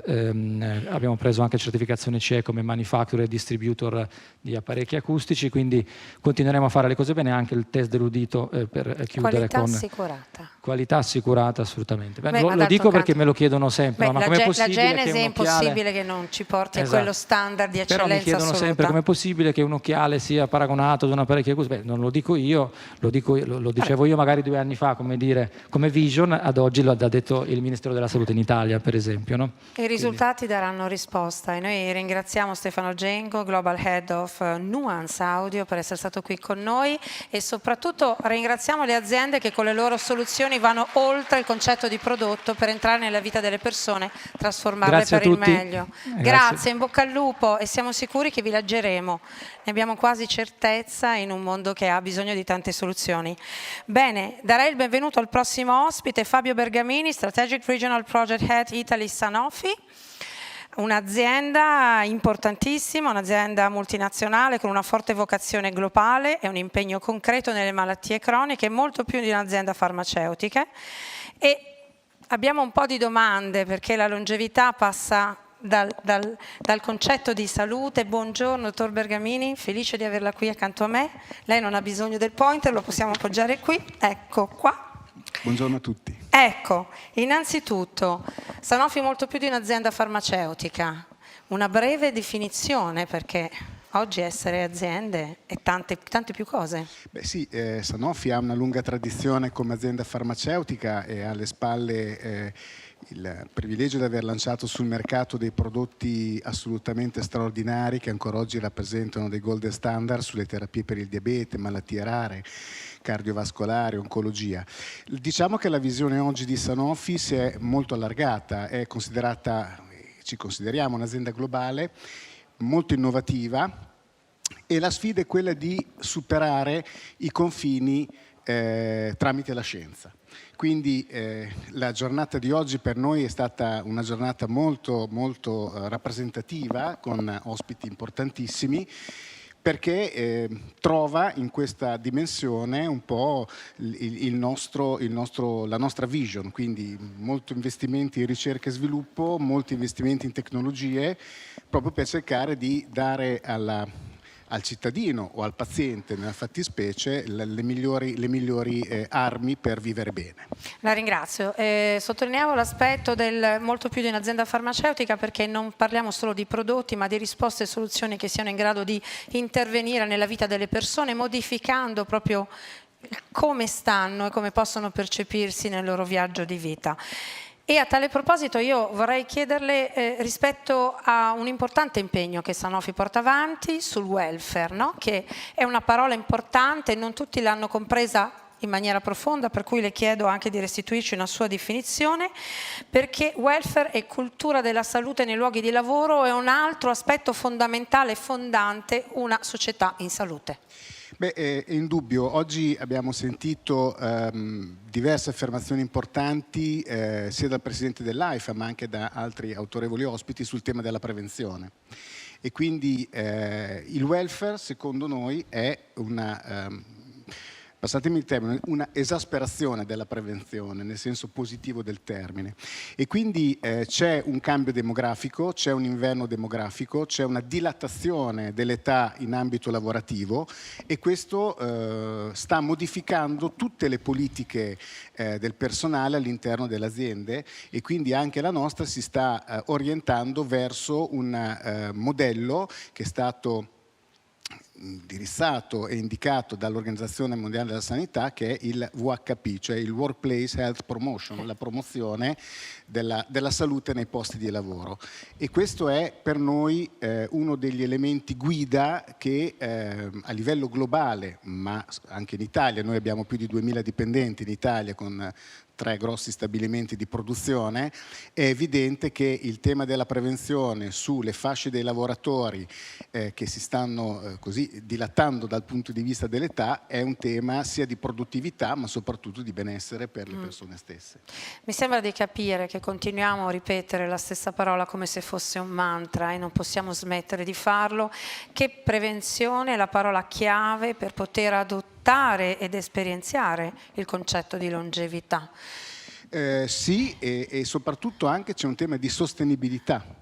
Perché fare prevenzione vuol dire cercare di rendere più sostenibile un sistema sanitario che a volte ha qualche difficoltà, evidentemente anche in Italia, a dare un'offerta di salute e di cura ai cittadini. E quindi prevenzione a tutto tondo però, perché dico una cosa in un ambito di longevità, però per noi la prevenzione è prevenzione nell'arco della vita, ovvero riteniamo che per avere delle persone senior felici bisogna partire dai bambini che siano felici e che abbiano tutti gli strumenti per vivere bene con delle caratteristiche di qualità di vita importanti, dall'alimentazione alla prevenzione alle vaccinazioni. Grazie, perché ci ha anche ricordato poi 3 pilastri del festival, del summit, che appunto le conferenze, i laboratori e l'educazione. Senza educazione non ci può essere un cambio di mindset, di atteggiamento, anche di pensiero, no? Rispetto a perché è importante prendersi cura. E allora vorrei anche chiederle qual è l'impegno di Sanofi in generale nell'essere, come dire, un portavoce, un ambassador su queste tematiche, non solo all'interno magari del comparto farmaceutico, ma anche come stimolo ed esempio nelle PMI. Grazie di questa domanda, perché ci permette di sottolineare 2 grosse linee di execution. La prima è all'interno, come dicevo, quindi per tutti i dipendenti ci sono delle linee di educazione che portano a valorizzare il concetto di prevenzione, e prevenzione non vuol dire soltanto la vaccinazione in sé, ma vuol dire anche non prendere l'ascensore e fare le scale, mangiare in maniera adeguata. Noi abbiamo tutte le nostre ristoranti interni che sono certificati con nutrizionista, in modo che uno sa perfettamente che se mangia un piatto di pasta sono circa 400 chilocalorie, se mangia le proteine sa che cosa servono le proteine. E questo, diciamo, riguarda il mondo Sanofi. Poi c'è tutto un tema sul quale Sanofi diciamo così, si porta, che è il mondo esterno, quindi lavorando con le istituzioni, con le varie regioni, con le varie mondo dell'associazionismo e con il mondo ad esempio della scuola, perché coerentemente con quanto abbiamo detto prima noi sosteniamo ormai da anni delle politiche ad esempio con la FISI, Federazione Italiana Sport Invernali, dove insieme a maestri di sci e a campioni del mondo dello sport sciistico facciamo educazione all'interno del comparto scolastico con l'aiuto delle istituzioni stesse, con anche l'endorsement delle istituzioni stesse. Quindi c'è un'attività interna e coerentemente c'è un'attività esterna. E chiudo, c'è anche un'attività di stimolazione nei confronti della politica affinché possano mettere in atto e dovrebbero mettere in atto alcuni accorgimenti sul tema della prevenzione e dell'educazione. E era un commento rispetto al fatto che non c'è più una separazione tra contesto del lavoro, il resto della società e la famiglia, perché ciò che è dentro è fuori, e diciamo che chi lavora all'interno di un'azienda poi torna a casa e porta anche le buone pratiche, e allo stesso modo come i ragazzi che vanno a scuola prendono e portano le buone pratiche, per cui è, diciamo, massimizzare lo sforzo, e per quello che ritengo che le aziende sempre più abbiano, come dire, un ruolo sociale sulla collettività. Dico solo, faccio un esempio secondo me, che è paradigmatico. Noi lo smart working lo pratichiamo dal 2014, quindi quando c'è stato il periodo della pandemia eravate pronti. Eravamo pronti, abbondantemente pronti. Poi avremmo preferito non affrontare quel periodo, però anche questo faceva parte dell'educazione, perché partire in tempi non sospetti con un'educazione che poi produce un benessere per il lavoratore che sta a casa, nel suo ambiente, quindi voglio dire, tutto Bene, perché fa numero. c'è anche un benessere che, come dire, non può prescindere il nostro cervello, un organo straordinario. Volevo farle una domanda in merito a un concetto interessante, che è proprio quello dell'ageless, ne abbiamo parlato prima, e c'è un importante gruppo di lavoro, l'intergruppo parlamentare sull'invecchiamento attivo. Ecco, qual è il rapporto con questo progetto e in che modo Sanofi si inserisce? Ma guardi, allora, chiudo il ragionamento precedente dicendo che concretamente noi nel 2025 siamo stati certificati dalla Age Friendly Company, quindi siamo una società a livello globale che è certificata sul tema delle diversità di età, con modelli di reverse mentoring, reskilling e tutto quello che diciamo così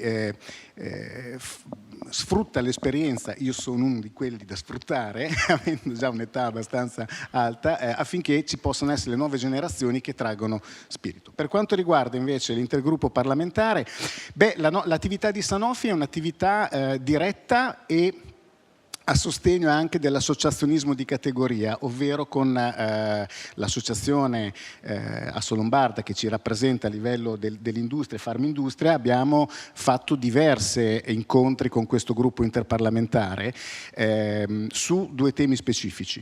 Il primo era cercare di normare a livello nazionale il circuito della VHP, perché VHP è quel circuito che dicevo prima sulla prevenzione nei posti di lavoro. Non è solo un acronimo, è un significato. Workplace Health Promotion.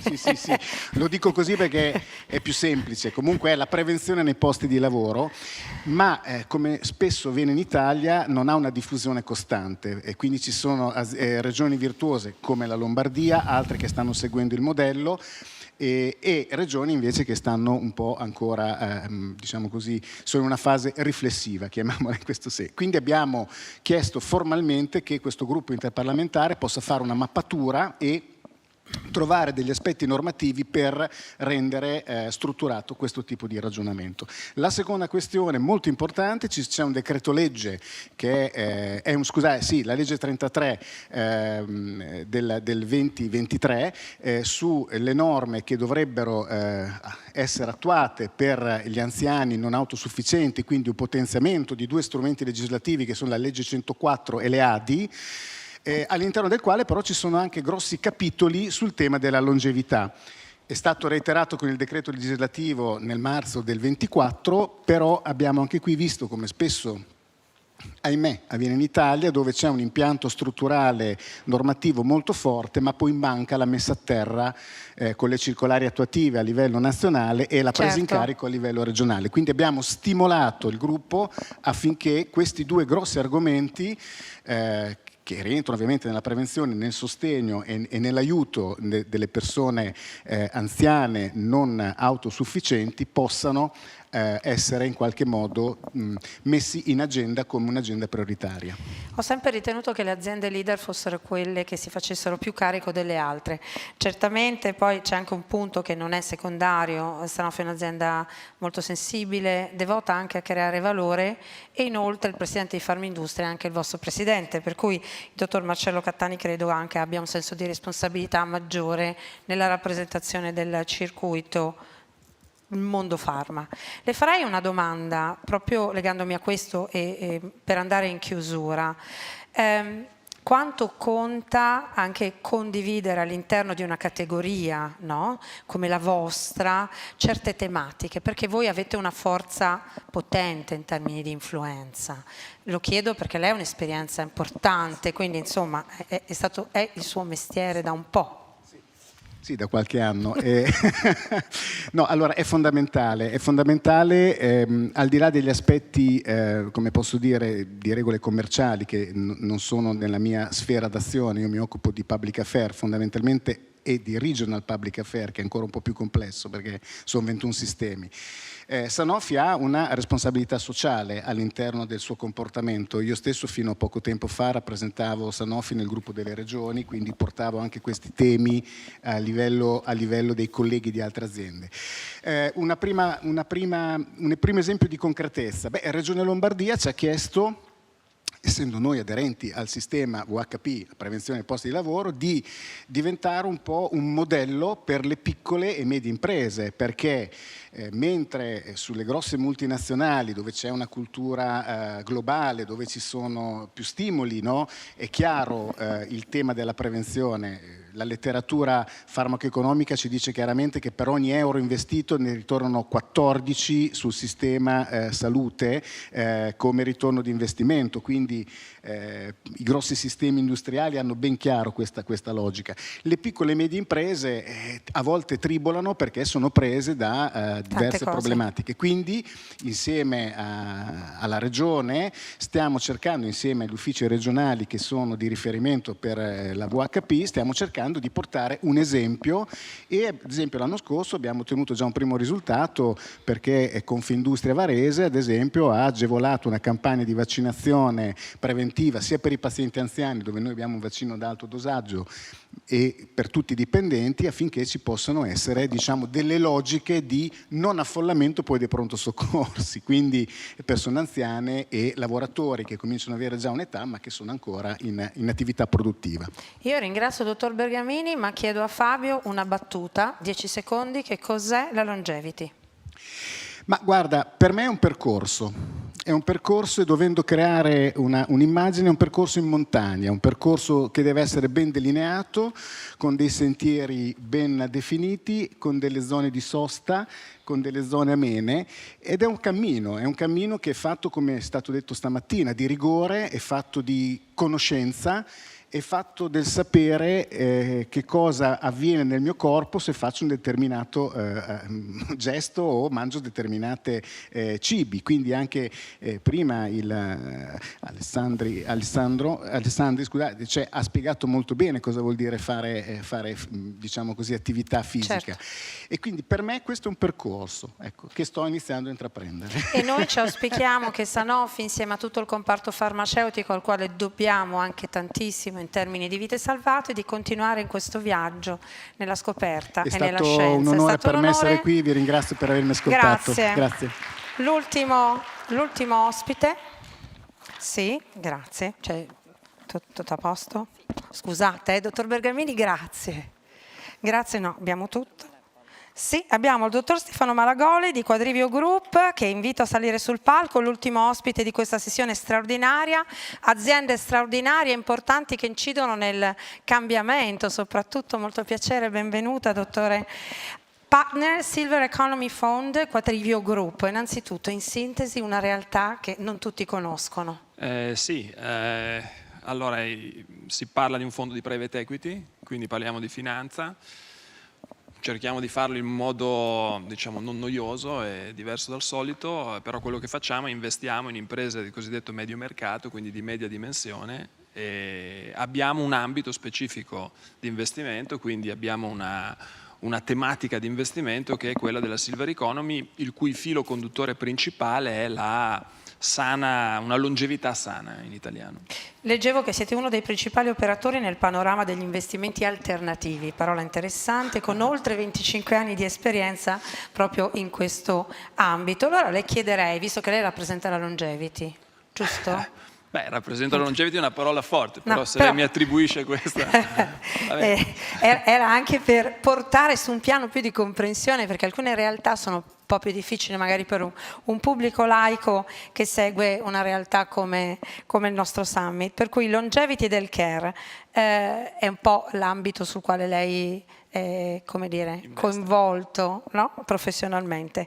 Oggi siamo tutti decisamente più consapevoli sul fatto che è un'arena sul quale tutti vogliono esserci, c'è tanto interesse, ci sono tanti progetti, tanti investimenti. Ecco, qual è e quanto è importante investire su questo fronte? Allora, sicuramente a livello di importanza è stato per esempio molto chiaro da quello che ha detto Bergamini un attimo fa, perché da una parte c'è il mondo degli investimenti privati, che è quello nel quale noi operiamo, e dall'altra parte c'è il mondo degli investimenti pubblici. Allora, il tema della prevenzione e quindi di garantire a livello anche sistemico una longevità sana è un tema nel quale si incontrano questi due mondi. Si incontrano con un obiettivo che ormai si deve qualificare in termini di necessità, perché anche i nostri sistemi pubblici difficilmente riusciranno a reggersi se non saremo in grado di promuovere iniziative e quindi anche di fare convergere capitali, che siano pubblici o privati, ma che abbiano una capacità selettiva, quindi di selezionare investimenti che siano appunto adeguati per garantire una sempre maggiore longevità sana, perché non basta la longevità, deve essere sana affinché i sistemi siano sostenibili. Abbiamo compreso che longevità come internet prima e anche artificial intelligence sono parole chiave su cui tutti riflettono e pongono attenzione. Silver Economy Fund è il primo veicolo di private equity che investe in aziende che offrono beni e servizi per la Silver Age.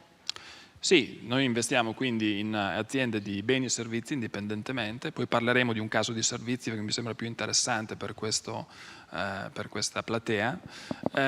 Lo facciamo, diciamo, quello che cerchiamo sono aziende i cui prodotti o i cui servizi soddisfano bisogni di persone che hanno più di 50 anni, quindi non più di 65 o 70 o più anni. Quindi per noi Silver Economy è questo. E in questo ambito investiamo in healthcare, quindi che cosa significa? Significa aziende che producono device medici. Abbiamo per esempio recentemente comprato un'azienda che produce spirometri in Italia, a Roma, oppure abbiamo comprato un'azienda vicino a Bologna che fa macchine per l'anestesia e per la ventilazione polmonare. Investiamo in servizi e abbiamo comprato in questo caso lo scorso anno a Londra un gruppo di cliniche che è specializzato in medicina estetica e chirurgia anche prevalentemente plastica. All'interno di quell'iniziativa poi mi farà certamente una domanda abbiamo investito in una clinica di longevità che stiamo lanciando con alcuni parametri. Quello che è importante nel nostro lavoro di investitori finanziari privati, anche se diciamo un po' per smarcare il tema del private equity come il mondo diciamo del male, in realtà noi quello che facciamo, ovviamente conta molto come fai le cose, perché può essere bene o può essere male, ma quello che noi facciamo è investire, nel nostro caso l'80% dei nostri capitali, dei capitali che investiamo, sono capitali di fondi pensione, sono capitali di fondazioni, e quindi sono capitali che poi tornano, se noi li investiamo bene come ci auguriamo di fare, ci sforziamo comunque di fare, tornano poi positivamente sulla collettività. Prima di parlare della case, che magari potrebbe, come dire, essere oggetto già di un suo intervento, volevo capire come approcciate a queste tematiche con i vostri stakeholder e i vostri investitori. Allora, questo è un punto importante perché probabilmente l'ambito in cui è più complesso coniugare dinamiche di finanza con dinamiche di investimento è quello dell'healthcare, quindi della salute. Perché? Perché c'è anzitutto un tema etico fondante, come si declina pragmaticamente, quindi quale obiettivo ci siamo dati, e quindi questo è un elemento che comunichiamo agli investitori ovviamente. Ci siamo dati l'obiettivo quando investiamo soprattutto in aziende di servizio, quindi cliniche di qualsiasi tipo, di dividere in modo chiaro la dimensione manageriale, gestoria da quella medico-sanitaria. Perché?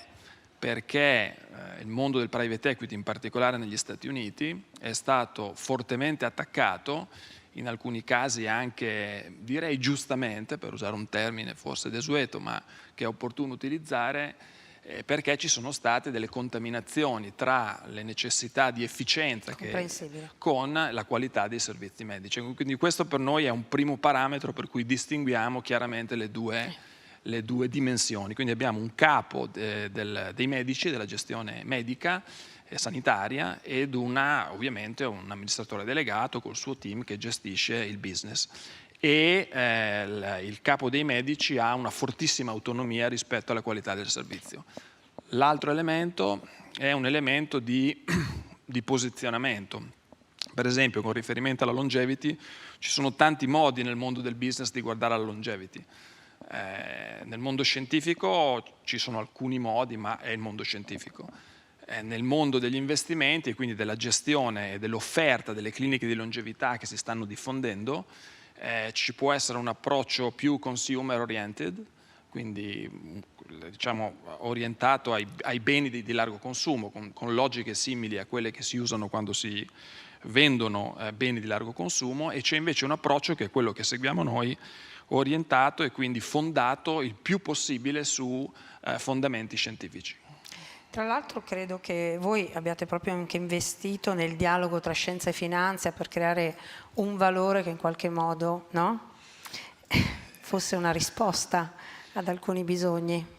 Sì, questo dialogo, diciamo, i contenuti di questo dialogo, avendo ovviamente la necessità di offrirveli in sintesi, sono questi due che vi ho detto adesso, cioè sono da una parte uno sforzo etico che in termini pragmatici si traduce nell'esempio che vi ho fatto in questa distinzione gestoria, e dall'altra parte il tema del posizionamento, cioè noi investiamo in aziende che abbiano un posizionamento, e questo per la longevità ha un rilievo molto importante, perché la longevità in termini di offerta nelle cliniche di longevità oggi è un mondo estremamente variegato. Sì, poi non è tutto allo stesso livello, né la fruizione dei servizi sono tutti allo stesso livello di qualità, diciamo. Si vede di tutto, è per quello che dicevo prima. Si vede di tutto, e per noi non bisogna confondere la dimensione dei beni di largo consumo, come fosse un bene di largo consumo, anche se è un servizio, la dimensione luxury che qualvolta si intravede, e la dimensione invece medico-scientifica che deve essere il fondamento di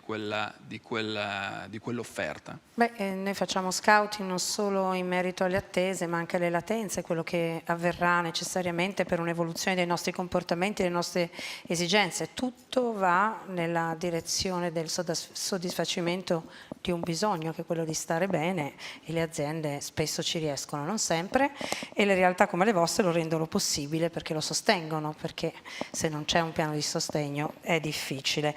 Qual è la strategia del fondo attualmente? Ma noi investiamo in aziende di cosiddetto medio mercato, come ho detto, quindi aziende di media dimensione. Abbiamo una presenza internazionale, almeno in Occidente, questo significa in Europa e negli Stati Uniti. Quando investiamo in imprese italiane dove ci sono grandissime eccellenze sul prodotto, non sempre sull'organizzazione commerciale, cerchiamo di facilitare lo sviluppo internazionale attraverso ulteriori acquisizioni, in modo che queste aziende possano avere una penetrazione, per esempio nel mercato americano, che è uno degli esempi, più profonda e più solida, e quindi questo è quello che in sintesi facciamo. Quando investiamo sulle aziende di prodotto principalmente. Le aziende di servizio hanno, quindi le cliniche, hanno tipicamente delle dinamiche di sviluppo, anche lì c'è un tema di concentrazione, quindi di aumentare la concentrazione, però solitamente in ambiti territoriali più limitati, perché non c'è un tema esportativo, c'è un tema di... E lì ci sforziamo quindi di essere più forti sulla qualità del servizio che offriamo, che viene offerto dalle aziende. E questo passa attraverso quindi non una qualità estetica. Certo c'è anche l'elemento estetico, perché poi è interessante anche notare che la longevità ha due declinazioni, almeno in termini di servizio, quindi commerciali. Una declinazione è quella che precisava prima Nerio Alessandri quando diceva la personalizzazione, e questa è la declinazione che tendiamo a seguire anche noi, per esempio nella clinica che abbiamo comprato a Londra, dove hai una fascia di clientela con capacità di spesa elevata, e quindi lì l'obiettivo è la personalizzazione. Poi però c'è anche un tema di prevenzione, che era quello che diceva più Bergamini. C'è un tema di necessità, che ci sarà sempre di più, di democraticizzazione dell'offerta di longevità. E qui è più è un tema più complesso nel quale sicuramente attendere il pubblico e il privato dovranno interagire in modo più forte. Sicuramente comunque longevity non è un concetto bipolare e ha una serie di sfaccettature che sono anche inerenti un po' ai bisogni sui quali ci stiamo sfidando in questo contesto. Lei prima menzionava un importante case e ce la vuole raccontare magari anche per esprimere meglio il valore di una case su un ambito come questo? Sì, questo diciamo lo abbiamo fatto a Londra, lo avremmo potuto fare in Italia, ma abbiamo trovato occasione di farlo a Londra, dove abbiamo comprato questo gruppo di cliniche estetiche. Ci siamo interrogati sulla possibilità di coniugare, che non è un'idea geniale, perché è un'idea che ormai si sta diffondendo un po' ovunque, almeno in Occidente, diciamo, l'elemento estetico con la longevità. Quindi abbiamo lanciato una clinica di longevità. In realtà sarà lanciata a Londra in Harley Street, che è la via principale delle cliniche private, al 31 di marzo. E il tema è come lo abbiamo fatto, cioè lo abbiamo fatto seguendo quello che le dicevo prima. Abbiamo identificato un medico che è un medico che ha una lunga esperienza nella ricerca contro il cancro, non solo nella ricerca, ma ha fatto anche attività di chirurgica. Lo abbiamo fatto sviluppando un servizio centrato su quello che è fino ad oggi, che sono gli elementi diciamo più forti da un punto di vista anche scientifico, che riguardano la diagnostica in longevità, e quindi declinando tutta una serie di apparecchiature, quelle migliori che abbiamo trovato sul mercato, in modo da poter offrire un servizio di diagnostica di alto livello. E poi in termini cosiddetti terapeutici, lì diciamo, i pillars sono chiari, no? Sono 3-4, uno è la qualità del sonno, che certamente ha un impatto sulla longevità, l'altra la nutrizione, di cui si è parlato e di cui si parlerà sempre di più, poi c'è lo sport, quindi il movimento fisico, e poi c'è il tema, questi sono i tre pillars principali, e diciamo, quindi dalla diagnostica a questo tipo di offerta. In questo modo abbiamo posizionato il nostro servizio. I driver sono la capacità di prevenire, quindi di stabilire con dei biomarcatori quella che è la probabilità di ammalarsi di cancro in futuro, quella che è la probabilità di avere malattie cardiovascolari, oltre che misurare la salute cardiovascolare nel momento in cui il paziente si sottopone a. Poi c'è l'equilibrio metabolico, che è un altro elemento fondante, e qui c'è chiarezza da un punto di vista scientifico, e questi sono gli aspetti principali della nostra offerta. Chissà quante cose possiamo aspettarci da qui a 3-5 anni. Cambieranno molte cose, sì. Cambieranno molte cose. Senta, vorrei chiedere anche a lei questa domanda un pochino più personale. Cos'è la longevity? Allora, per Stefano Malagoli. Per me personalmente, io mi auguro che ci sia un atteggiamento e che la longevity si arricchisca di contenuti anche etici, che da un punto di vista capitalistico ci sia sempre più capacità da parte nostra, del privato, ma anche del pubblico, di selezionare i progetti adeguati, e che la longevità possa arricchirsi anche di contenuti umanistici, per tutto quello che significa, perché credo che di questo ci sia bisogno nel mondo, soprattutto in Occidente. Siamo tutti in osservazione, curiosi, certi che qualcosa di straordinario accadrà, soprattutto accadrà da qui a brevissimo. Io ringrazio il dottor Malagoli per essere stato qui con noi, averci illustrato un mondo che conosciamo in pochi, perché non tutti sono addentro. Ringraziamo tutti gli ospiti di questa prima fase del pomeriggio, e io ho un passaggio di testimone importantissimo, quindi vorrei chiamare qui accanto a me Antonella Santuccione Ciada, la dottoressa Santuccione, che ringrazio per essere qui. È un onore darle il benvenuto, dottoressa. So che avrà un resto del pomeriggio straordinario con ospiti straordinari. Torniamo alla scienza.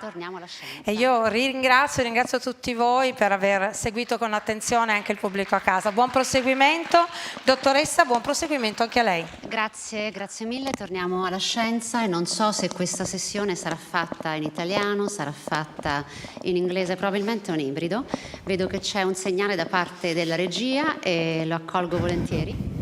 Abbiamo un video e quindi vi invito a prestare attenzione e aspettiamo che venga appunto mandato il video. Nel frattempo we wake up and we get ready for the video to be. Arriva il video?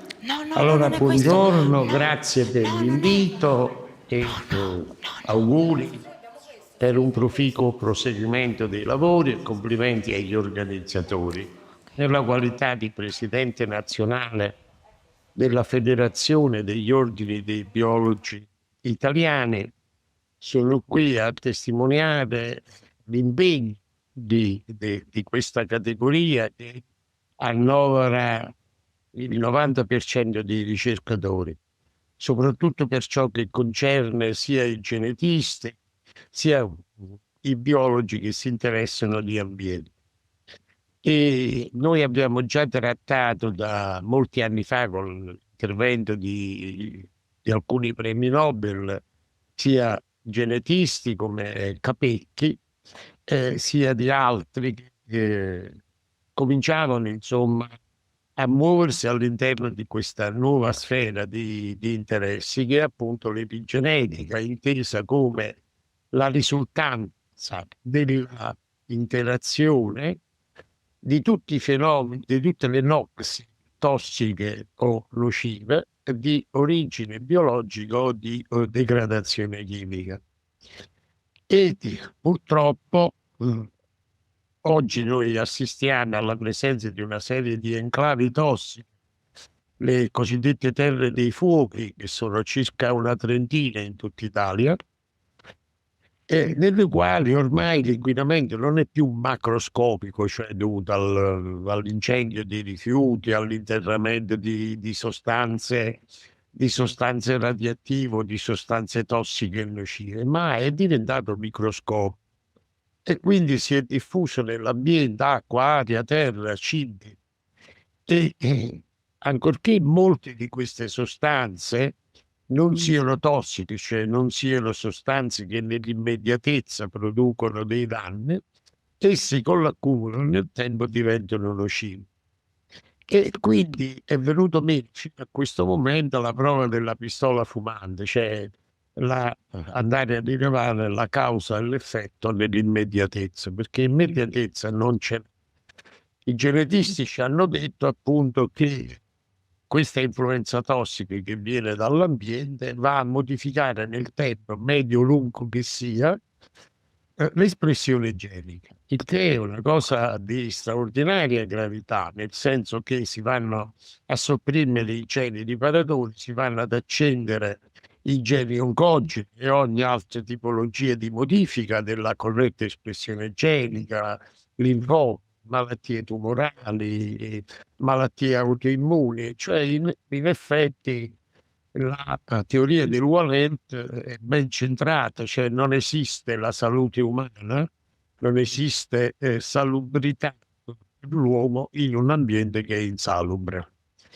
Quali sono questi fenomeni? I fenomeni sono appunto di modificazione dell'espressione genica e vengono tuttavia ancora oggi sottovalutati, nel senso che la medicina tradizionale, chiamiamola la medicina allopatica, poco si è interessata fino a questo momento di questi fenomeni.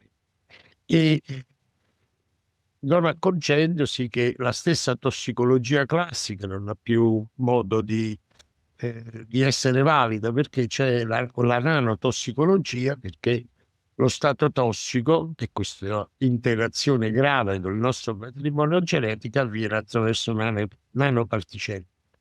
Un recente studio della Università Federico II di Napoli, fatto sugli ioni rana, che sono i più diffusi nell'ambiente per il millenario uso del verde rame, ha dimostrato che nelle enclavi tossiche oltre il 60% dei giovani in età fertile diventa infertile, perché questi metalli pesanti si vanno a legare alle protammine, che sono questi involucri proteici che avvolgono i cromosomi, e una volta che il gamete maschile è entrato nell'ovocite, cioè nel gamete femminile, i cromosomi non si riescono più a spogliare di questo involucro grazie ai legami covalenti che gli atomi positivi come quelli del rame hanno determinato, per cui non riesce più a mettere in comunione con l'ovocita il suo patrimonio genetico.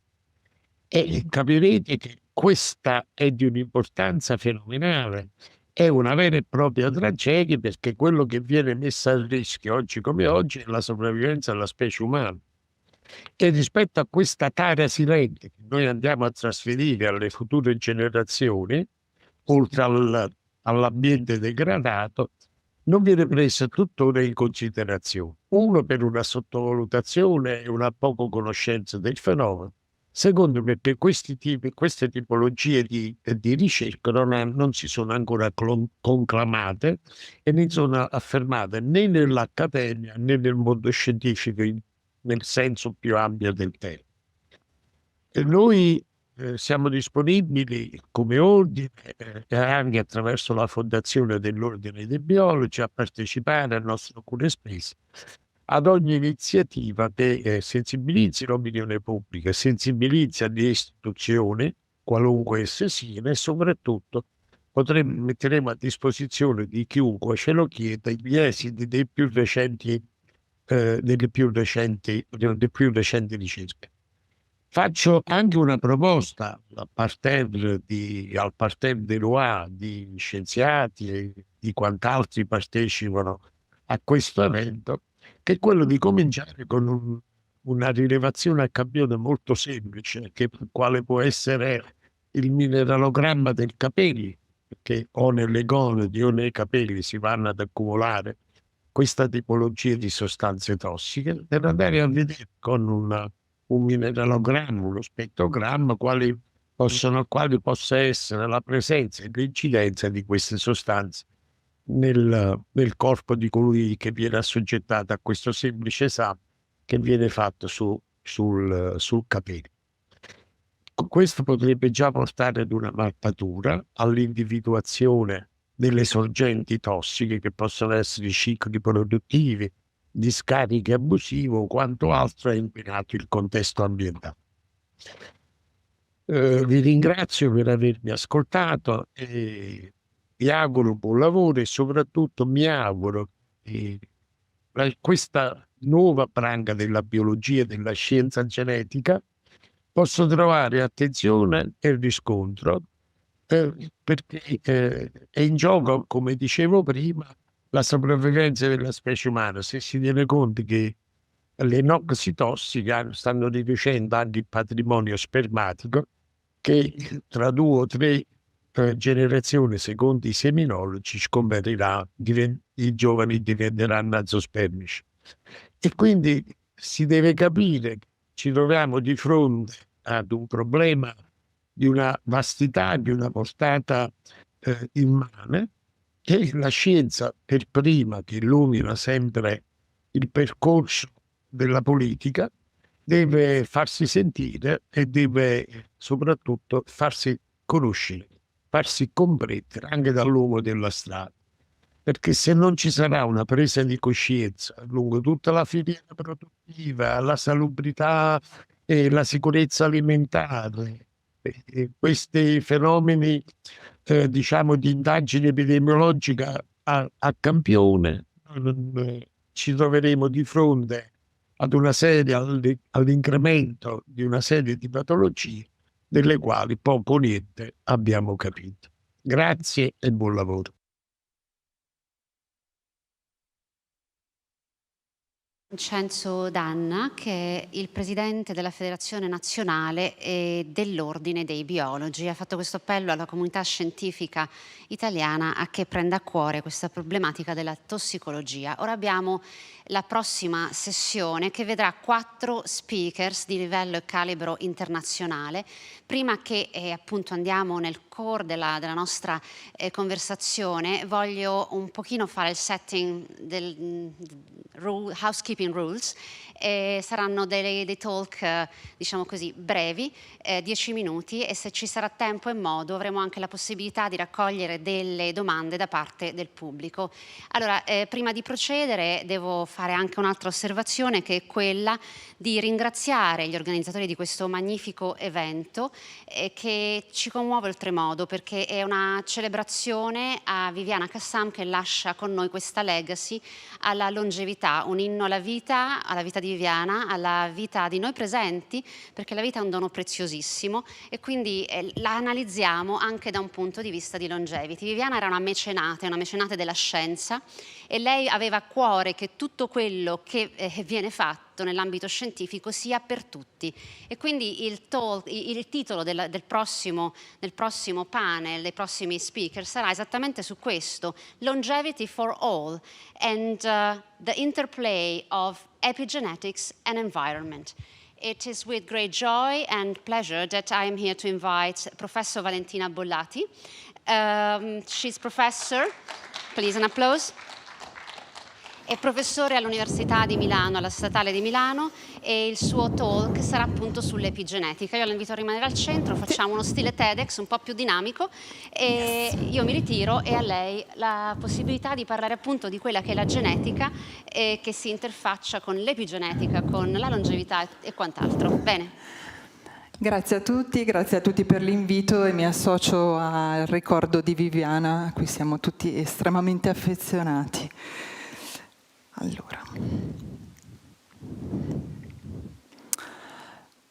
abbiamo parlato tanto di genetica. Genetica vuol dire sequenza del nostro DNA, quindi i nucleotidi e come questi influenzano quello che siamo. Io voglio provare a raccontarvi una storia che ha un punto di vista leggermente diverso, e questo punto di vista parte dall'idea che l'età cronologica, quindi quanti anni sono passati, e adesso capisco perché la sensazione era quella di un microfono altissimo. Si può abbassare un filo? Perché è altissimissimo. Grazie. Ok. L'idea dell'età cronologica, quindi quanti anni sono passati dal momento in cui siamo nati, è facilissimo, è una convenzione sociale, però tutti noi sappiamo che in realtà c'è un concetto molto più importante, che è quello dell'età biologica. Età biologica significa quanto invece siamo diversi in un certo momento della nostra vita. Prendiamo 50 anni di età, a 50 anni di età ci sono persone estremamente in forma, persone che cominciano ad accumulare i segni dell'invecchiamento, e questa variabilità, che è fenotipica, è qualcosa che noi possiamo vedere, è scritta all'interno del nostro DNA, ma non è la sequenza originale. Ecco, io quello che proverò a spiegarvi è la storia di che cosa avviene. E lo farò con la storia, è proprio una vera e propria storia, che è quella di Felix. Ho deciso di chiamare così il protagonista di questo film che vi racconterò, e Felix è uno di noi, in questo caso è un maschio, potrebbe tranquillamente essere una donna, anzi forse avrei dovuto, per quelle che sono state le considerazioni di stamattina, sarebbe stato più furbo fare una storia anche al femminile. Comunque è una persona assolutamente normale, e vi dico abita a Legnano, e tra un secondo vi spiegherò perché. Le domande che noi ci facciamo per capire qual è la storia di Felix è: ma quanto a lungo vivrà? Quindi quale sarà la sua longevità? Quanto sarà lungo in termini di anni il tempo che passerà in vita? E ancora più importante, questi anni li passerà sviluppando delle patologie? Abbiamo modo di misurare, abbiamo modo di prevedere se la sua vita sarà in salute, se arriverà alla fine dell'esistenza con un periodo relativamente breve o addirittura nullo di patologia cronica, oppure avrà una serie di eventi che segneranno il suo percorso. Vi chiedo di fare uno sforzo e di provare a pensare a un film, e noi adesso avremo tutti i vari personaggi che compongono questo film e proveremo a fare una similitudine con quello che è l'epigenetica, l'ambiente, tutti i protagonisti di cui abbiamo parlato oggi. Partiamo dal primissimo, che è il DNA. Il DNA è in assoluto quella che è la sceneggiatura di questo film, quindi c'è un copione scritto, e questo copione è dato dalle basi azotate, le basi azotate che compongono una sequenza, e qui ci cominciamo a fare un po' di domande. Allora, innanzitutto queste basi Perché sono fatte così in Felix, che è una persona tendenzialmente sana che nasce a Legnano? Perché c'è l'evoluzione. Noi abbiamo parlato tanto di evoluzione questa mattina. L'evoluzione plasma quella che è la nostra genetica, ha fatto sì, ha lavorato in tutti questi anni per far sì che l'essere umano potesse avere delle caratteristiche, potesse essere più adatto a vivere nel mondo in cui è. Quindi c'è un grosso fenomeno di adattamento che parte dalla genetica. Dopodiché l'ambiente continua a svolge il suo lavoro e ci possiamo chiedere, ma ad esempio questo DNA di Felix che sta a Legnano, quanto è unico? Cioè quanto è diverso Felix da qualsiasi altra persona in questa stanza? E forse sarete un po' sorpresi di sapere che è molto simile a quello degli altri individui, perché c'è solamente uno 0,1% che lo rende unico e lo rende diverso da tutte le altre persone. Oltretutto questo DNA va incontro a piccole variazioni. Noi tendiamo a pensare tanto alla mutazione quando pensiamo all'insorgenza delle malattie, però le mutazioni nella sequenza sono eventi estremamente rari, quindi spiegano veramente una parte piccolissima delle malattie che sperimentiamo nella nostra vita. Quindi ci deve essere per forza qualcos'altro, non è solo questo quello che è importante. Il nostro Felix è nato col 50% del DNA che arrivava dalla sua mamma, il 50% che arrivava dal suo papà, e se ci chiediamo qual è la componente, qual è la percentuale di probabilità che questa informazione con cui è nato e con cui si è plasmato nel ventre di sua madre determini o meno delle patologie nel corso della sua vita, è piccola. Stiamo parlando di circa il 5% di probabilità. Tutto il resto è quello che succederà dopo o che sta succedendo già nel ventre di sua mamma, tra un secondo lo vedremo. Perché c'è Felix stesso. Adesso il colpo di scena è che il regista di tutta questa storia è lui. È lui perché? Perché nella sua vita farà tante scelte diverse che lo esporranno a tanti fattori diversi. Quindi la responsabilità, ma anche la responsabilità della conoscenza. Oggi si è parlato anche di responsabilità individuale, di necessità di trasmettere le conoscenze e di avere un ruolo attivo nella conservazione della propria salute. Ecco, Felix è parte integrante di questo processo e lo è perché sceglierà nel corso della sua vita con quale stile di vita e con quale ambiente interagire. Adesso c'è un termine che si usa tanto nella nostra ricerca, che è quello di esposoma. Esposoma vuol dire tutte le esposizioni che sperimentiamo da quando? Perlomeno dal momento del concepimento fino alla morte, però questo concetto di da a si sta spostando via via sempre più indietro, quindi sembra importante che cosa hanno fatto i nostri genitori, che cosa hanno fatto i nostri nonni. Noi siamo una risultante di un insieme complesso di informazioni che hanno plasmato quella che è, lo vedremo tra un attimo, la nostra epigenetica. Quindi abbiamo una serie di fattori come quelli più famosi, il modo in cui mangiamo, il modo in cui ci muoviamo, il fatto che siamo esposti o meno a un certo tipo di ambiente, a un certo tipo di inquinamento dell'aria, fumiamo o non fumiamo.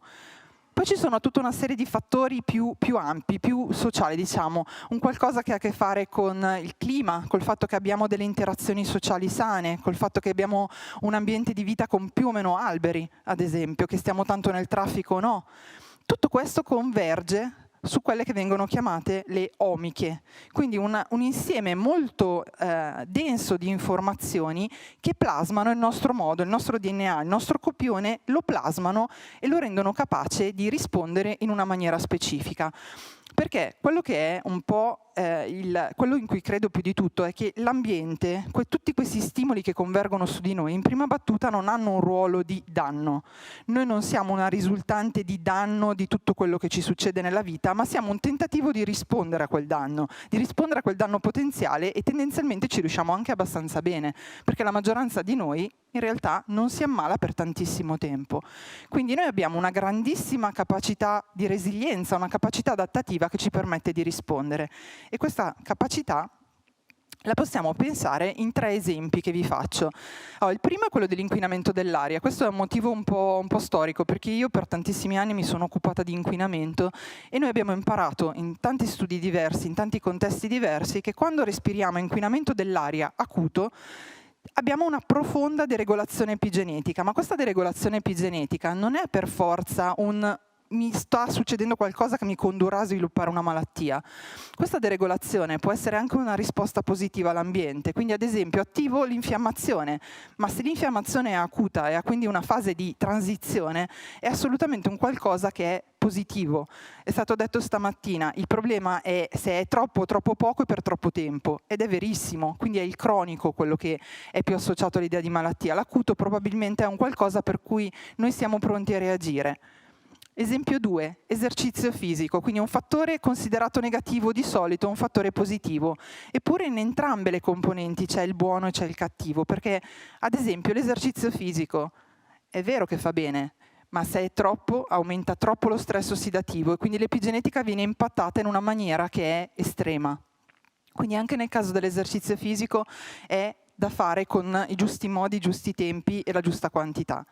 E il terzo compartimento di cui vi parlo è quello delle esperienze di vita positive, e lo faccio per questo motivo, cioè la nostra epigenetica è la risultante di tutte queste cose, quindi fattori negativi e fattori positivi si bilanciano. Voi dovete proprio immaginarvi una bilancia che alla fine dà un risultato. Ci sono dei fattori negativi su cui possiamo fare a volte un po' poco.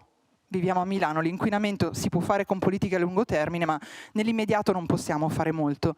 Eppure possiamo lavorare sul resto, sull'esercizio fisico, possiamo lavorare sulle esperienze di vita positive, sforzarci di avere un'interazione sociale soddisfacente.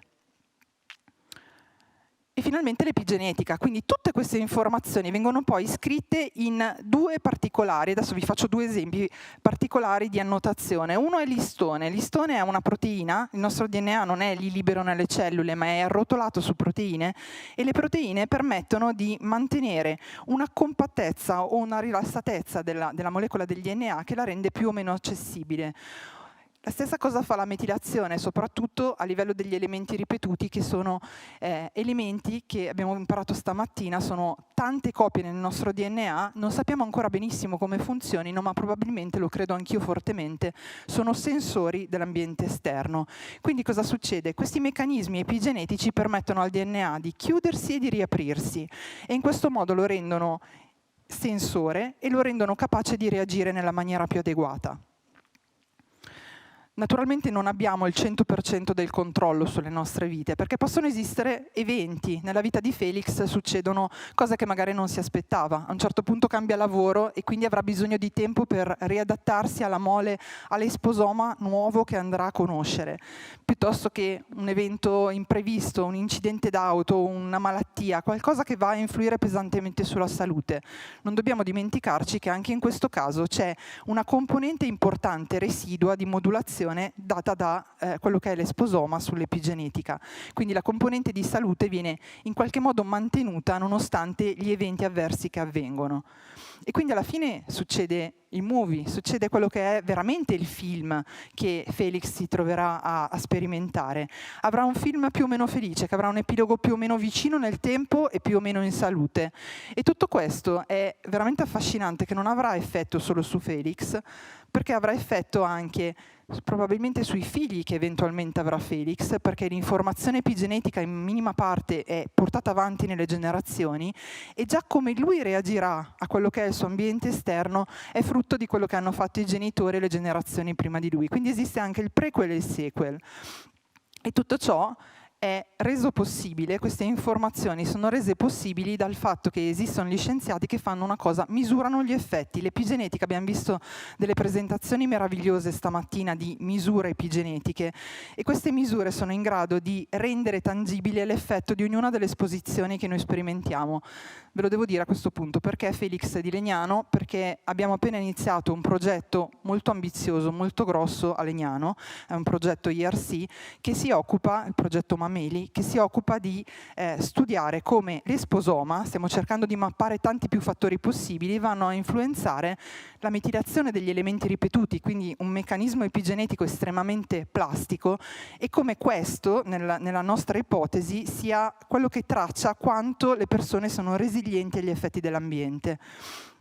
Quindi l'audience è composta dagli scienziati, è composta da voi che avete voglia di informarvi su quella che è la scienza, e quindi è importantissimo fare un lavoro di trasmissione poi delle informazioni per riuscire a spiegare che cosa è importante e che cosa no per la salute. Chiudo ringraziando chi ha finanziato le nostre ricerche e tante grazie anche a voi che siete qui oggi. Allora, grazie mille per questa presentazione così esplicativa. Io mi auguro che questo studio che state per condurre andrà ad avere la lente di ingrandimento sesso e genere, che come il sesso dell'individuo o come il genere dell'individuo va ad avere un impatto sulle scoperte che andrete a fare. Se vuole leggermente commentare su questo brevemente, e poi vediamo se c'è una domanda dal pubblico. Allora, avrà sicuramente una componente di valutazione del genere, avrà una componente molto legata alla variabilità. Variabilità vuol dire non solo genere, ma vuol dire anche abitudini di vita, vuol dire come queste persone, una variabile che stiamo raccogliendo, a cui io credo particolarmente, se le persone si considerano meno felici in quel momento, e vediamo se è vero che questo fa da modulatore. Insieme queste componenti sono estremamente difficili da studiare, perché sono tante, e quindi poi su questo, tra due relazioni, ci sarà il mio collega Elia Biganzoli che si occupa poi di fare ordine in mezzo ai dati e ce lo spiegherà molto, molto bene. Grazie mille. Prego. Grazie. C'è una domanda dal pubblico? Ecco, vedo lì una mano alzata, anzi 2 mani.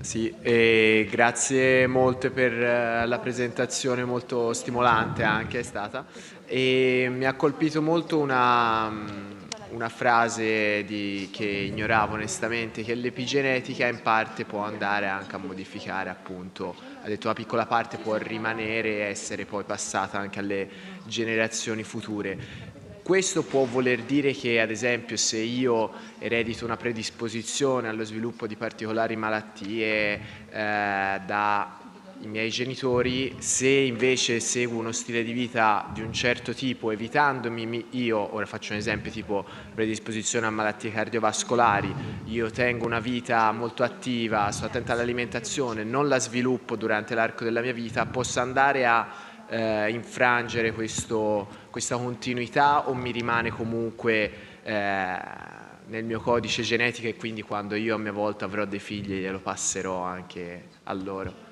La meraviglia dell'epigenetica è che da un lato è plastica e dall'altra ha delle informazioni trasmissibili. Quindi quello che ereditiamo è il punto di partenza, su cui comunque possiamo lavorare. Quindi ereditiamo una certa genetica e una certa epigenetica. In alcune cose, non so, faccio un esempio, l'alimentazione della mamma durante la gravidanza va a impattare pesantemente sull'epigenetica del bambino, che nascerà con un certo assetto metabolico. Quindi qualcuno nascerà molto più facilitato nel controllo metabolico, qualcuno un po' di meno, ma con lo stile di vita entrambi possono lavorare e ottenere quello che è il risultato, magari facendo un pochettino più di fatica. In questo senso ha tutte e due le componenti. Grazie, abbiamo un'altra domanda, poi credo che... Grazie e complimenti per la bellissima, velocissima presentazione. Emanuele Platri, Planet Life Economic Foundation. 2 domande. Una, lei ha parlato di una distintività individuale marginalissima, se ho capito bene all'inizio, accennando uno 0,1% del genoma, mi pare. E questa è una domanda. Questo risulterà per esempio anche dall'indagine sulla comunità di Legnano, una situazione che automaticamente vuol dire che c'è una forte omogeneità nella comunità? E seconda cosa, da un'indagine come quella su Legnano potranno venire fuori elementi di indicazione per dei miglioramenti rispetto a delle definizioni che possono emergere di problematiche? Allora, sulla prima, a Legnano forse la variabilità sarà pure minore perché è una comunità relativamente più omogenea, quindi assolutamente noi siamo molto simili agli altri esseri umani in termini di sequenza. In termini di epigenetica, di metilazione, di altre modificazioni, siamo estremamente più diversi. Sulla seconda domanda, assolutamente sì. Cioè quello che noi speriamo di fare, in realtà per brevità non ho fatto tempo a parlarne, ma quello che noi speriamo di fare è arrivare al 5º anno di progetto con una capacità di misurare la resilienza all'ambiente, e in chi non ce l'ha proporre un cambiamento dello stile di vita per permettere di recuperare questa mancanza che magari hanno accumulato nel corso degli anni. Quindi assolutamente quello che speriamo di fare è addirittura di migliorare la salute della comunità. Grazie professoressa Bollati, io a questo punto grazie mille, un applauso, e proseguirei con il professor John Wang. Professor John Wang is a distinguished Chan Professor nella scuola di medicina dell'Università di Singapore e anche Executive Director del Center for Population Health, always at the National University of Singapore. And his talk is going to be about a very fascinating perspective about longevity, meaning demographic change, the time to act is now. So the floor is yours. Thank you.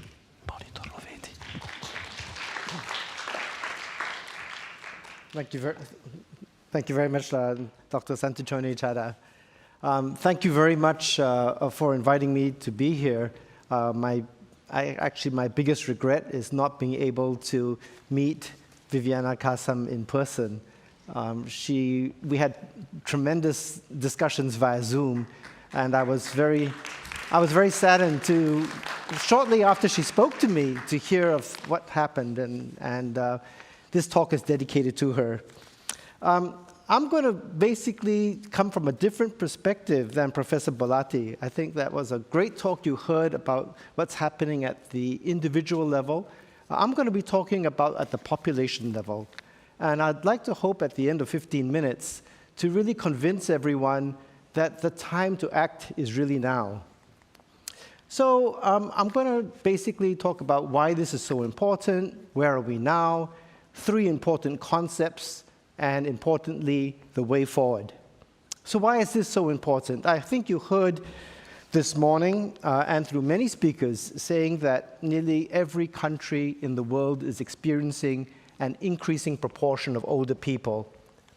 And the United Nations in 2017 said that population aging is arguably one of the biggest social transformations of this century. There are 2 unprecedented changes that are occurring to humanity.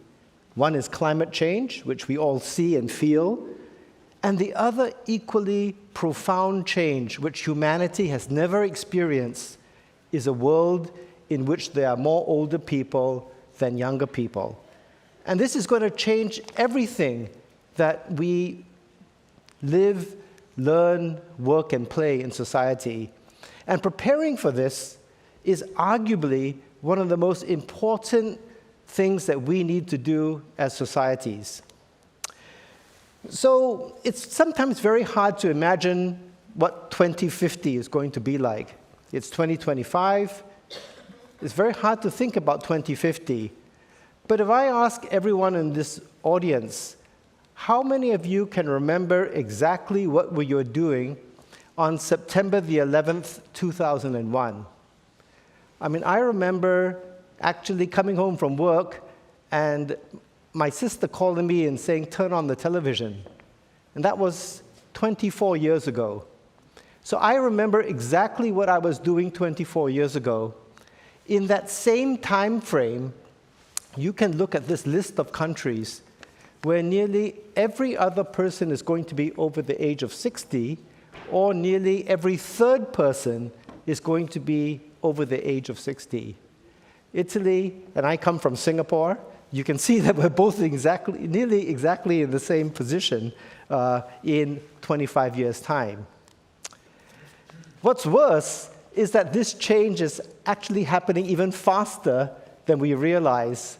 So this is from the Financial Times in October of 2024, where you can see that the demographers are actually constantly underestimating the speed at which this is happening.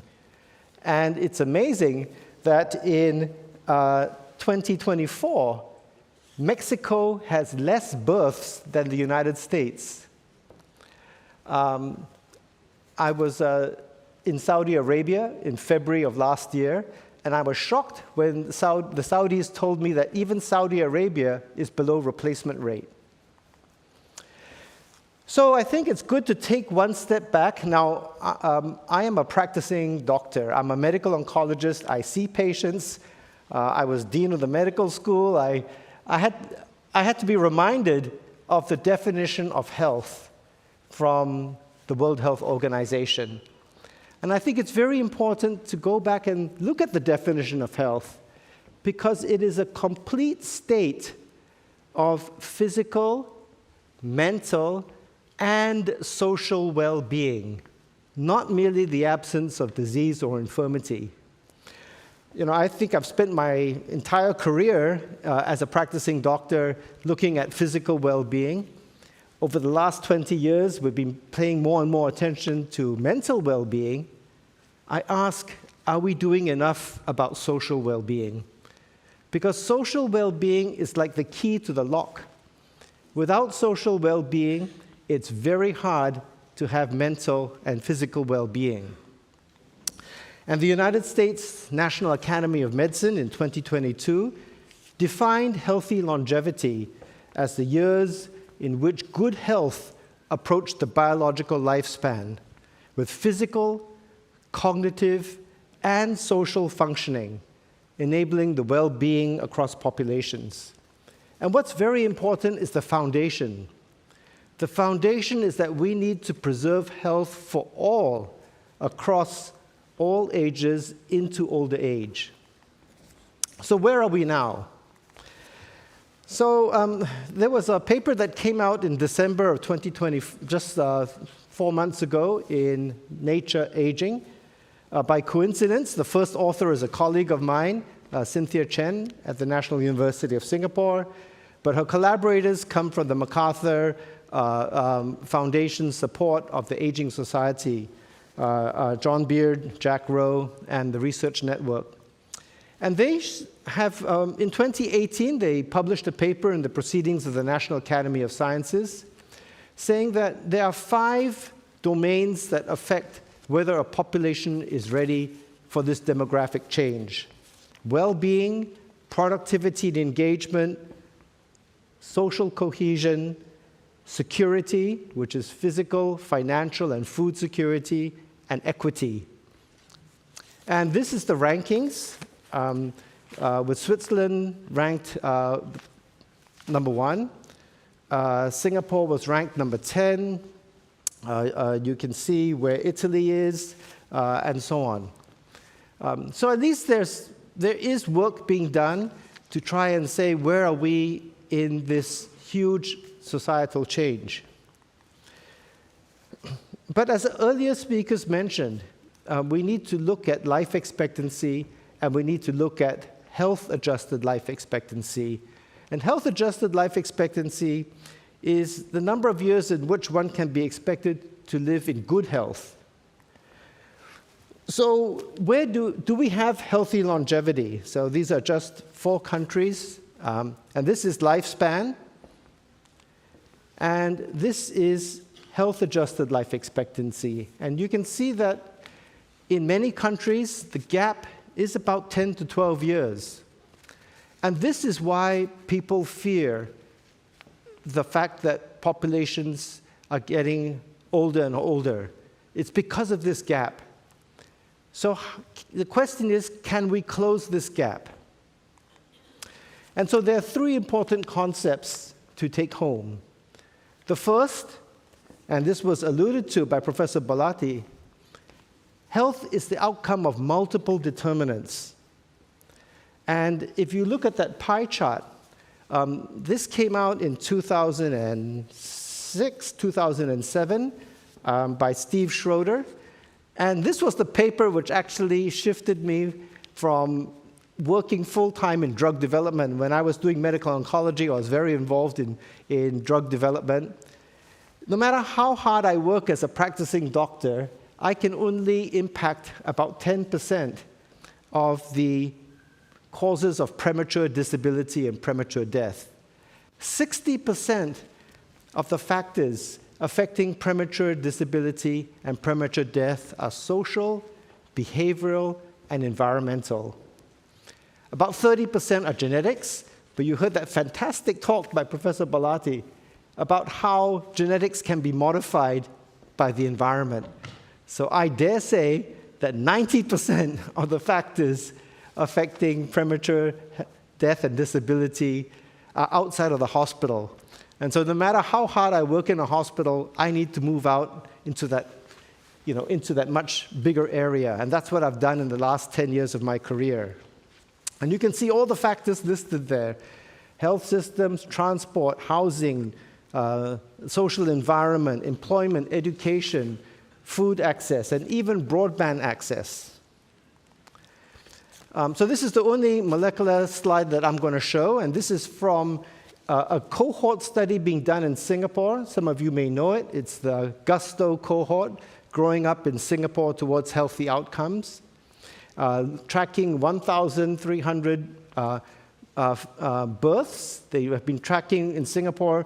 Colleagues of mine have been tracking pregnant mothers, and following the birth cohort, they're now about 14 years old. And you can see that they found there was a clear correlation in terms of methylation of the neonatal genome, association between maternal smoking, depression, BMI, birth weight, gestational age, and birth order. And you can see in figure A the association between maternal depression. If the mother was depressed during pregnancy, the impact on the fetal genome. And dramatically, this is called the subway, the life expectancy by subway station. This came out in the Journal of the American Medical Association. Which subway station you get off in Chicago, in terms of when you go home, can determine your life expectancy. And the gap can be 15 years, just according to which subway station you get off at. And this is not just Chicago. This happens in every country around the world, including in my country, in Singapore, where there can be a difference in about 5 years, depending, again, on educational levels. The second important concept is that health is the outcome of a complex system. And this is why it really requires a whole-of-society effort. And I'm delighted that this summit really involves a whole-of-society approach. So just trying to tackle something like obesity is more than just the quality and type of food. Urban design, the person's job, type of physical activity, public transport, the climate, air pollution, physical safety, all of these factors impact the issue of obesity. And then the third important concept is that health requires investment across the life course, as Professor Balati has shown. The good news is that prevention works at every age and every stage of life. And that is why we still want to vaccinate 100-year-old people against COVID, because vaccinations can still have an effect. So these three important concepts. Is there a way forward? Well, the good news is that there are 2 documents out in the public space. They are free. You can download them. WHO declared this decade as the decade of healthy aging. What's sobering is that we're halfway through that decade, and I dare say that as countries and as societies, we still have not implemented many of the recommendations that WHO laid out. Of course, COVID took away the first 3 years of this decade, with a lot of catching up to do. The other is the United States National Academy of Medicine Global Commission. My conflict is that I did co-chair this commission, but it was an international commission with 19 commissioners from around the world, and the US National Academy of Medicine gave us free rein to look at all the evidence in the English-speaking world to come up with our recommendations. So we came up with 5 principles, 8 goals, and 9 recommendations. Again, these are free to download. Some good piece of news. There's a very nice series of data coming out from the US Health and Retirement Study. This is done by the University of Michigan. They publish this every 10 years. So the next, this was published in 2017 on the 2014 data.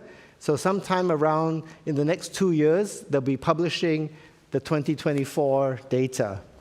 And what's striking is that you can see 90% of Americans said they had no problems at the age of 75 to go to work. So I'll just say that again. 90% of Americans at the age of 75 said they had no problems going to work. And this is very similar to what my colleagues in Japan tell me. In fact, Japan defines someone who is older as more than 75. If you're 74, you're still considered to be middle-aged. And we may even need to revisit this, because you can look at 85, 60% of Americans said they had no problems going to work. So this is 2014 data with all the advances you heard in science and technology that you'll hear over the next 1 week. The chances of us really being vibrant at the ages of 80, 90, and even 100 have never looked so good. So this is probably the most important diagram from the National Academy of Medicine report, that if a country has a publicly declared social compact with equity and social cohesion at the center, and if countries invest in education, work, social capital and social infrastructure, the physical environment, and if they invest in public health, in healthcare delivery, and in long-term care, as well as address the disruptors. And the biggest disruptor is ageism. We should not define people according to their age. Again, Professor Belatti just showed that chronological age does not match biological age. So we have to address ageism, chronic disease, poverty, the social determinants of health, pollution, climate change, very importantly, conflict and inequity. And if we can invest in the enablers, address the disruptors, we can lead to vibrant populations. And a vibrant population, can you imagine a vibrant population, especially if people remain robust and resilient at 60, 70, 80, 90, and even up to 100, the amount of human, social, and economic capital that can be injected back in society would be enormous. Economists estimate that the impact will be even greater than when women entered the workforce shortly after the Second World War. And now, I'm delighted that the three speakers before me, I mean, ranging from Dr. Santacini Chada to Professor Belatti, are women. So you can imagine what will happen if we have a significant number of robust younger people and older people. So I'd like to end by saying that long-lived populations are not the problem for society. The problem is that we have not lifted the barriers and we haven't addressed the issues that prevent people from reaching their later years with good health, which they need so that they can thrive and contribute to family and society. Because if we do lift those barriers, we can develop a resource that has never existed in human history. A population, just remember, 25 years, it'll be almost 50-50. We can have vibrant younger populations and vibrant older populations. And together, it would lead to a whole new society and the longevity dividend that we talked about at the beginning of this meeting. Thank you very much. Thank you so much. And actually, it's fascinating to consider that 60% of our well-being depends on how we interact within environment, society. And I understand when you say that you have the urge to get out of your hospital and go on the field to get there, your patients, not being patients anymore, but living a very healthy life. Yes. So with this reflection, what I'd like to ask you, because we have some decision makers here, we have scientists, but also policymakers. How do you practically implement this urgency in a concrete fashion? Do you have roundtables? Who do you bring around the table? How do we bring people like you to make that societal and policy change to work on that 60% margin, which is incredible. It's actually 90% if you Well, include you correct me. epigenetics. You correct me then. Even more. Well, okay, that's the basis of my talk tomorrow. I've been asked to give 2 talks, one today and one tomorrow. But I can just share for those of you who are not here tomorrow, what we are doing in Singapore. Well, first is we are a city-state.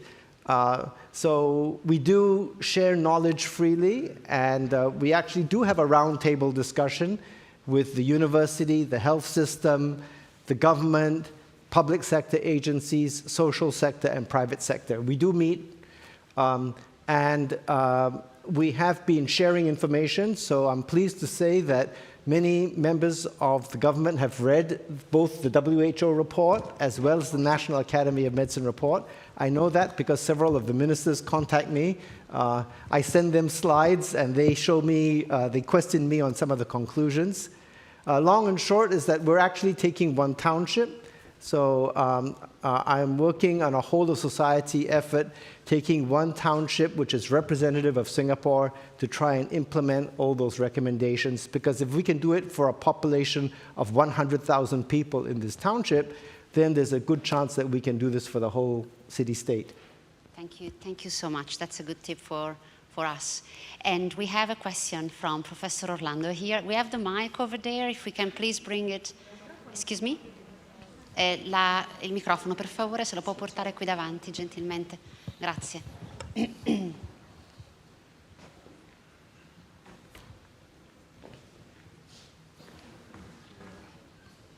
Thank you very much.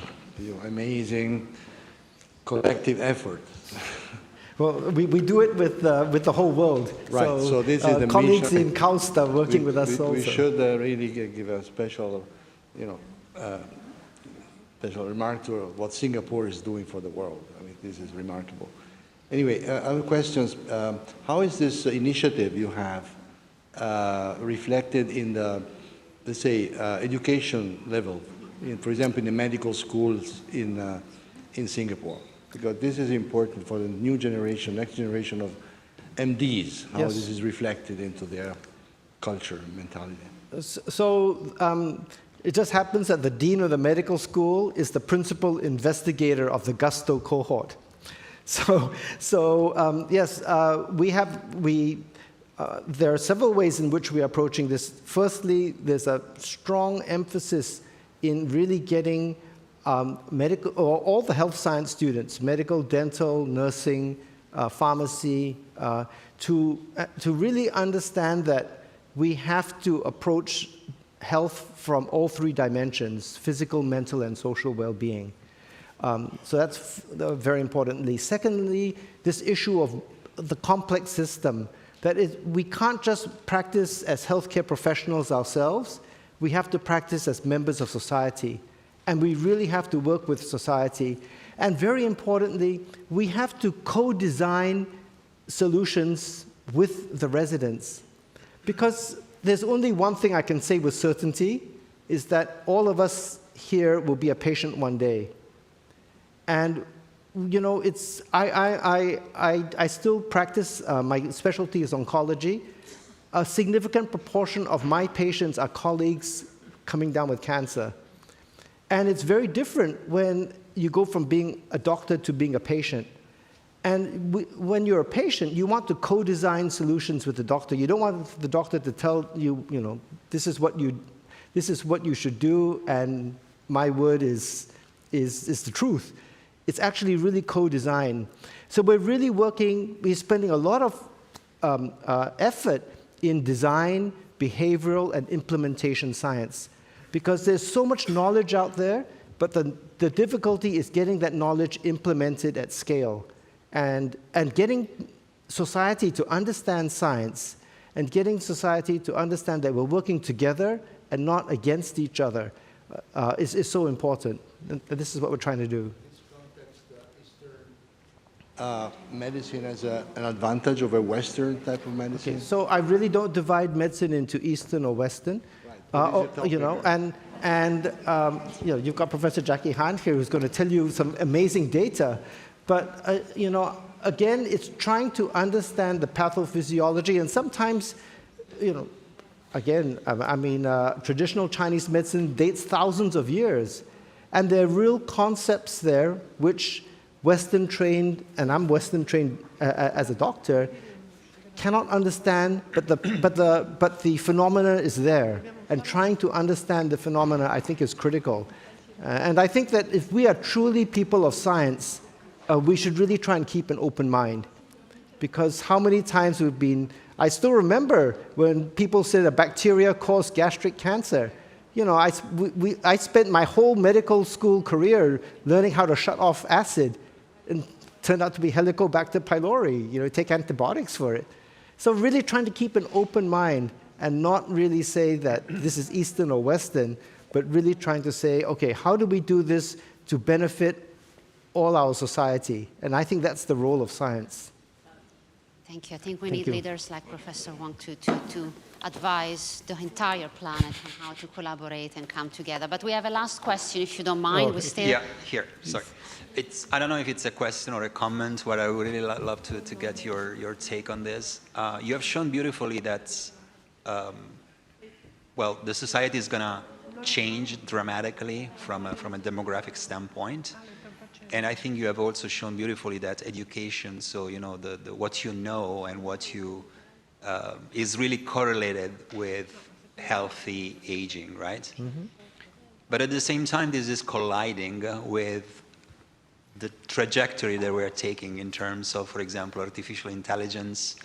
So we are delegating actually what we as human beings are unique about, which is, again, processing information in a most of the times intelligent way, a lot of times not. But so I would love to get your take on this, and what do you? And most of this, of course, is going to be unpredictable because who knows what really AI is gonna do and is gonna change. But I would love to actually get your opinion and maybe your take on how are these two colliding forces in a way end up. So I am not an expert. I'm actually very much a novice when it comes to machine learning and artificial intelligence, but I am heartened by maybe 2 or 3 concepts.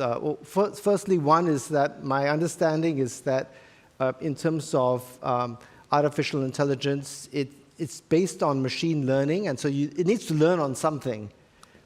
Okay, so that's number one. So it's really important for us to make sure that what machines learn on is as close to clean data, and we have to understand that. So my background again was drug development. I did a lot of work in pharmacogenomics, and the chair and I were discussing this. So again, drug behavior in a Caucasian population for certain drugs is very different from drug behavior in an Oriental population. A good example is caffeine. Most Orientals are rapid acetylators, and so it's very important that machine learning be done on cohorts of different populations, and we really try and understand. Secondly, over the years, I've become to know Professor Li Feifei, or Feifei Li at Stanford University. And Professor Li says that we should not leave the development of AI entirely to industry, which is what's happening.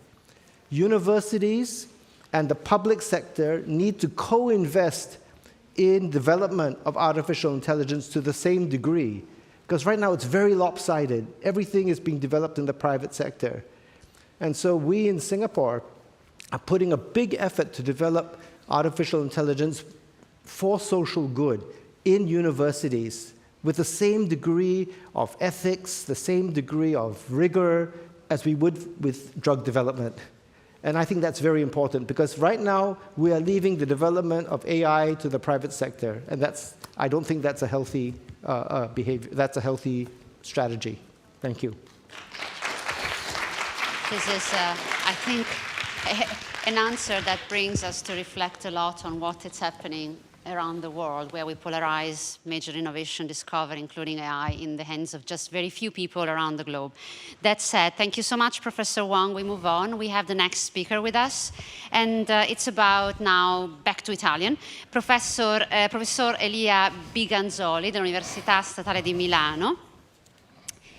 E il professore ci parliamo appunto di intelligenza artificiale e nel suo intervento di come responsible artificial intelligence is key for, a longevity plan, let's put it this way, and understanding the effects of environment on our epigenome. So thank you so much. Grazie, and the floor is yours. Grazie. È un argomento che è diventato veramente caldo e cercherò di fare delle riflessioni insieme a voi. La prima cosa che faccio è ringraziare Viviana Casam. Un anno fa abbiamo organizzato insieme la chiusura qui in Aula Magna del primo Longevity Summit e lei è sempre davvero nei nostri cuori e nelle nostre menti per l'ispirazione che ci ha dato. Allora, parto dalla definizione di intelligenza, in senso molto ampio, cioè intelligenza dei sistemi complessi, intesa come la capacità di acquisire informazioni, adattarsi, riorganizzare la struttura interna sulla base dell'esperienza e raggiungere degli obiettivi in contesti che cambiano. Questa è un'idea collegata all'adattamento, quindi fissiamo questa visione di intelligenza come adattamento. Che cos'è invece l'intelligenza responsabile? È quello che abbiamo detto, ma allineandosi con degli orizzonti che sono di tipo etico, sociale, facendo riferimento all'ambiente e garantendo che gli obiettivi non siano solo per noi stessi, quindi per gli agenti intelligenti, ma siano condivisi. E quindi di fatto l'intelligenza responsabile è un concetto di adattamento sociale. Guardiamo il contesto del progetto che affrontiamo insieme a Valentina Bollati. Si tratta del progetto Mameli, un progetto IRC finanziato sulla città di Legnano. Si chiama Mameli perché Legnano è la città citata nell'inno. E abbiamo quello che è il contesto dell'esperienza. L'esperienza è quello che chiamiamo l'esposoma.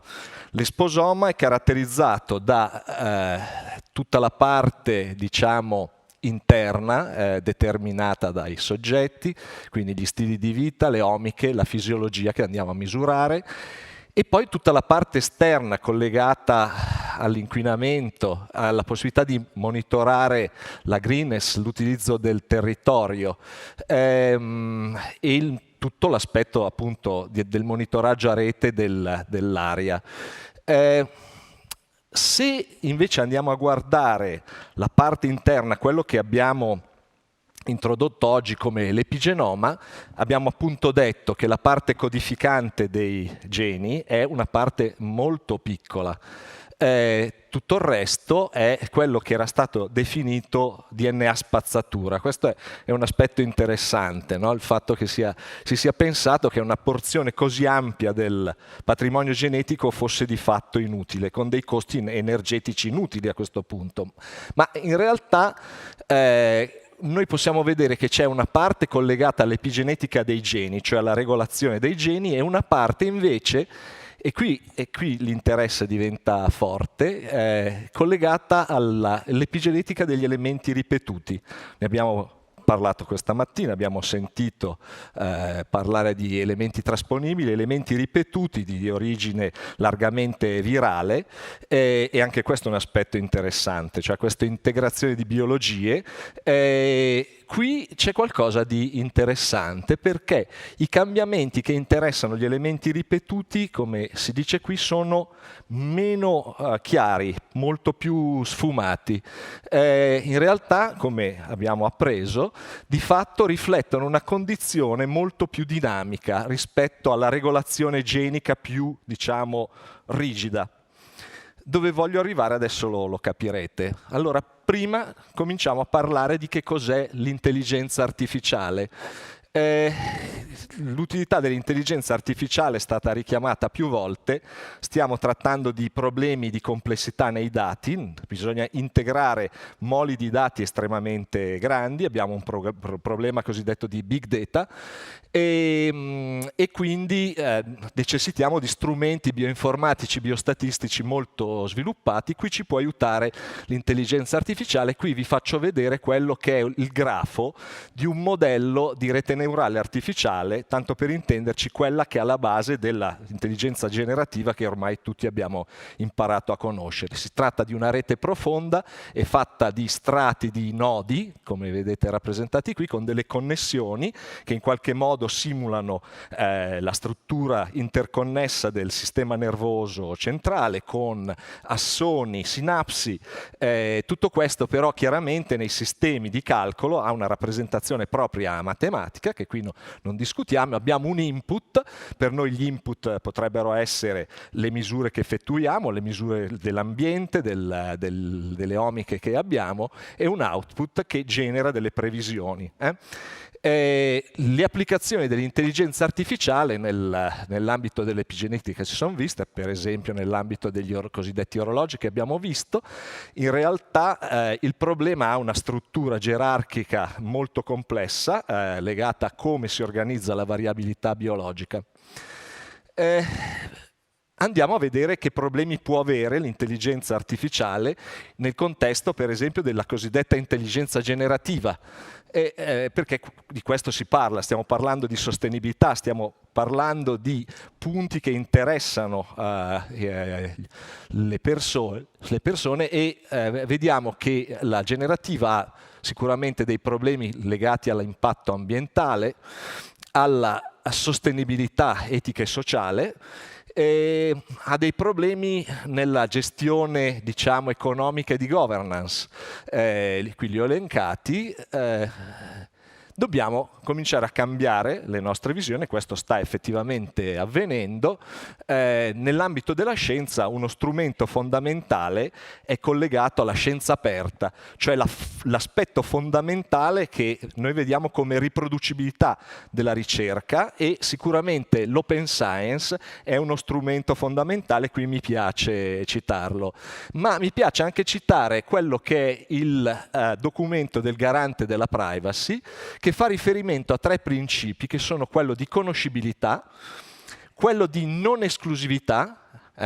La conoscibilità è importante perché fa riferimento alla trasparenza dei sistemi di supporto alla decisione, quindi quello che vedremo dopo fa riferimento al possibile uso dell'explainable artificial intelligence, al fatto che la decisione non può essere basata esclusivamente su un sistema automatizzato, e al fatto che non possiamo pensare che l'intelligenza artificiale abbia degli effetti di discriminazione. Questi sono 3 punti che nel documento poi vengono estesi. Ci siamo occupati di explainable artificial intelligence nelle applicazioni che abbiamo sviluppato negli anni del machine learning, dell'intelligenza artificiale in ambito oncologico. Io ho lavorato per 30 anni nella ricerca traslazionale oncologica, mi occupo tuttora di dormienza metastatica e poi ho iniziato a occuparmi in modo più ampio di epigenetica, e qui vedete applicazioni di analisi statistica multivariata a sistemi di intelligenza artificiale per andare a capire realmente che cosa venga modellizzato all'interno di una rete neurale artificiale. E qui arrivo al punto centrale che voglio condividere con voi. Parlando con Valentina Bollati sull'idea che nasceva intorno al progetto Mameli, ho cercato di capire meglio la questione collegata agli elementi ripetuti e mi sono reso conto che esiste una similitudine molto stretta tra quella che è la struttura di regolazione collegata agli elementi ripetuti, che è sostanzialmente una struttura altamente ridondante, e in questo senso mi ha richiamato molto la distribuzione dell'informazione parallela all'interno di un sistema di rete neurale artificiale. E allora ci siamo posti un quesito. Forse esiste una capacità dinamica del legata all'epigenetica, di apprendere l'ambiente, gli stimoli dell'ambiente, in modo tale da sfruttare un principio che è quello del learning, dell'apprendimento computazionale, che avviene ad esempio in un sistema come un sistema di rete profonda. E a questo punto abbiamo iniziato a pensare le cose in un modo un po' diverso, cioè forse c'è una parte di elementi più stabili che vengono metilati e che di fatto rappresentano una regolazione consolidata, e una parte di elementi più dinamica che invece fa riferimento a una grande ridondanza che è proprio quella degli elementi ripetuti nel DNA. E allora ci siamo chiesti, ma questo non è una sorta di sistema intelligente di fatto? E a questo punto abbiamo coniato l'idea di epigenetic intelligence, cioè di fatto abbiamo cominciato a esplorare una sorta di nuovo paradigma, perché di fatto le memorie cellulari basate sull'epigenetica in qualche modo sfruttano dei meccanismi che sono effettivamente dei meccanismi di apprendimento dinamico, che garantiscono una plasticità adattativa che è quella di cui la cellula ha effettivamente bisogno. E a questo punto, e qui trovate tutti i dettagli, nella politica open science abbiamo subito preparato un preprint che se volete potete vedere, condividere, spero criticare e diciamo proprio nello spirito più sociale della scienza che vogliamo avere, abbiamo capito che di fatto l'epigenetic intelligence si comporta come, da un punto di vista concettuale, come un sistema di apprendimento neurosimbolico. Che cosa vuol dire neurosimbolico?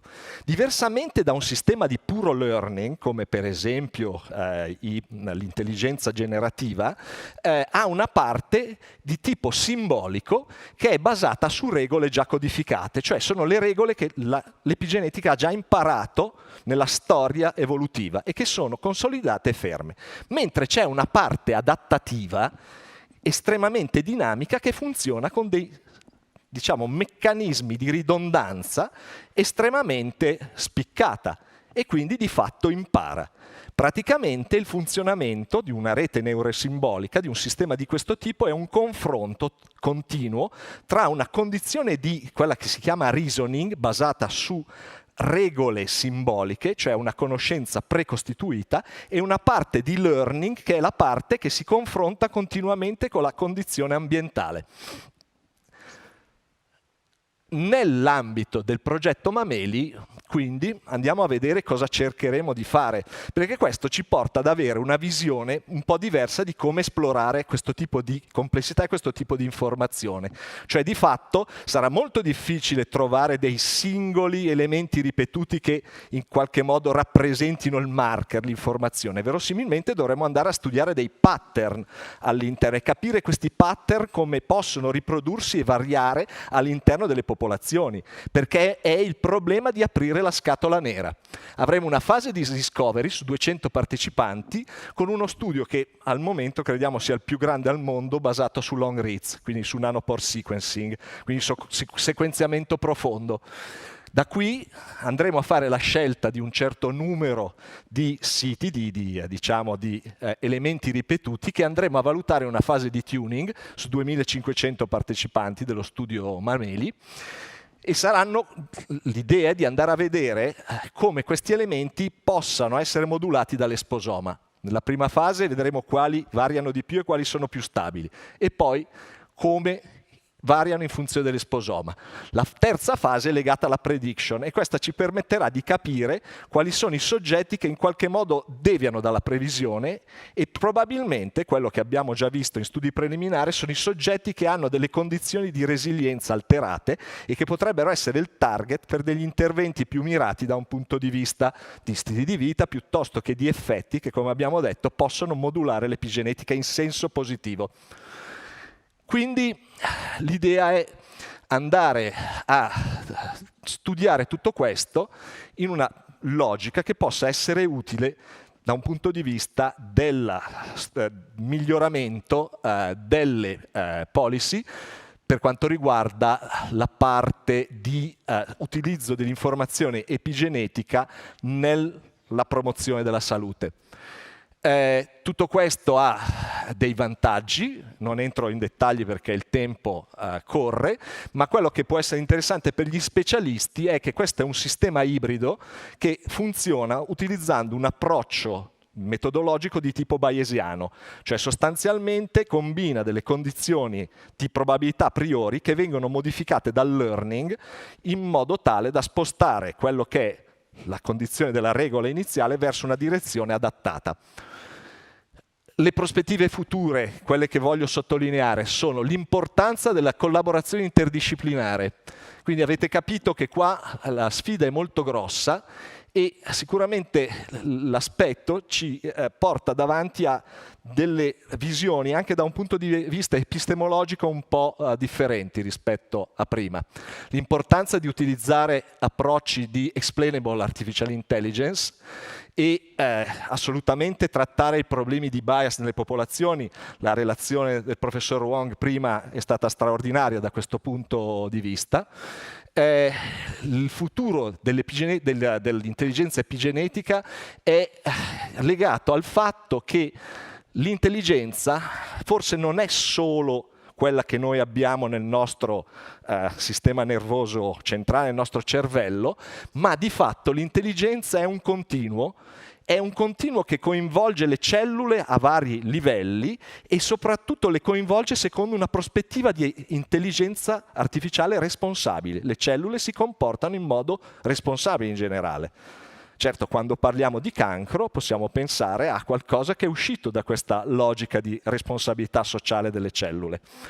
E l'ultima cosa che vogliamo sottolineare è che l'idea di vedere i principi biologici come aspetti adattativi di apprendimento per noi rappresenta un aspetto fondamentale, perché in fondo l'intelligenza artificiale, cioè l'orizzonte dell'intelligenza artificiale, si affaccia come un livello gerarchico ulteriore rispetto a una gerarchia continua che per noi parte dalle cellule, e quindi la cosa più importante per noi è riuscire ad avere un atteggiamento bioresponsabile, se volete, cioè l'intelligenza non va offesa mai e il punto fondamentale è come rispettare la nostra biologia dal profondo. Questo è quello che avrei voluto dire per ultimo. Grazie. Benissimo, ha detto in maniera molto esplicativa l'entità del problema, ma anche l'ambizione che voi avete con il vostro magnifico progetto. Io però vorrei fare una domanda che un po' esula da quello che forse lei ci ha raccontato e non so neanche bene come esprimerla, perché è un concetto un po' fuori dalle righe, un po'... Se è vero che noi abbiamo una epigenetica intelligente, abbiamo noi speranza, perché vengo via da un congresso che si chiama World Minds, fatto a Zurigo, dove i fisici presenti nella stanza, gli astrofisici, iniziamo dicendo: ricordatevi che siete niente e che non ci saremo più tra un tot di migliaia di anni.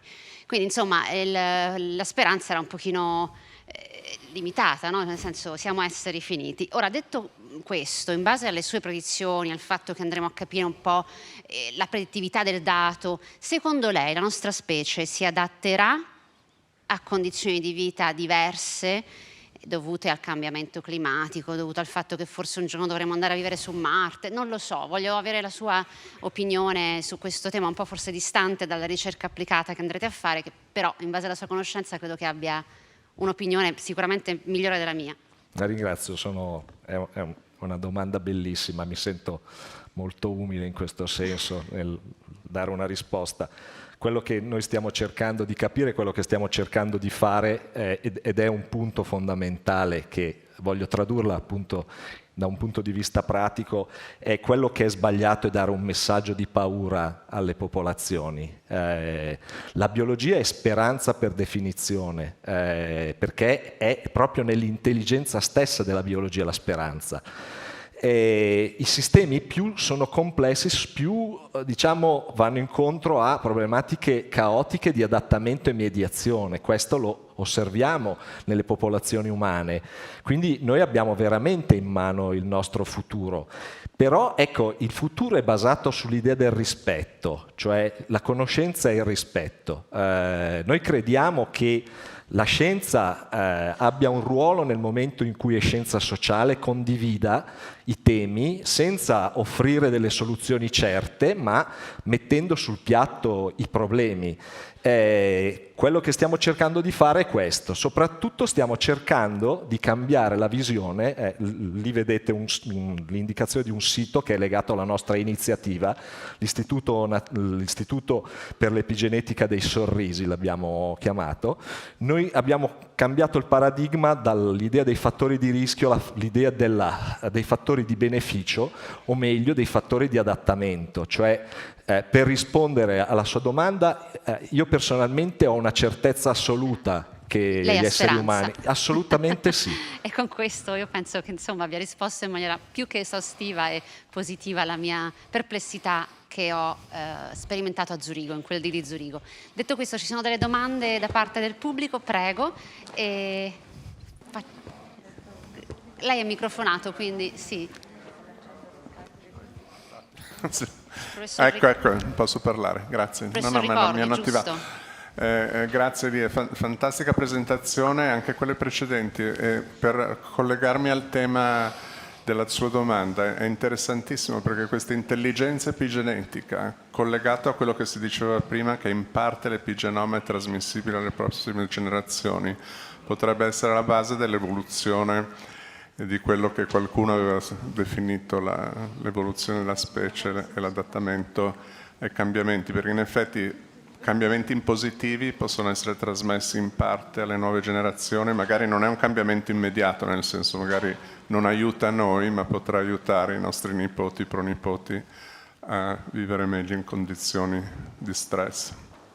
La ringrazio tantissimo, il suo commento è proprio, diciamo, si allinea alla speranza che abbiamo e alla responsabilità che abbiamo nel fatto di proteggere quello che abbiamo ereditato dalla biologia più profonda, la biologia di una società di acidi nucleici, quindi di virus che hanno collaborato insieme secondo la logica dei sistemi complessi, perché quello che non sopravvive non lo si vede più, e quindi noi dobbiamo essere capaci di andare incontro a questa sfida. Grazie. Davvero per questo commento. Grazie davvero. Bene, adesso abbiamo il professor Camillo Ricordi che è già qui con noi, prego si accomodi. Il professore arriva direttamente da Miami, se non vado errata, no? Sì, fresco come una rosa, esatto. come si dice. Ed è direttore del centro di Cell Transplantation, è direttore emerito dell'Istituto di ricerca sul diabete, sempre a Miami. Il suo talk è un talk, insomma, dal titolo che sicuramente si addice, insomma, alla chiusura dei lavori della giornata di oggi, Healthy Living for Healthy Aging. Thank you so much. Grazie dell'introduzione, grazie agli organizzatori. Un ricordo di Viviana, una carissima amica con cui ho discusso fino proprio al giorno prima della sua scomparsa, che sono rimasto scioccato quando ho ricevuto il messaggio. Viviana non è più con noi, ma abbiamo discusso proprio fino alle ultime ore i titoli, gli aspetti sia dell'intervento di oggi che quello in Vaticano, e dell'importanza di portare anche i concetti di come espandere l'accesso alla salute, non soltanto le strategie più sofisticate che solo pochi si possono permettere. Come faccio a girare le slide? Ah, qua. Primo test.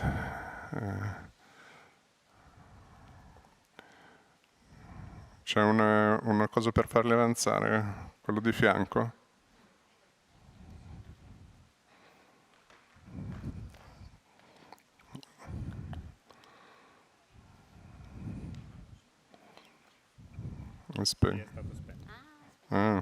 Sabotaggio. Ok. Allora, democratizzazione. I apologize with our colleague in Singapore, but I have the slides in English and I speak in Italian. Then in the Vatican I will speak in English. So, la democratizzazione della salute e della longevità sana, come estendere i benefici di una longevità sana e metterli accessibili a tutti. invece che limitarli ai pochi che si possono permettere delle cure o delle analisi molto sofisticate che per ora non sono rimborsate da molti assicurazioni o sistemi sanitari.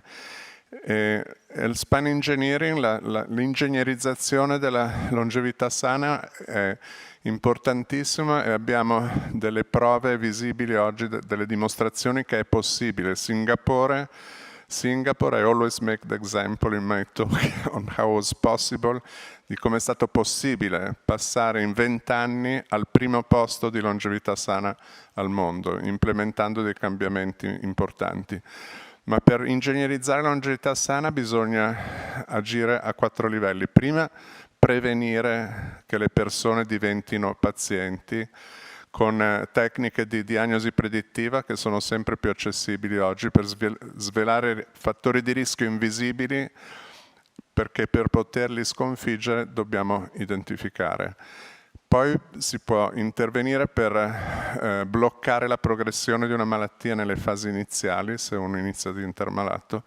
Abbiamo naturalmente le terapie per quelli già affetti con le forme più gravi, che purtroppo è quello di cui mi sono occupato per 40 anni della mia vita professionale, fare curare i casi più gravi di diabete, i casi più gravi di Covid e così via. E poi un altro elemento importante è prevenire la ricorrenza di malattia dopo una cura che ha avuto inizialmente successo.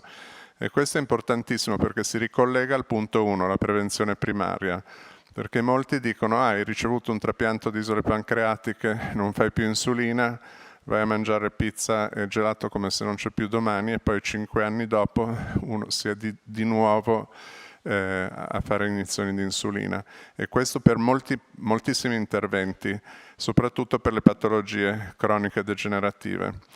Allora, per trattare quelli già affetti non ne sto a parlare, ma sono 40 anni della mia vita e vi potete fare Google e Wikipedia, c'è 1200 lavori citati 60.000 volte. Ne parlerò fra l'altro per chi potesse avere l'occasione. Alla Regione Lombardia il 27 mi hanno dato 2 ore di slot invece che 15 minuti, per cui li potremo affrontare un po' più in dettaglio che stasera. Comunque 4 decadi di terapie avanzate e recentemente, 2 anni fa, abbiamo fondato questa biotech, uno spin-off dell'Università di Miami, per utilizzare le cellule mesenchimali stromali di neonati nati sani. Ogni cordone ombelicale può generare miliardi di cellule progenitrici che sono al tempo zero da un bambino appena nato, per cui non sono fetali, non sono embrionali, sono postnatali. Invece di buttare via il cordone ombelicale si possono espandere in bioreattori, criopreservare, e ce ne sono abbastanza da trattare 10.000, 15.000 pazienti per ogni cordone ombelicale, per cui in pratica non c'è una limitazione di approvvigionamento come abbiamo nei trapianti d'organo, dove purtroppo muoiono 11.000 pazienti all'anno più negli Stati Uniti per mancanza di organi. E queste cellule quindi le abbiamo studiate per moltissimi anni, ci sono dati che prevengono le complicanze croniche nel diabete di lunga data, retinopatia, nefropatia e neuropatia diabetica. Nella pandemia Covid ci siamo trovati di fronte all'emergenza, abbiamo provato a infondere in pazienti in terapia intensiva intubati, salvando linea verde la maggioranza, tutti i pazienti sotto gli 85 anni, mentre il gruppo di controllo, perché la Food and Drug Administration ci aveva dato il permesso di fare il trial, a patto che metà dei pazienti ricevessero solo acqua fredda, il cosiddetto gruppo di controllo, per cui metà hanno ricevuto le cellule e metà la soluzione senza le cellule, in doppio cieco, che vuol dire né i pazienti né i medici sanno che cosa hanno ricevuto. E come vedete, purtroppo il gruppo di controllo, linea arancione, sono deceduti più del 50% entro un mese, ma siamo riusciti a salvare fra l'altro tutti quelli affetti da diabete nel gruppo di trattamento. Il mese prossimo presenterò anche a New Orleans, c'è un importante congresso dell'International Stem Cell Therapy Society, dove presenteremo anche l'uso di queste cellule per bloccare e curare casi gravissimi di graft versus host disease, che è quella malattia dopo i trapianti di midollo osseo, dove il midollo trapiantato può rigettare il corpo del bambino che lo riceve. In questo caso era un bambino di 12 anni, in fin di vita, ci hanno chiamato da Stanford, siamo riusciti a mandargli le cellule, adesso è scomparsa completamente la patologia, è tornato completamente sano.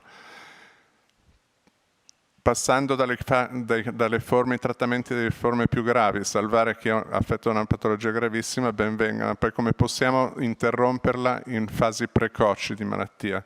E questo è un altro trial che è appena iniziato a Miami per bloccare la progressione della chronic kidney disease, che è la malattia renale cronica, che affligge il 38% delle persone sopra i 65 anni e 1 su 3 adulti con il diabete, per cui una patologia è il doppio del diabete come impatto, sono più di 850 milioni nel mondo. Però invece che aspettare che uno progredisca verso la dialisi o il trapianto di rene, stiamo provando a intercettarla agli inizi, la cosiddetta fase 3, e vedere se riusciamo a riportare la funzionalità renale a funzioni migliori.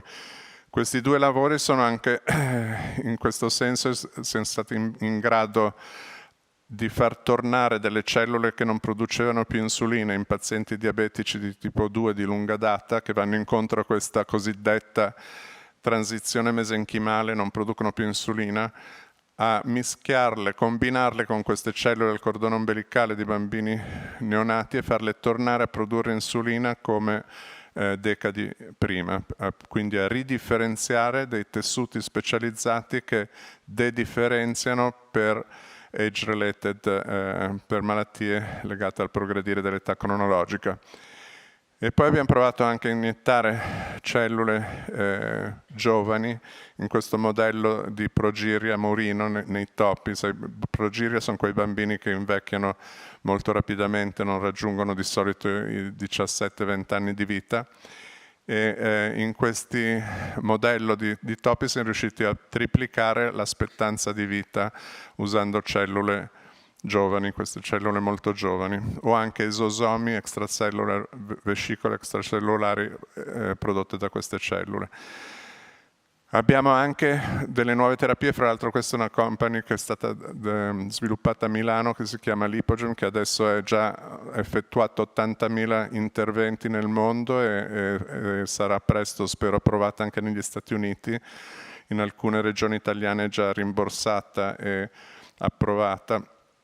E usare le cellule dal proprio tessuto adiposo per creare questi mini fattorie di cellule mesenchimali stromali, esosomi e vescicole extracellulari per curare dalle osteoartriti, malattie osteoarticolari in fasi iniziali, per evitare la progressione verso una protesi, chirurgia di sostituzione delle articolazioni, e adesso in uso anche nelle fistole da Crohn e nelle ferite diabetiche, nel piede diabetico, nelle ulcere diabetiche, ma anche in moltissime altre patologie, dall'atrofia vaginale, altre patologie legate al progredire dell'età cronologica.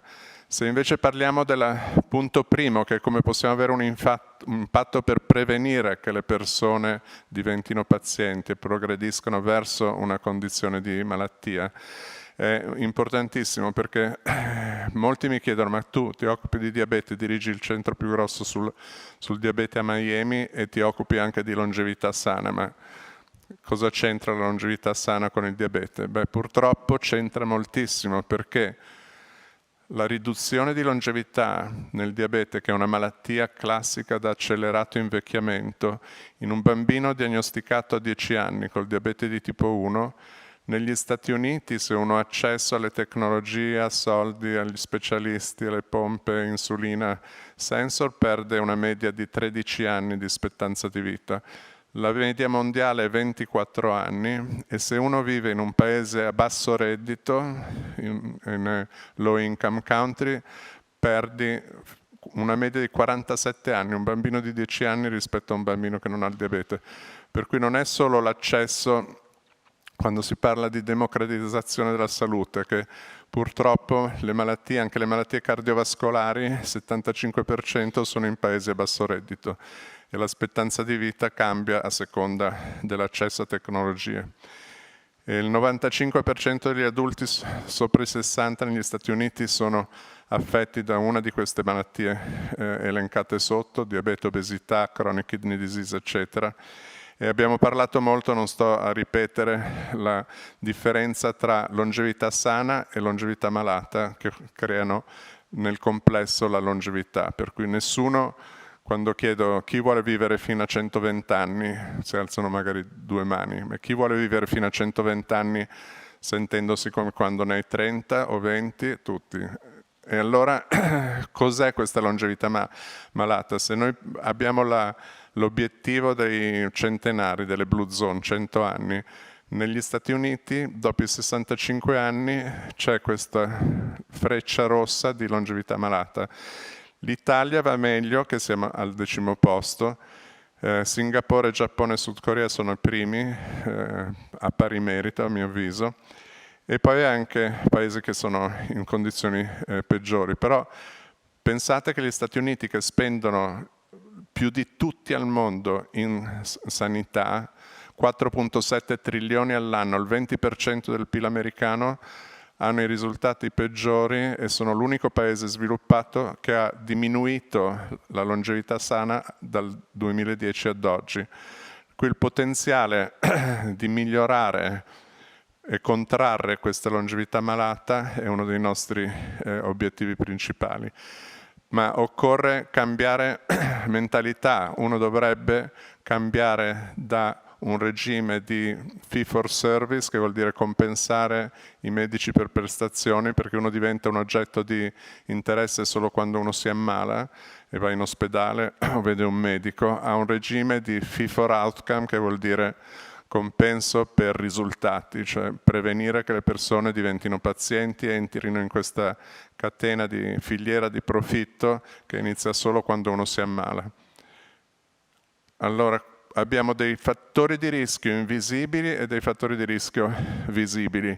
I fattori di rischio invisibili includono l'infiammazione silente, cioè l'eccesso di omega 6, mancanza di omega 3, resistenza dell'azione dell'insulina, variazioni delle glicemie. Quando la glicemia si alza sopra i 140, uno non è diabetico, ma se non la misuri non te ne accorgi, e alla lunga può creare per esempio neuropatia periferica. Ci sono adesso studi importantissimi usciti anche recentemente su come i continuous glucose sensor, questi sensori continui del glucosio che sono stati sviluppati per il diabete, per capire quanta insulina dare, come va la glicemia durante la giornata, applicati alla popolazione generale, ai non diabetici, hanno dimostrato che la variabilità glicemica e questi picchi sono associati a longevità malata e diminuiscono l'aspettativa di longevità sana.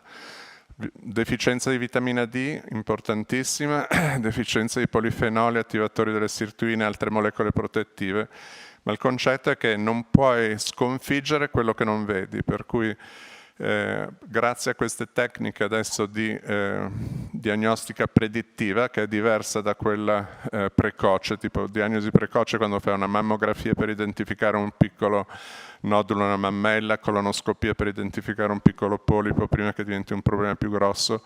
Diagnosi predittiva è quella che ti permette di identificare questi fattori di rischio invisibili anni o decadi prima che diventino una malattia.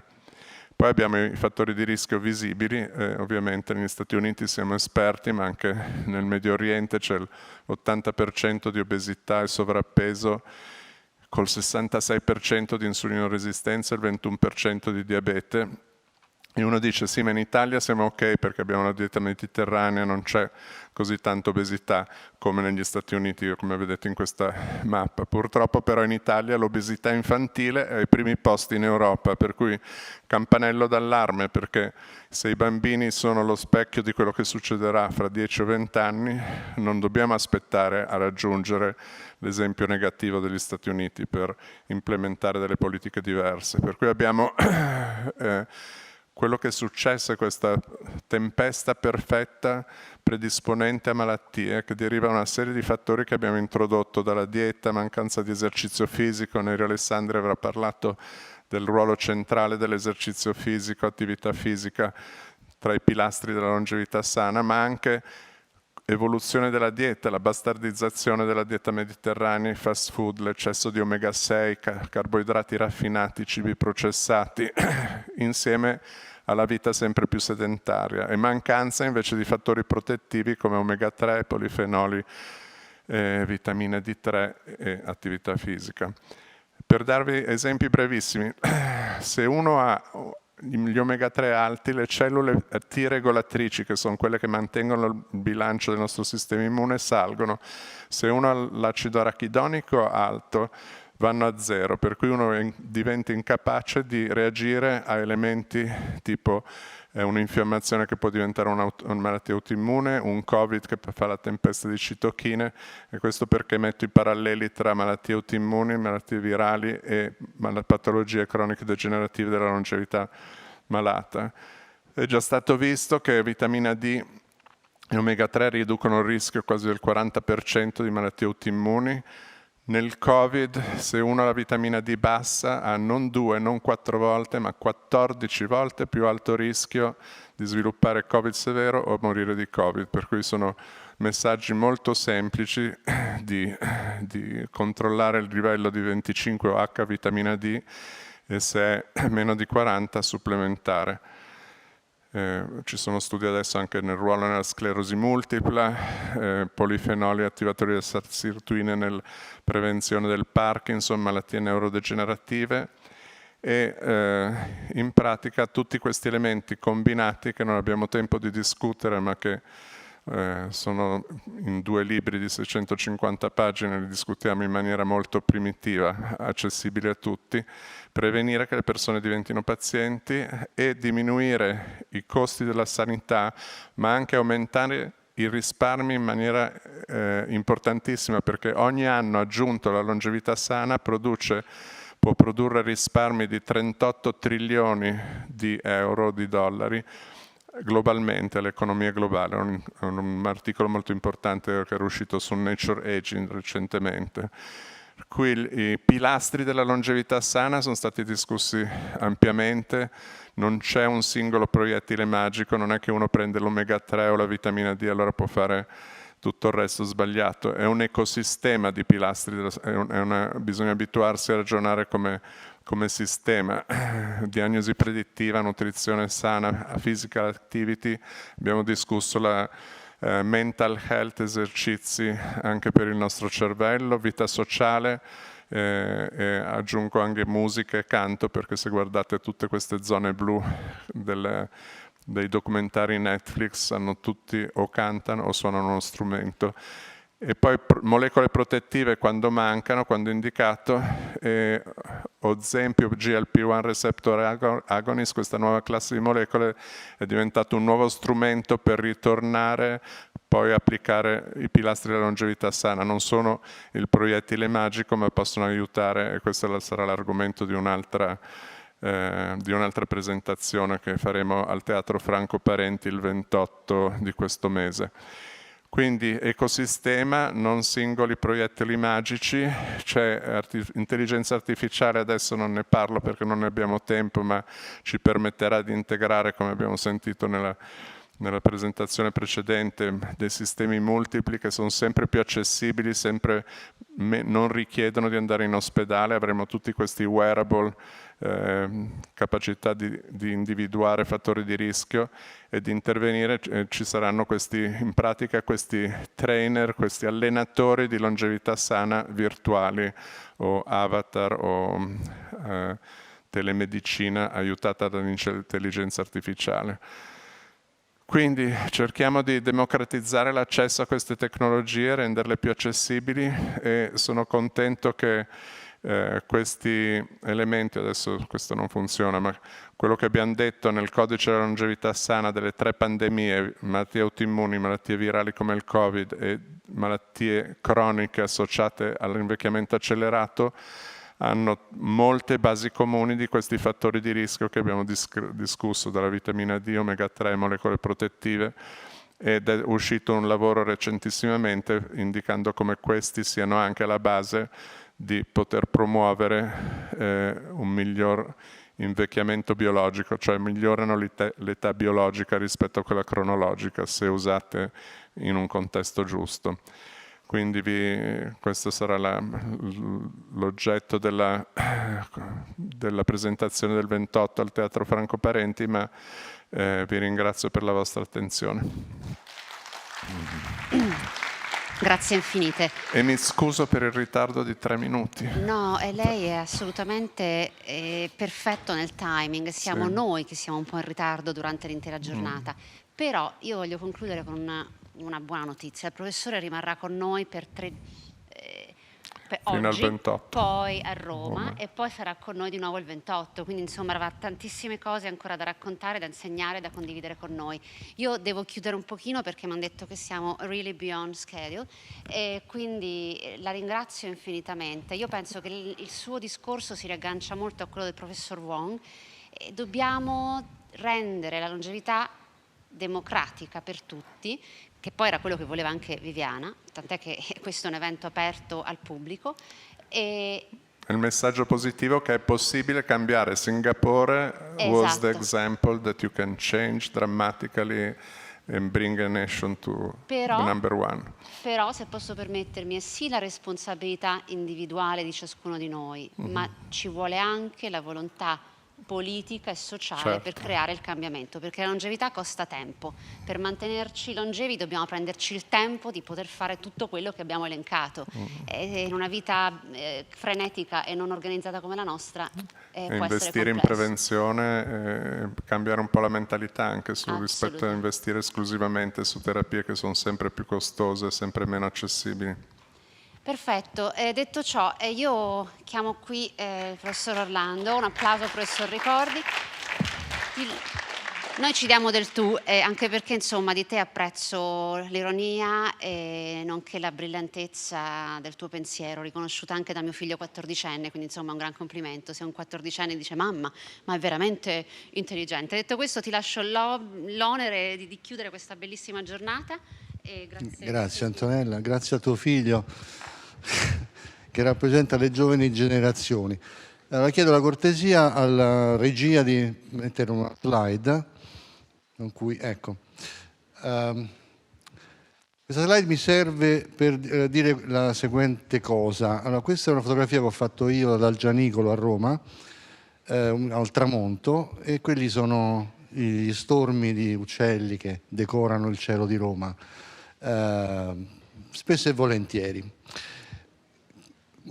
La prossima diapositiva, perché tecnicamente non era possibile che mandassi io, c'è una successiva, verrà quando verrà. Però l'oggetto è, vedete come cambiano forma, no? È uno spettacolo anche molto romantico, bellissima come cosa. Questo è l'oggetto di studio di un nostro premio Nobel che è Giorgio Parisi, il quale, studiando il movimento della dinamica degli uccelli sopra il cielo di Roma con un setup tecnologico interessante, tutta una serie di macchine fotografiche messe in cima al tetto dell'Istituto di Fisica di Roma, da lì ha costruito un modello matematico sulla complessità del movimento di questi uccelli, che poi è finito nel premio Nobel. Cosa vuol dire?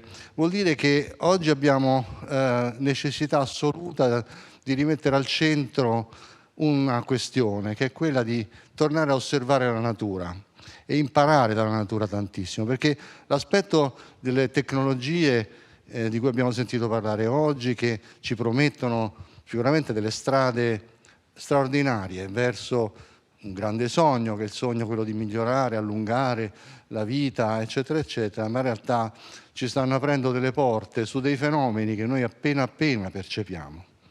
E quindi la necessità di da questo partire per tornare a guardare la natura, come hanno fatto i fondatori di queste tecnologie.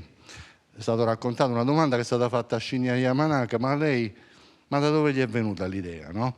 E lui ha citato dei lavori che noi un po' più âgé conosciamo, di Weintraub, la genetica di drosofila, lui diceva un gene che trasforma un'antenna in una gamba o fa venire occhi su tutto il corpo, fenomeni biologici incredibili che vengono dall'osservazione della genetica, di una mosca per esempio.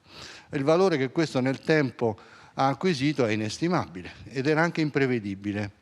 Chi l'ha portato avanti tutto ciò? L'ha portato avanti una generazione di scienziati che ha avuto i mezzi, ma ha avuto anche il credito sociale, educativo di quello che stava facendo. Quindi gli investimenti dove devono andare? Devono andare verso questo tipo di conoscenza fondamentale, che non è tanto meno importante che non la ricerca, diciamo, applicata, che oggi sembra essere quella che condiziona anche la politica dei finanziamenti, che vuole dei risultati subito. E su questo, non voglio dilungarmi, il pericolo qual è? Perché noi parliamo di longevità, ma i veri destinatari poi del discorso sono proprio gli studenti di oggi. È il pericolo che i sistemi educativi che stanno prevalendo nelle università vanno verso quel sapere funzionale. A che serve? Lo studente studia per superare il test, si deve specializzare su quella cosa che gli serve, il master che poi mi specializza, perdendo sostanzialmente l'orizzonte di quello che dell'ampiezza vera dei fenomeni che vanno visti, anche inibendo la propria libertà personale di guardarli con occhi personali. Questo è un po' il discorso un po' così che voglio fare. E allora da questa esperienza di lavorare sulla longevità, su questi problemi di riprogrammare, allungare la vita, un'impresa incredibile, no? Però riunire un po' il discorso su e riportare al centro il valore di osservare la natura. La natura che riguarda sicuramente le cellule staminali, ma riguarda i sistemi modello che stanno venendo fuori, animali nuovi, anche che vivono in ambienti completamente sconosciuti come nel mare, quindi quando si parla dell'epigenetica nel mare, gli organismi che fanno cose che noi neanche sappiamo. Okay. Quindi è importante rimettere al centro questo discorso, che rimette al centro il valore della conoscenza fondamentale. Questo è il discorso che volevo fare, non mi dilungo di più perché siamo overtime, comunque ringrazio tutti. Per me è stata una giornata di nuovo di grande gioia e l'esperienza, lo dico ancora, del professor Wong e di altri che tentano di rimettere in piedi il discorso tra medicina, responsabilità sociale, conoscenza fondamentale, valori morali, che sono quelli che poi fondano questo tipo di impresa umana, ecco, fanno veramente gioia solo starli a sentire. Grazie.